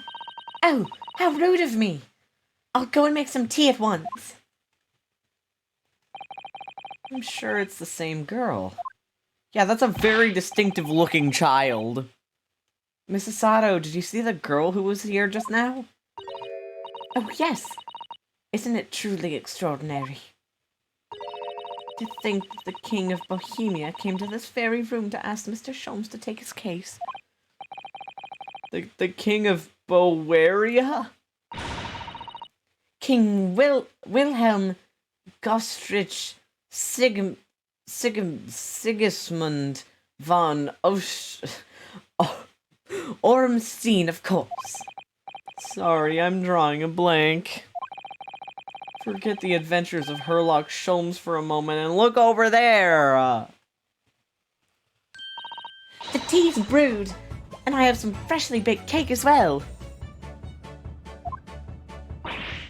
Ah, it's you! I knew it. Sasato-san recognizes her too.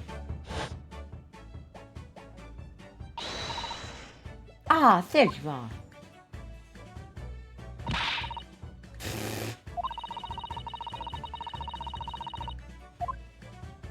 How rude of you to take this child's gun.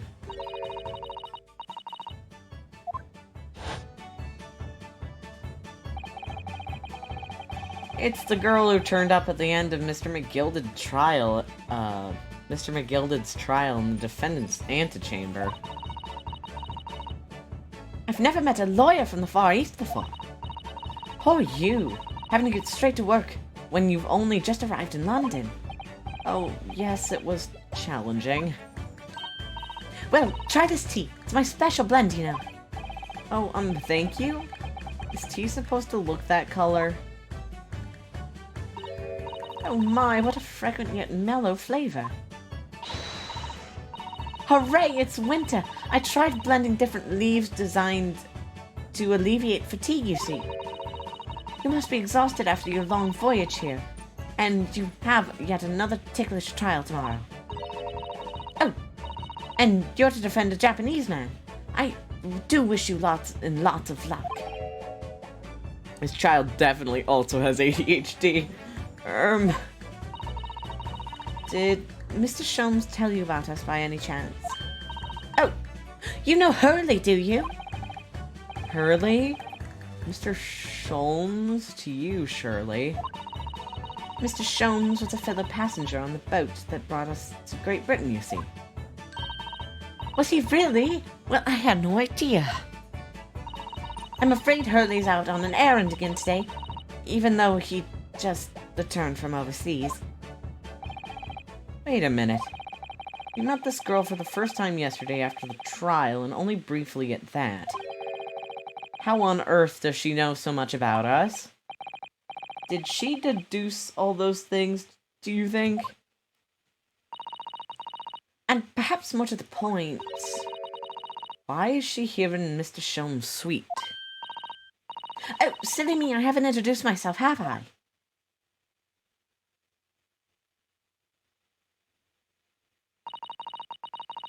It's a great pleasure to meet you both. My name is Iris Wilson. I live here together with Hurley. Iris, is it? What a lovely name. What? What's the matter? No, wait, this can't be. Did you just say that your name is Wilson? What's the matter with Sato-san? Why is she so flustered all of a sudden? Yes, that's right. And what are your names? Oh, I'm Ryunosuke Naruhodo, a lawyer from Japan. Oh, sorry. I'm Mr. Naruhodo's judicial assistant, Sasato Mikotoba. It's wonderful to meet you. Lovely, Susie and Runo. Got it. Sussy. Wait! Ah! Sussy Baka. I'm so mad. I'm so mad. I'm taking a picture. I have to send this. Have to.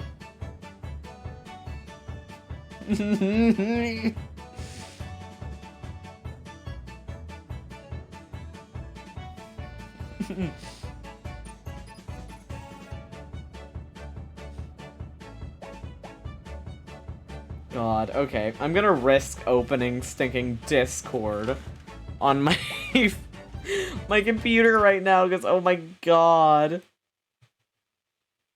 Well, Susie. I know Susie, but also it's very funny to me. I'm sorry. I'm horrible.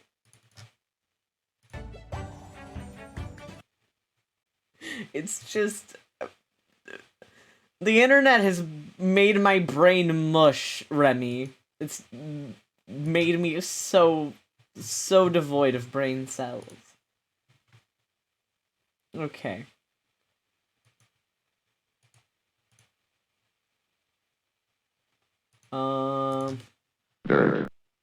Whoopsie.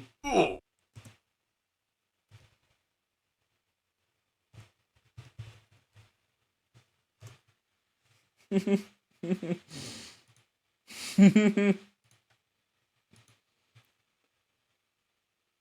thought that happened. Leave me alone! Everyone's so mean to me all the time.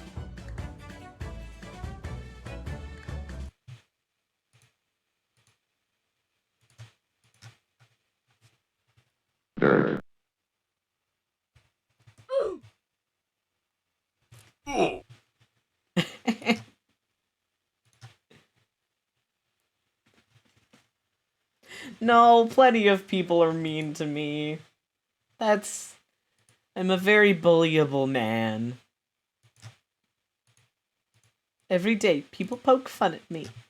Cruel and mean to the Calhoun. And Runo. Mean and cruel. My son is cruel to me. There's more to this girl than meets the eye. There's so many questions for her, I don't know where to start. Yes, and so do I. Ha ha ha, how are you that small? I wanna... Oh. Oh my god. Ah! Look at this dude. Oh, he's only 33? He's younger than I thought he was. What do you mean? How are you that... I'm an inch shorter than you, Remy. I'm so mad. Why did I ever tell you that I'm shorter than you? I could have kept up the lie of being 5'6", but I'm a fool.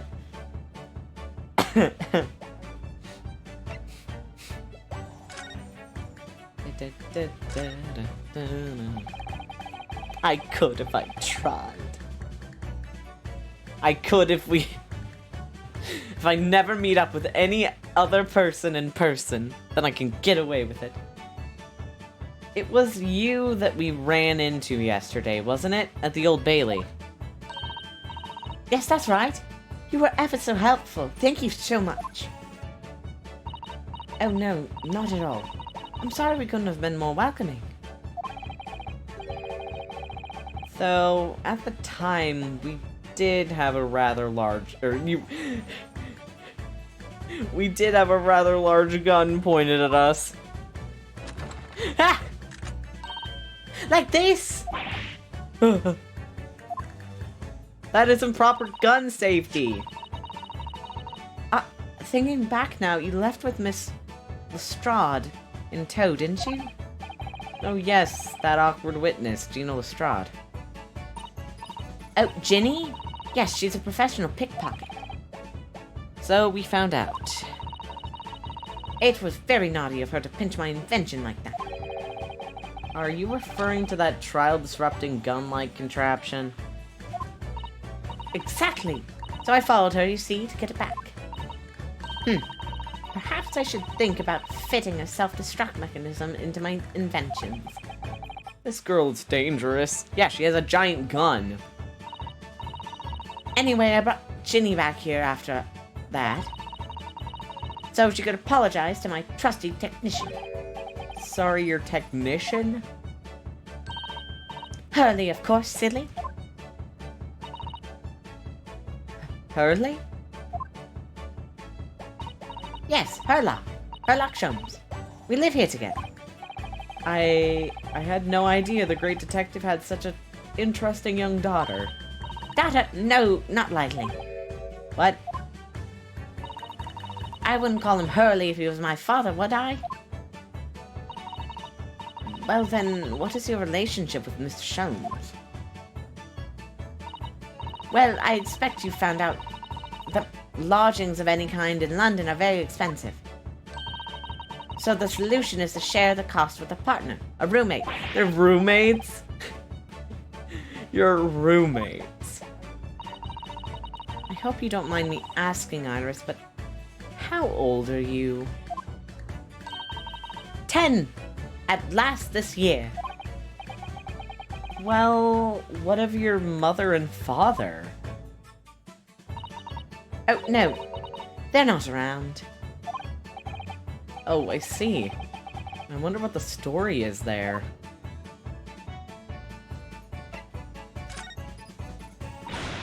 Oh, yes, there's something I must ask you. Of course, of course. Go ahead, Susie. I'm a very great fan of the adventures of Herlock Sholmes and...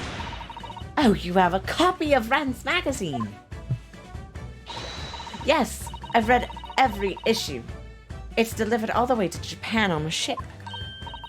Oh, this is exciting. My stories are being read on the other side of the world. My stories? That's right. Hurley is always solving such amazing cases, you see, and he tells me all about them. They really are quite fascinating. It would be such a shame if I was the only one who ever heard them, don't you think? Goodness. Last night, he was telling me all about a new case he had just solved on a steamship traveling from a faraway land. So I was just in the middle of typing up a manuscript for the next issue before you came. So you were the author? Yes. I'll let you in on a secret if you like. I'm going to call this latest adventure The Speckled Band. The Speckled Band? That's certainly very familiar. Of course, I could always change one or two details in the stories. I always change one or two details in the stories here and there. This time, I had the idea of making a venomous snake to be the cause of all the trouble. Oh, that was Mr. Sholm's first thought as well, actually. Yes, and of course, I know that a snake might not be a credible fit for the facts of this case exactly, but it's a story. Some poetic license is justified to make it more thrilling, I think. Don't you? So, do you mean to say... the stories about Mr. Sholmes that are published in the Rance magazine? All written by me, yes. Oh, on my wonderful and very modern typewriter. But all the stories I've ever read were written by a doctor of medicine, by Mr. John H. Wilson. Sasato-san's getting more and more worked up. Yes, that's me. I mean, my name really is Wilson. But what about the doctor of medicine part? That's all true too. I'm a doctor of medicine. No, at 10 years old. At 10 years old. Well, that's quite incredible. But... Dr. Wilson is an English gentleman. Yes. I did alter the setting slightly for the stories to be more compelling. Oh. Well, it sounds a little strange, doesn't it? The great detective with a 12-year-old girl in tow. A 10-year-old girl in tow.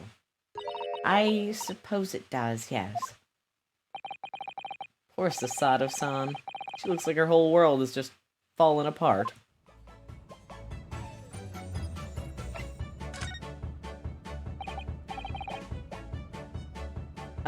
About before... Yes? What's on your mind, Runo? Do tell me. How do you know that I was a lawyer? And we just arrived in London, I mean? Yes. Oh, and then we have a difficult trial tomorrow. How did you know all of that? Oh, that's what you mean. Please, tell us what you did, how you did it. Explain every detail.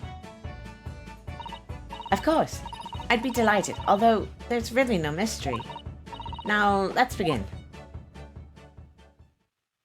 Oh my gosh, her little goggles.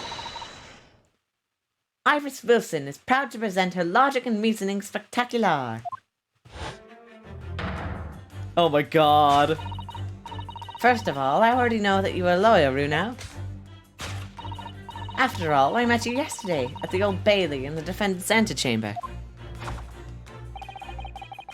But you also said that we just arrived in London. How did you know that? I love how wide-eyed he is all the time. I observed a passport and travel ticket protruding from your breast pocket. Oh. So I was reasonably confident that you must have only just arrived in the country. And on top of that, You accepted a case against that particular prosecutor, telling me you're unaware of London's court affairs. The Reaper of the Bailey. I walked right into that one, didn't I? Oh my god! Oh, I love them, Your Honor. Then I noticed a red ink stamp on the back of Susie's hand. You were given that when you visited a local prison to meet the suspect, weren't you? Earlier today. Ah. They use those stamps to keep a close eye on comings and goings, you see. I didn't realize. And a red stamp is used for people, is only used for people visiting foreign inmates. I am simply built different. It's only been 5 hours and 30 minutes. I've gone longer. Ugh. The last stream I did was, like, almost 8 hours long. And also I'm determined.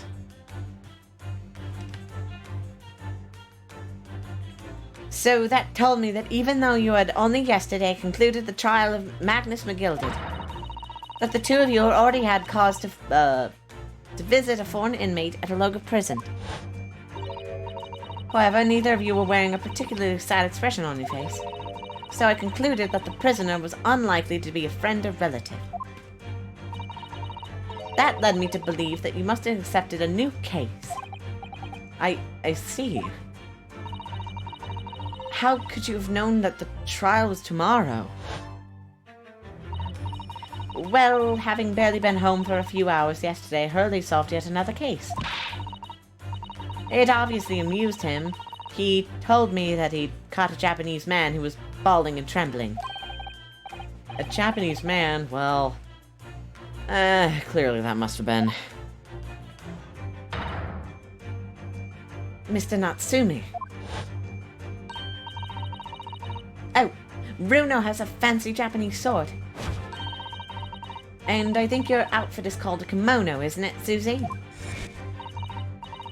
Well, anyway, it was clear to me that you both come from Japan yourselves. So I put two and two together and decided you must be defending the Japanese man Hurley caught. And there was only one conclusion those facts could lead me to. Why is this 10-year-old so talented? You both came here to ask Hurley about the case. There's a note on the mantelpiece that says the man's trial will be tomorrow. Hurley is always stabbing his notes with a knife, you know. He is silly. And that's all there was to it, really. Thank you for listening. I'm Iris Wilson, and that was one of my great deductions. Oh my god. Well, was it a winner? Were my deductions correct? They were spot on. That was amazing, Iris. Truly a great deduction. You even managed the certain something of Mr. Sholm's delivery. Oh, well, I was just copying Hurley's style for that. This really is great, very good news. You could tell us all about the case involving the Japanese man.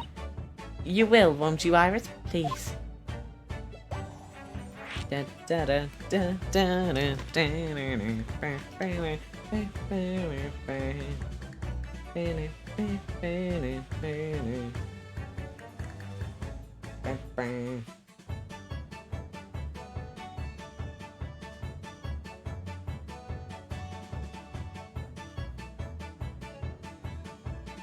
Nation impressed by feats of very smart little girl. Pint-sized inventor and author can invent so many weapons.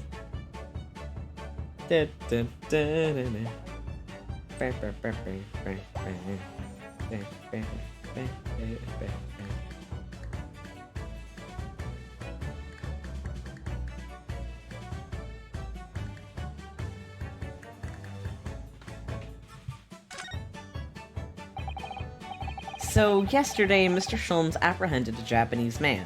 You were saying. Yes. Hurley had just arrived back in London after a sea voyage. But the police were waiting for him at the railway station to take him directly to the crime scene. Ah, the great detective is a popular man, it seems. Apparently a woman was stabbed in a quiet street somewhere in town. There were witnesses who had seen a short, shifty-looking, stooped man running away from the scene. A short, shifty-looking, stooped man. Mr. Natsume, beyond any doubt. Sasaki-san said that he didn't see anybody else on the street at all. But it seems there were witnesses after all. Hurley used his great deductive powers to determine the man's address. It was a lodging room, very nearby. He went directly there with the police. And what did they find? A short, shifty-looking, stooped man shivering in fear. Mr. Sholm's great deduction certainly hit the mark this time.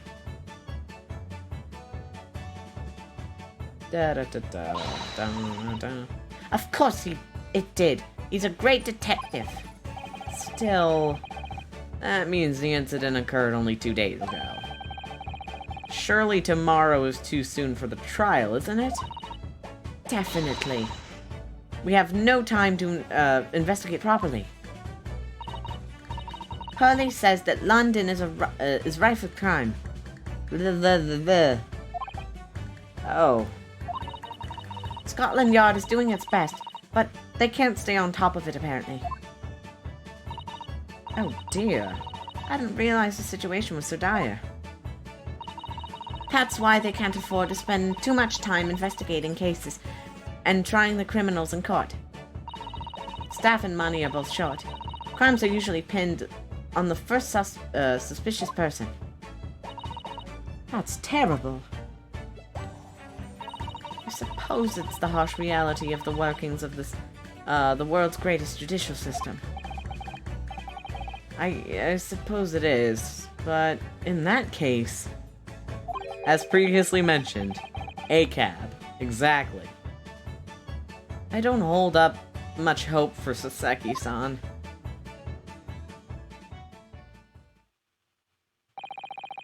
Thank you for answering so many of our questions, Iris. This has been very informative. Oh, you're most welcome. I've had so much fun. Do you happen to know where Mr. Sholmes is at this moment? Or at the moment? As you've guessed, we'd like to ask him some questions about this case as well. Well, I expect Hurley is still investigating the scene. Of the case involving Mr. Natsume, you mean? Yes, Mr. Nuts. Haha! Mr. Natsume.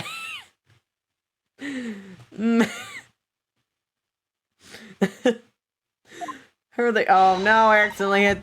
Wait, I can hit history. Hurley said he was going to the man's lodgings. If you leave now, you'll probably catch him there. Iris, do you know where those lodgings are? Well, I imagine the police are still investigating the scene of the crime themselves, aren't they? Did you happen to come across a detective by the name of Grayson when you were there? Yes, we know Inspector Grayson. Ah, goody. In that case... Oh, her voice hurts my throat so much. Give Gracie this from me, would you? If you do that, I'm sure he'll tell you what you want to know. What is this? A 5-shilling piece and a postcard, it seems. It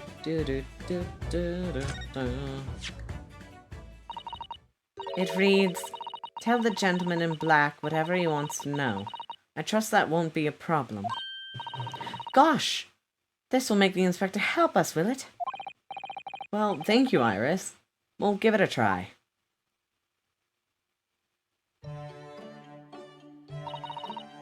Good luck, then. I'm going to return to writing my manuscript, The Speckled Band.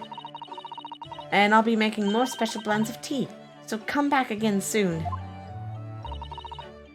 We'd be delighted. Thank you so much, Iris. Well, Mr. Naruhodo, it's back to the scene of the crime. So, somewhat dubious that they would exert any influence over the men of Scotland Yard at all. We headed back to the scene with Iris's curious note, and one of the world's heaviest silver coins in hand. Is this where it's the to be continued? Yes! Perfect! Perfect timing. Because I was gonna be like, oh, I'm gonna end it after this segment. Perfect. Because my throat is... Iris's voice killed my throat dead. Doing a small child's voice hurts my singing throat, man. Ugh. Someday I'll get through these games. Alright. I'm gonna end it there, cause I'm... What? No! No! No! I don't want to see this. Get it out of here. Get it out of here. Alright. I'm gonna peace out. My back hurts. I'm gonna lay down for a bit. Goodbye!